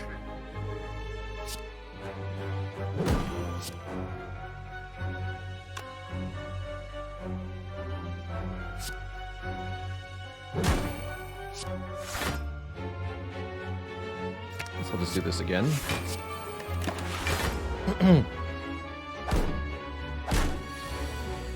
Ow. How dare you?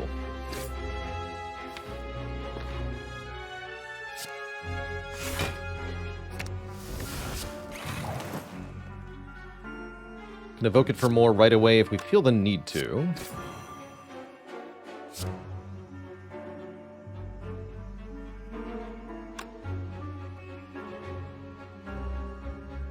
$25? Take 1. 1 is fine.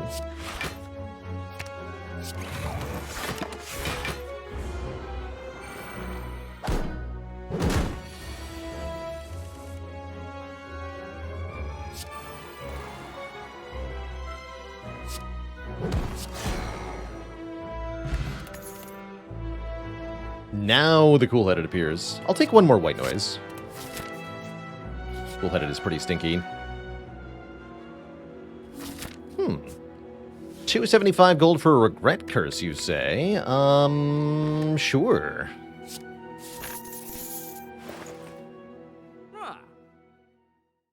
Pile Driver's okay. Heatsinks is okay. Fusion is an interesting idea. We could go more plasma or cycle to plasma. Certainly we want to remove the curse here. Could take virus too. That's an interesting way to get 3 orbs set up on turn 1. Definitely going to take another Compile Driver. Compile Driver very good here. I think I actually do want this fusion. And how about Toolbox? Actually, ooh, Finesse? Finesse. We can do both, Finesse and Toolbox. I like that a lot more than the Symbiotic Virus here. Although, again, the Symbiotic Virus is cool for getting us 3 different orbs on turn 1. It's the main thing it does here. But yeah, let's go Finesse Toolbox. We get an extra card on turn 1.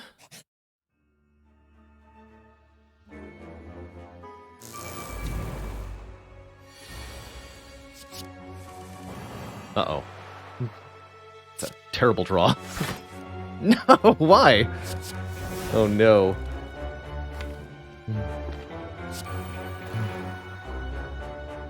We're still fine though, I imagine.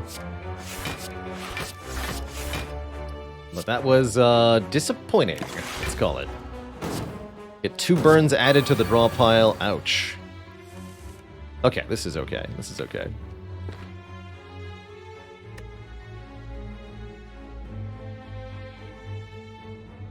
So I can kill 1 here if I'm willing to use at least 1 potion, which I super duper am.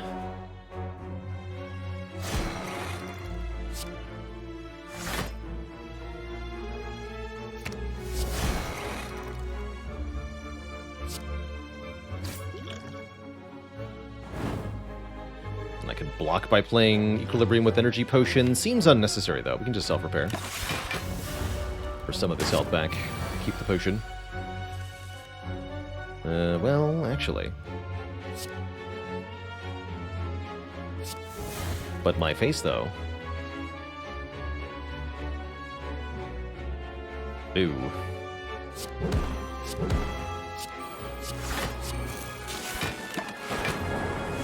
Ow. Better be a good rare relic. Okay.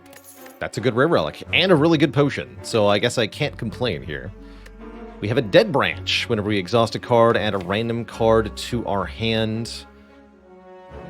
Don't actually have that many exhausting things, which is good. This deck doesn't actually want to add too much stuff to it. In fact, you could even maybe argue for a skip here, although I think that's kind of silly.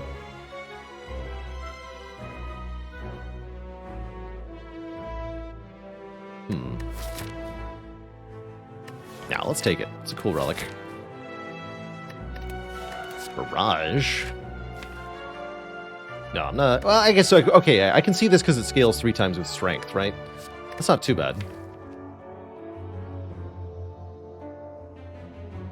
I don't feel like I need any more attacks, though, so no thank you. Let's line up for the first elite fight, shall we?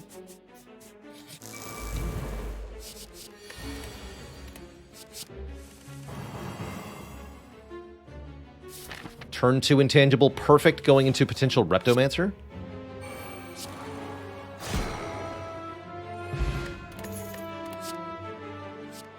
This card's pretty good. Second program, interesting. Have to upgrade it. Not a bad idea, though, to have 2.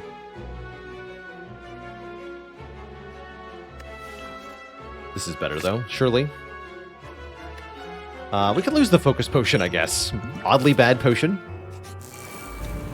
And yes, we are facing down a Reptomancer. Means the turn 2 intangible could be quite good. Although we actually don't want to kill the daggers. because we want to force Reptomancer herself to attack us next turn while we're intangible. So I'm not going to play this Hyper Beam. Ooh, I don't like doing that. But I think that might be correct here. Really don't like doing that.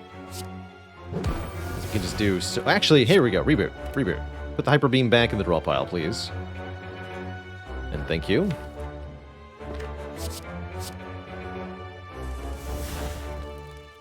Perfect. Give me Equilibrium. Block 19. 19's a full block.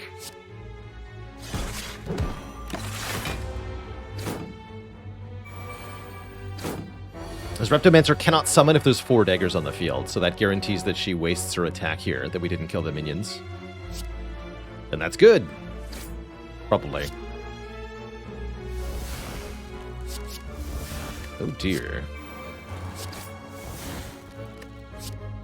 Oh. 16 energy, you say?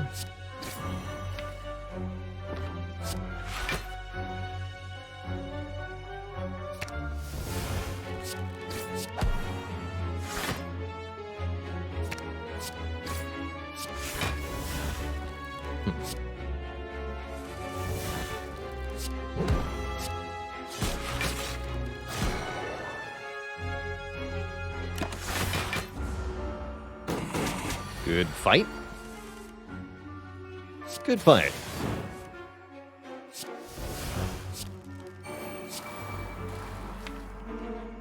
There is still a self-repair in the draw pile. Let's see if we can get to it.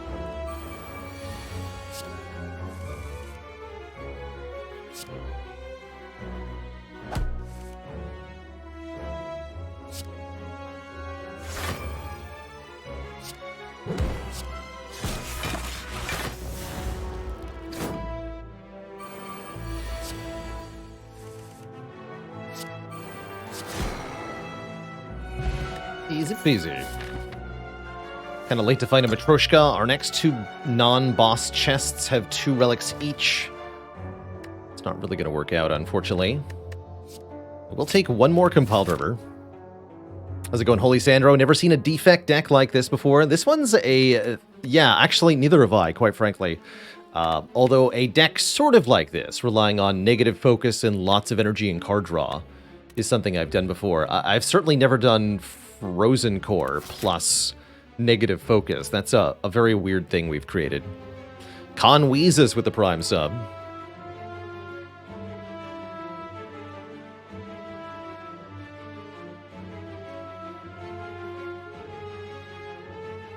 I guess I'll take an upgrade on the other hologram. Fusion's also a pretty good upgrade. Actually, let's upgrade Fusion.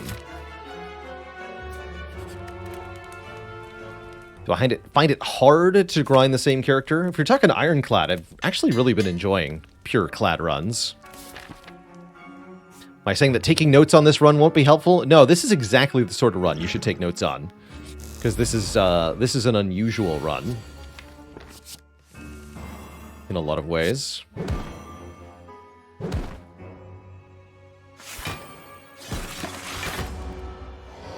So there's a lot of potential to learn stuff here, I think.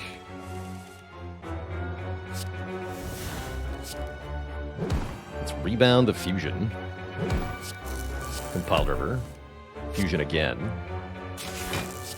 I could have triple Plasma Orbs? Like a maniac. I want it.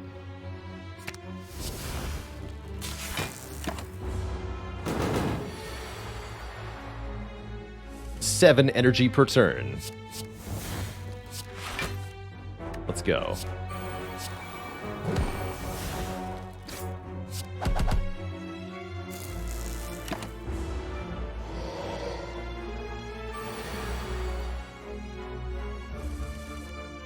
Uh-oh.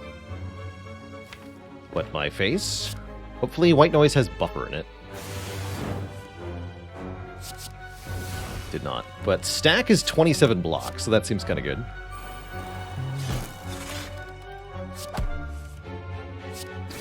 30 block. Good lord.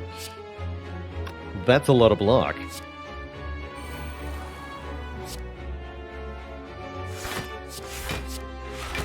Take 1.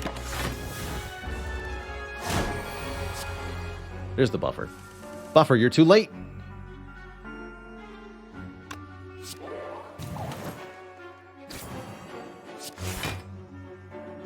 Buffer, no.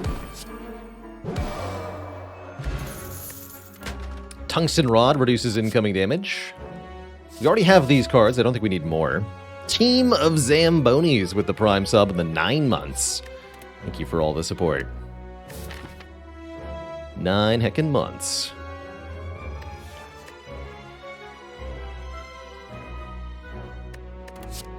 Kind of appropriate to get Tungsten Rod from Nemesis. Grundleflex, thanks for the Prime sub in the 4 months. What a name, what a player.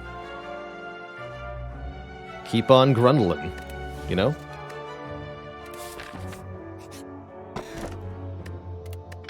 Art of War is great. If we play no attacks on our turn, we'll get bonus energy on the following turn.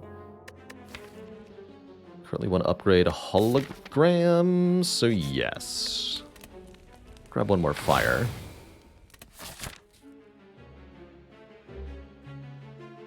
Do I want an event?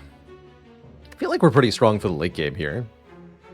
So yeah, give me an event for funsies. Sweeping Beam, your time has passed. Nice try.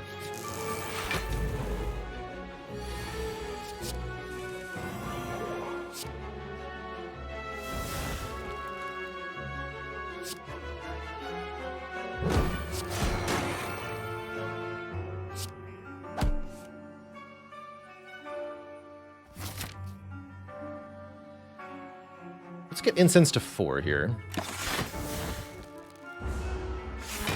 Although, can I actually kill on this turn? Probably not. Yes, I can. This does 34, and I can play Streamline too. Yeah, so let's kill now. Then I can fight Reptomancer again.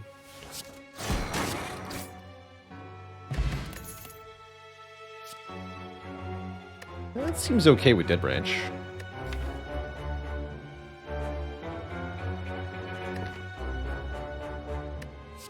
Yeah, sure. And yes, it's Repto again. Just like last time, we want to not kill the daggers on turn 1. So that we can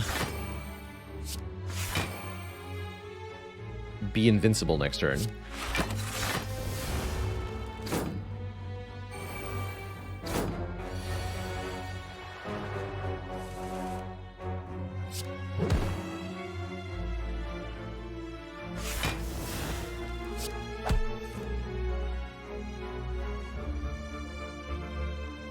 And these 2 lower daggers will actually suicide.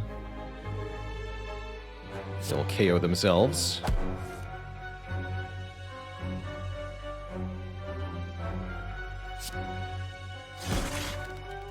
I want to kill the top ones, though.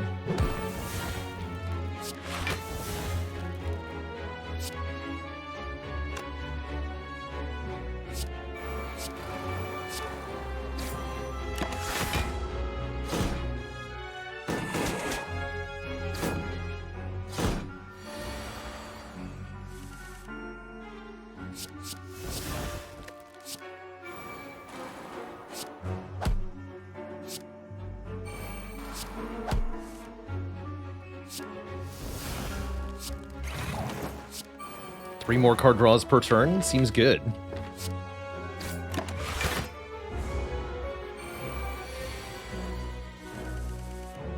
Draw everything.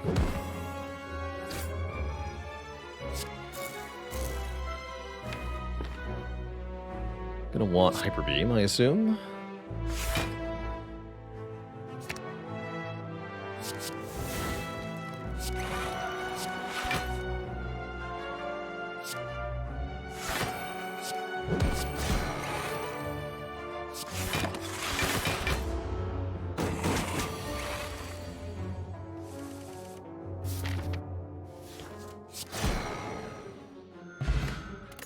2 random upgrades.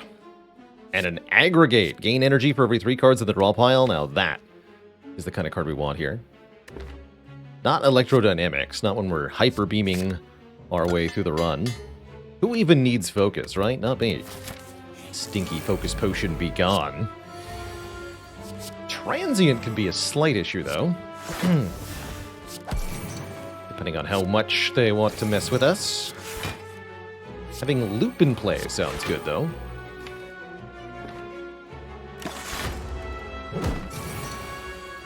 Loop-a-loo. Get him.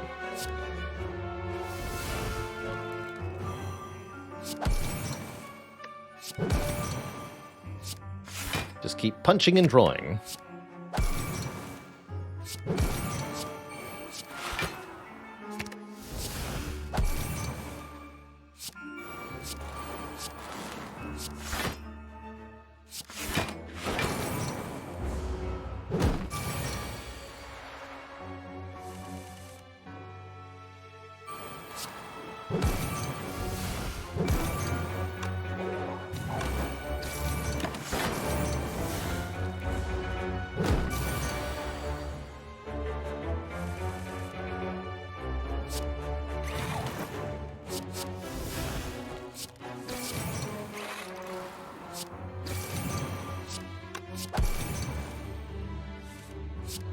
Ten energy, like you do.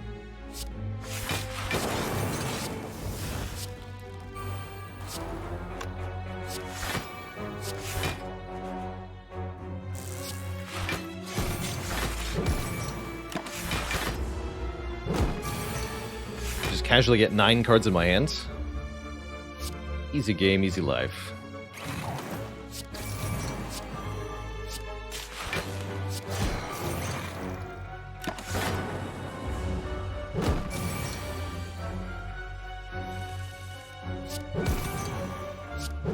Transient or Heart win in a fight. Even on Ascension 20, the Heart has more health than the Transient does total damage. 40, 50, 60, 70, 90 does not equal 800. So the Transient could never win, as far as I see it.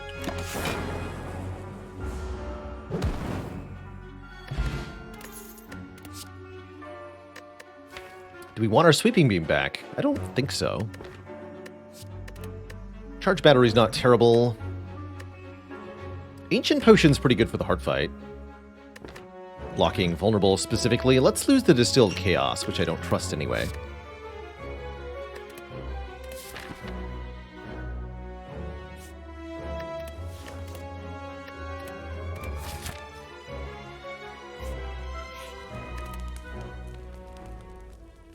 What's winning when you can simply dissolve into nothingness? No specific build that's needed to get the achievement for killing Transient Dragonite, although you'll find it easiest with a infinite build. A deck that can play a loop of cards an arbitrary number of times so that you can produce 999 damage in 1 turn. That would be the easiest way, I think. Just play these, I guess. This is not a good turn 1.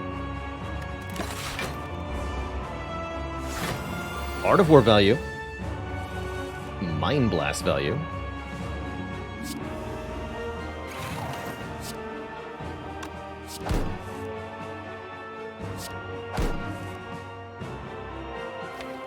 Okay, let's hollow loop sequence, I guess.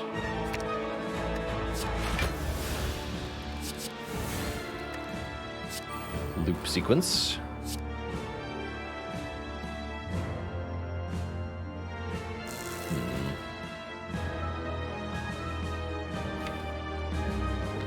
Alright, 2 cards next turn, that's fine. I'm intangible anyway. It's not so scary.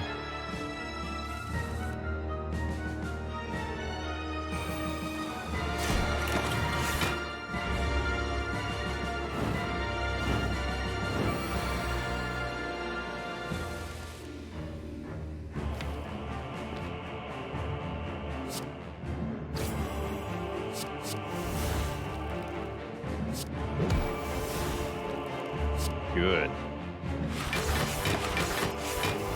That's a card I'd like to have a real copy of. Reinforced Body.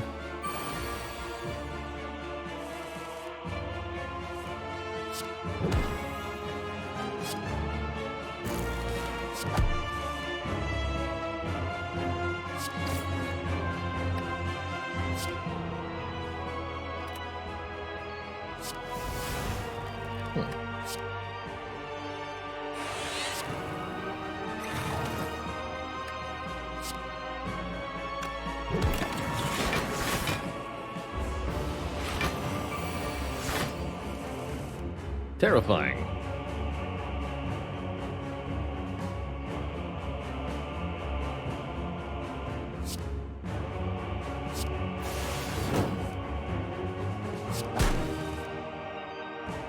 Okay.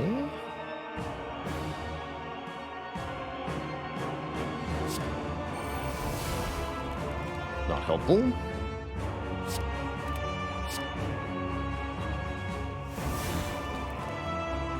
Helpful. Wait. Not helpful. I see.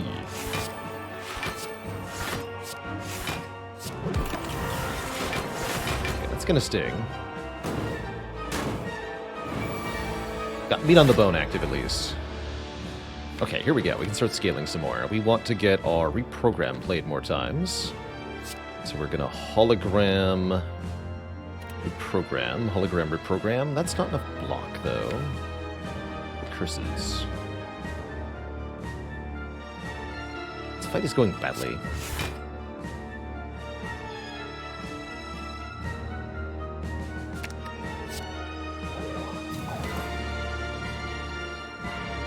Might have to use the energy potion. Let's see here. Looks like it.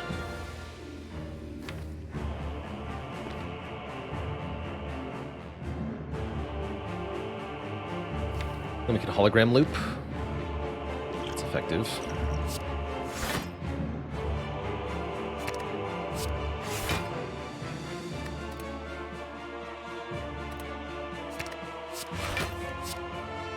That's terrible. Actually, it's not terrible. Forgot we had retain. Well then, good.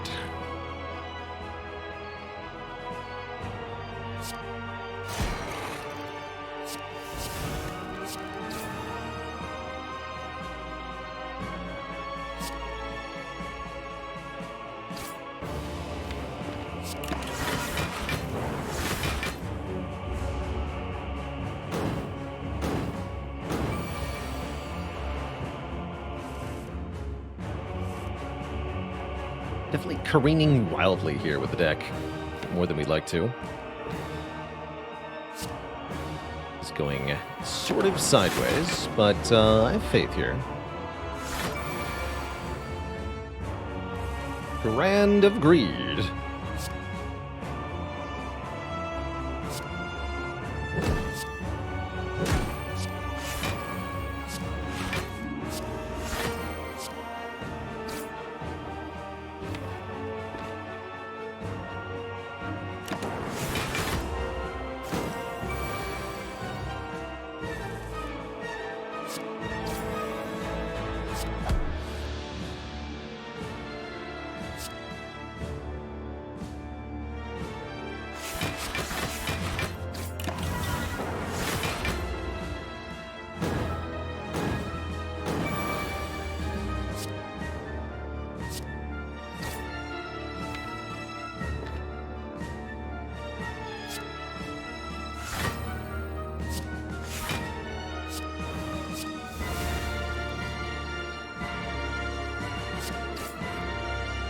Sap gives more energy. I don't see a way to get Hand of Greed kill here.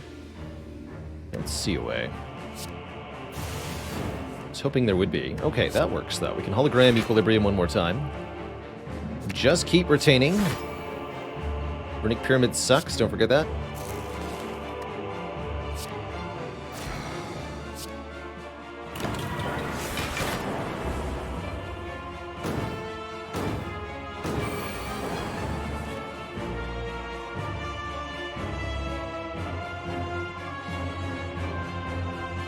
16, 14, 27. That's a kill.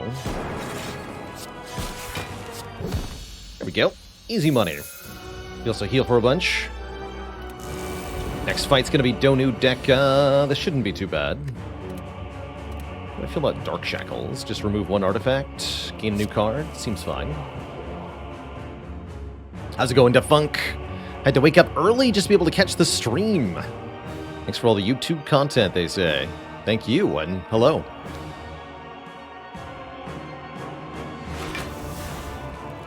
And hello. It's a cool charge battery to get.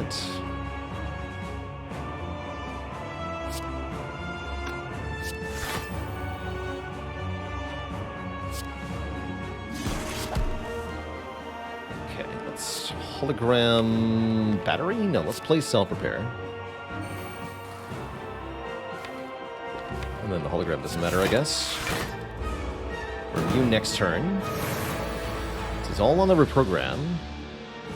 Which admittedly has gotten a little far out of sight. Oh my, okay, well that's kind of a thing. Neat. Don't mind if I do, I guess.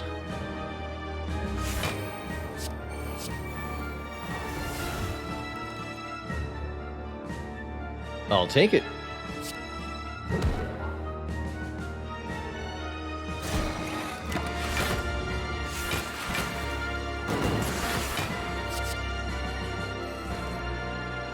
Those powers are stinky, though.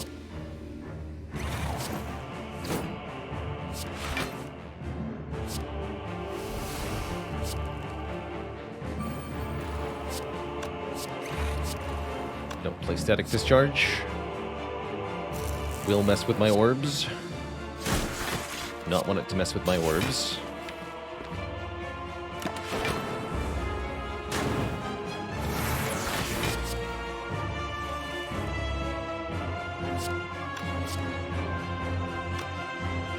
Holo reprogram, right? Yeah. I want this to keep working.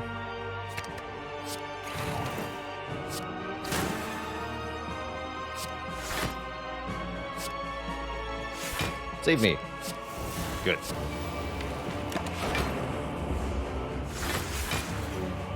Okay, scaling against these two can be really tricky, but I think we're figuring it out. Sure hope so, anyway. Aggregate. Dang.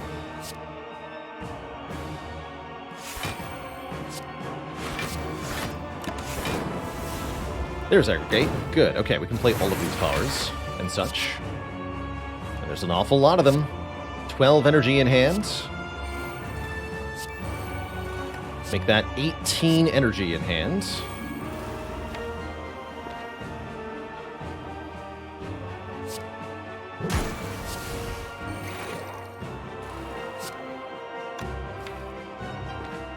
That's a lot of energy. Rebound this compile driver. Compile again. Cool.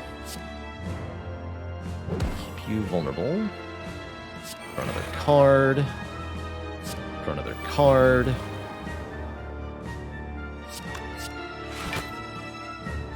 Hologram to draw more cards.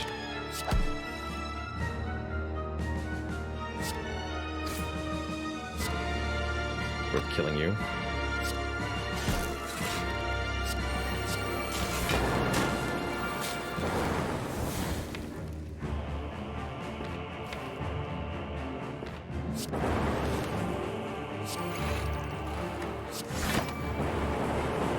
Cool turn.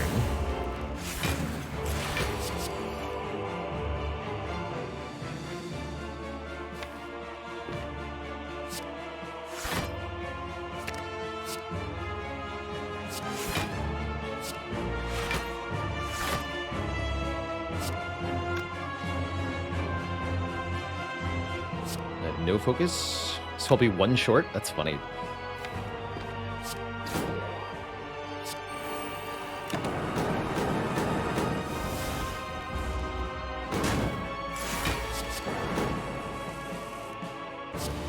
We want to set Incense Burner up in this fight, by the way. be a little careful for that reason.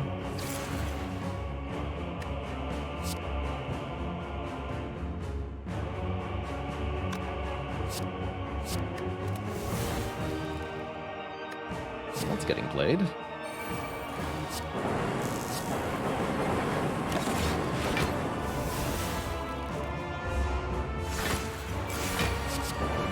Cool. Well, incense on 4 when we kill the boss here.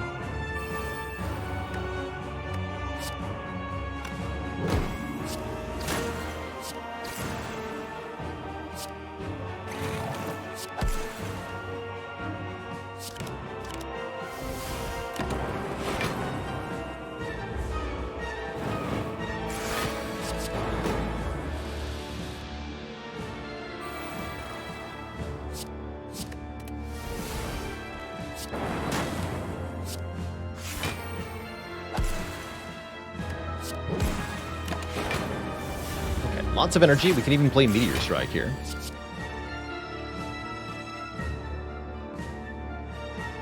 Does that help me? Not sure.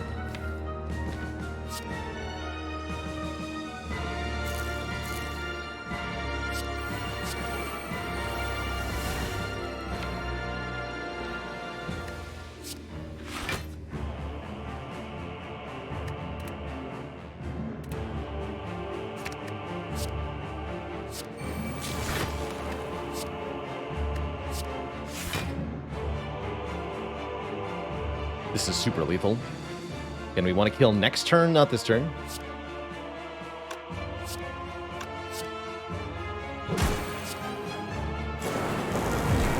That should do it. Okay, now we're set up for Act 4. I like it. GG. Two thump, a deep pulsing dread can be felt throughout the room. Is this the heart of the Spire, the source of all this hot nonsense happening? You charge your core to its maximum, dealing 21-17. What a weird run this is. And I'm loving it. Just loving it. Missing a few hit points here. If I could upgrade something, it would be what? Machine learning? White noise. White noise is good. Let's upgrade white noise. Miskatonic Blue!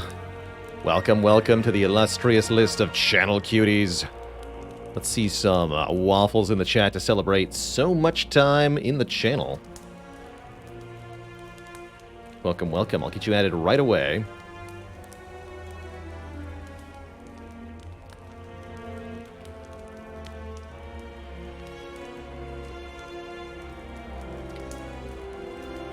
Atomic. Yeah, there we go. Cool.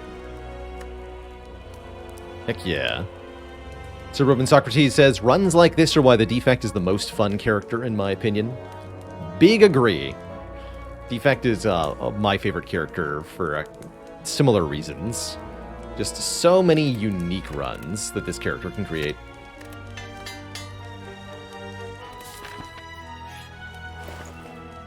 Spoon? Spoon dip bridge.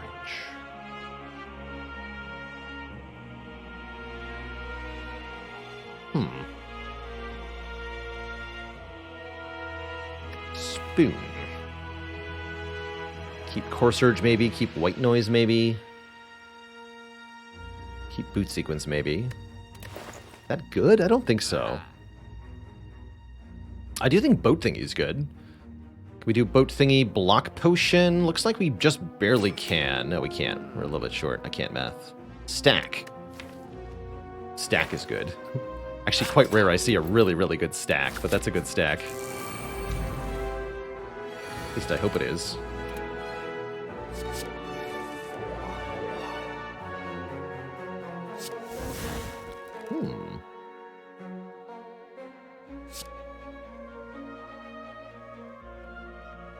I'm intangible next turn, so let's apply vulnerable here.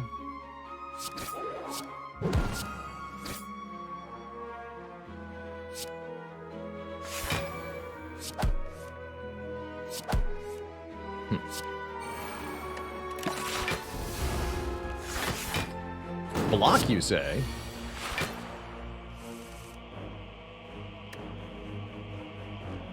Now, what use has block for a wretch like you?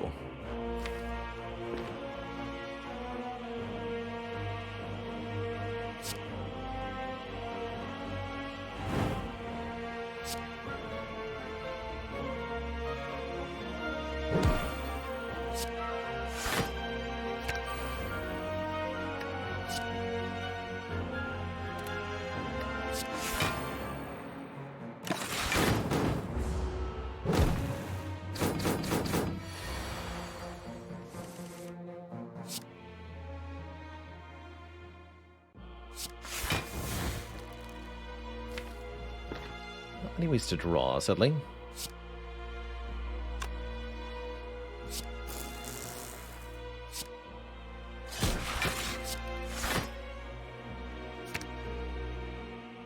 May need to turn around. Hello.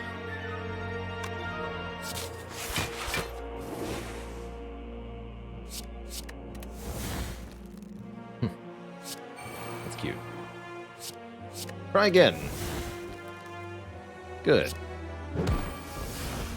Better. Just keep the turn going, whatever. Doesn't even matter. Block for 22.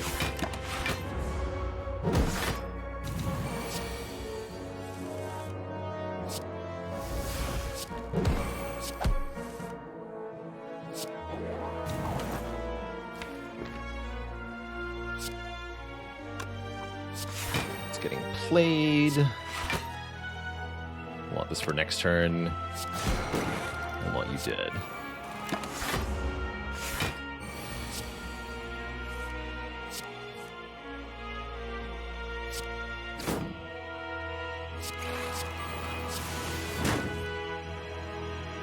Looks like I'm probably going to play this Tempest for a ton. In the absence of anything better to do with this energy, let's evoke it. Do want to be careful here, though. We do want to win with Incense Burner on 3 or 4 going into Heartfight. Ideally 3, actually, but we've already missed the opportunity to do that. So let's go with 4. 4 is good. We get Bottled Lightning. Bottled Equilibrium seems very good. Could also argue for Bottled Fusion here, so we can get extra energy up immediately. Let's do that, actually. I'm going to bottle Fusion. Or maybe even better, we bottle the Reprogram so that our holograms can always target it. That's even better. Let's take a 3rd hologram and bottle Reprogram. That's the line. That's the line. Okay. This should work well. Magnetism seems kind of cool, actually. I like it. This is a great turn 1. Going to use the artifact to block the vulnerable from Heart. Given that we're intangible, it's actually not that impactful, but it's still definitely helpful. Could block the focus down instead, but I don't want to.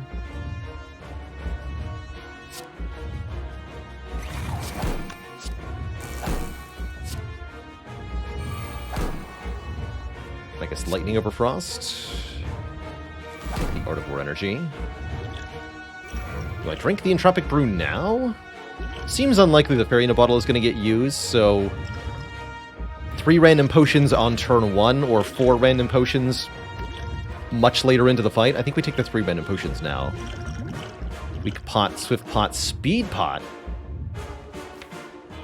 Let's use that with a Core Surge. Cool.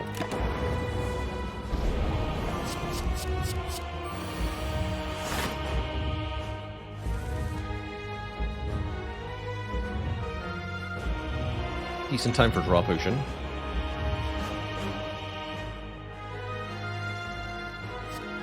Turbo, I guess.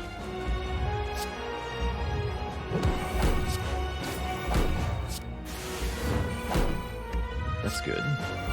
Now let's draw.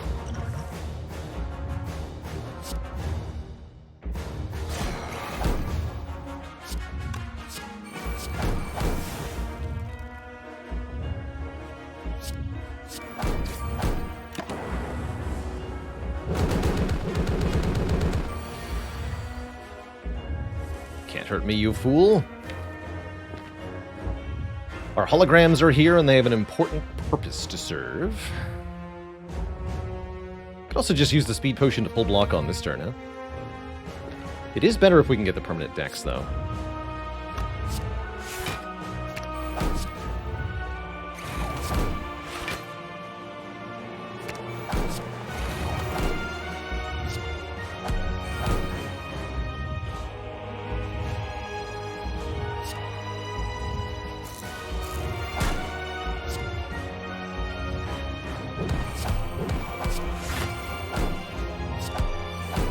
Nice.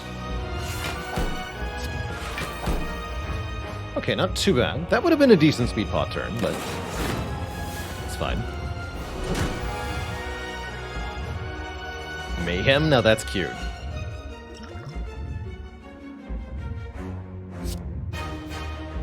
Very cute.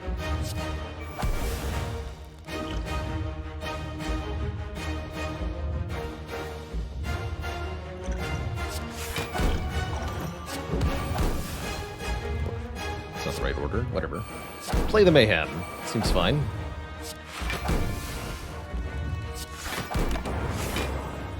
We have 11 dexterity now.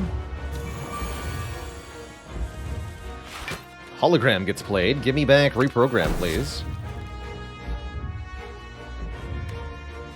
Stack blocks for 42.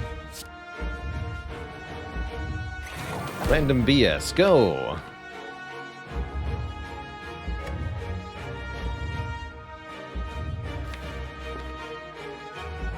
Draw exactly 3 off this compile, huh?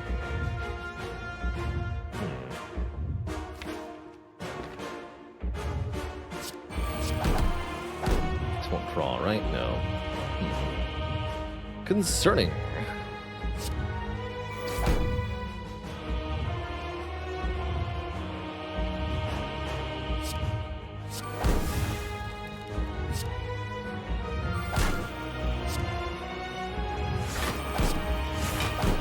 Block a lot.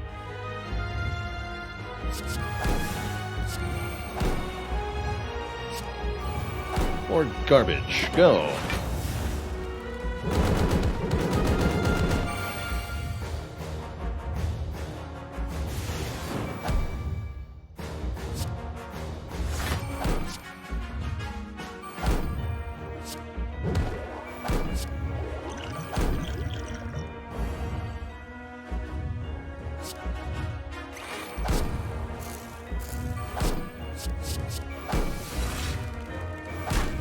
Free Thunderstrike? You'd love to see it.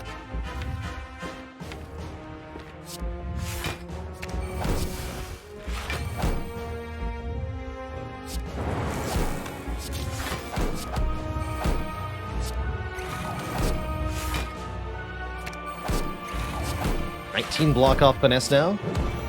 The basic attacks are scaling up really well. Still have tons of energy. Thunderstrike is 60 damage. I'm going to rebound that. Thunderstrike, go!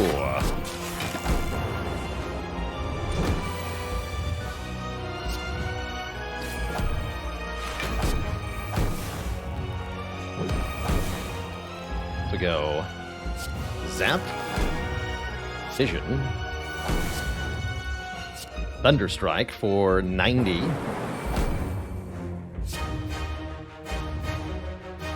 Rebound, Hologram, get back Thunderstrike. Play Hologram, get back Equilibrium.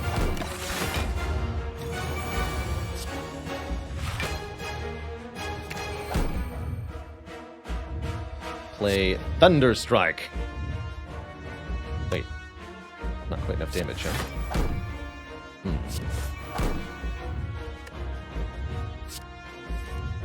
Here we go.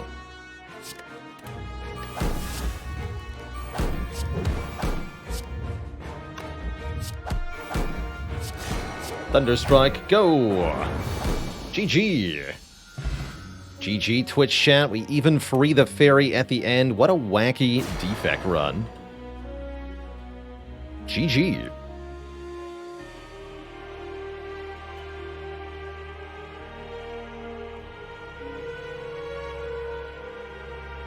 GG.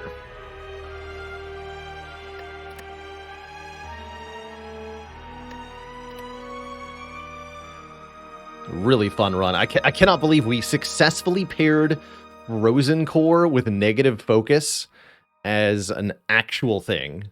I have never done that in Slay the Spire in my many, many thousands of hours of gameplay. Very cool. Very cool run.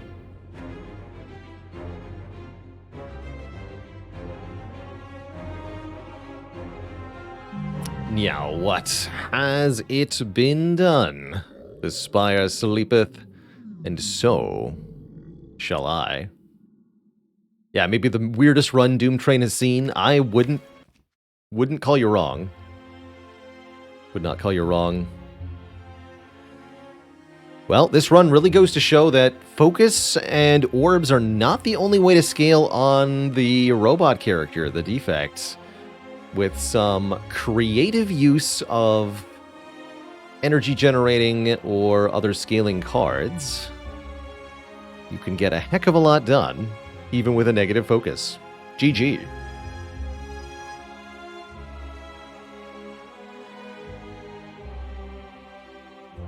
Kind of up there with double Necro Curse for uniqueness. It's certainly a wild run. Definitely going to put this one on YouTube.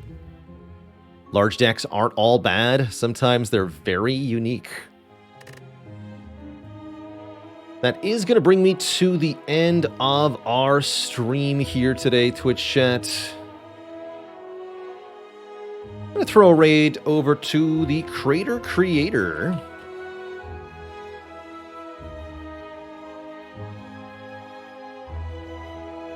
Make sure I spelled that right. Crater Creator is another wonderful streamer here on Twitch that streams a lot of Slay the Spire, currently doing some Ascension 20 runs. Aiming for the hearts. Let's show some love. And and say hello. I'll give you a raid message today. Your raid message is Frozen Core plus reprogram OP. Take that and put it in Creator's chat for me, please, Twitch chat. Till next time, my friends, I am out of here. We'll be back tomorrow, not later than noon Eastern time. See you all until then, my friends. Catch you in Crater Creator's chat room. Bye-bye.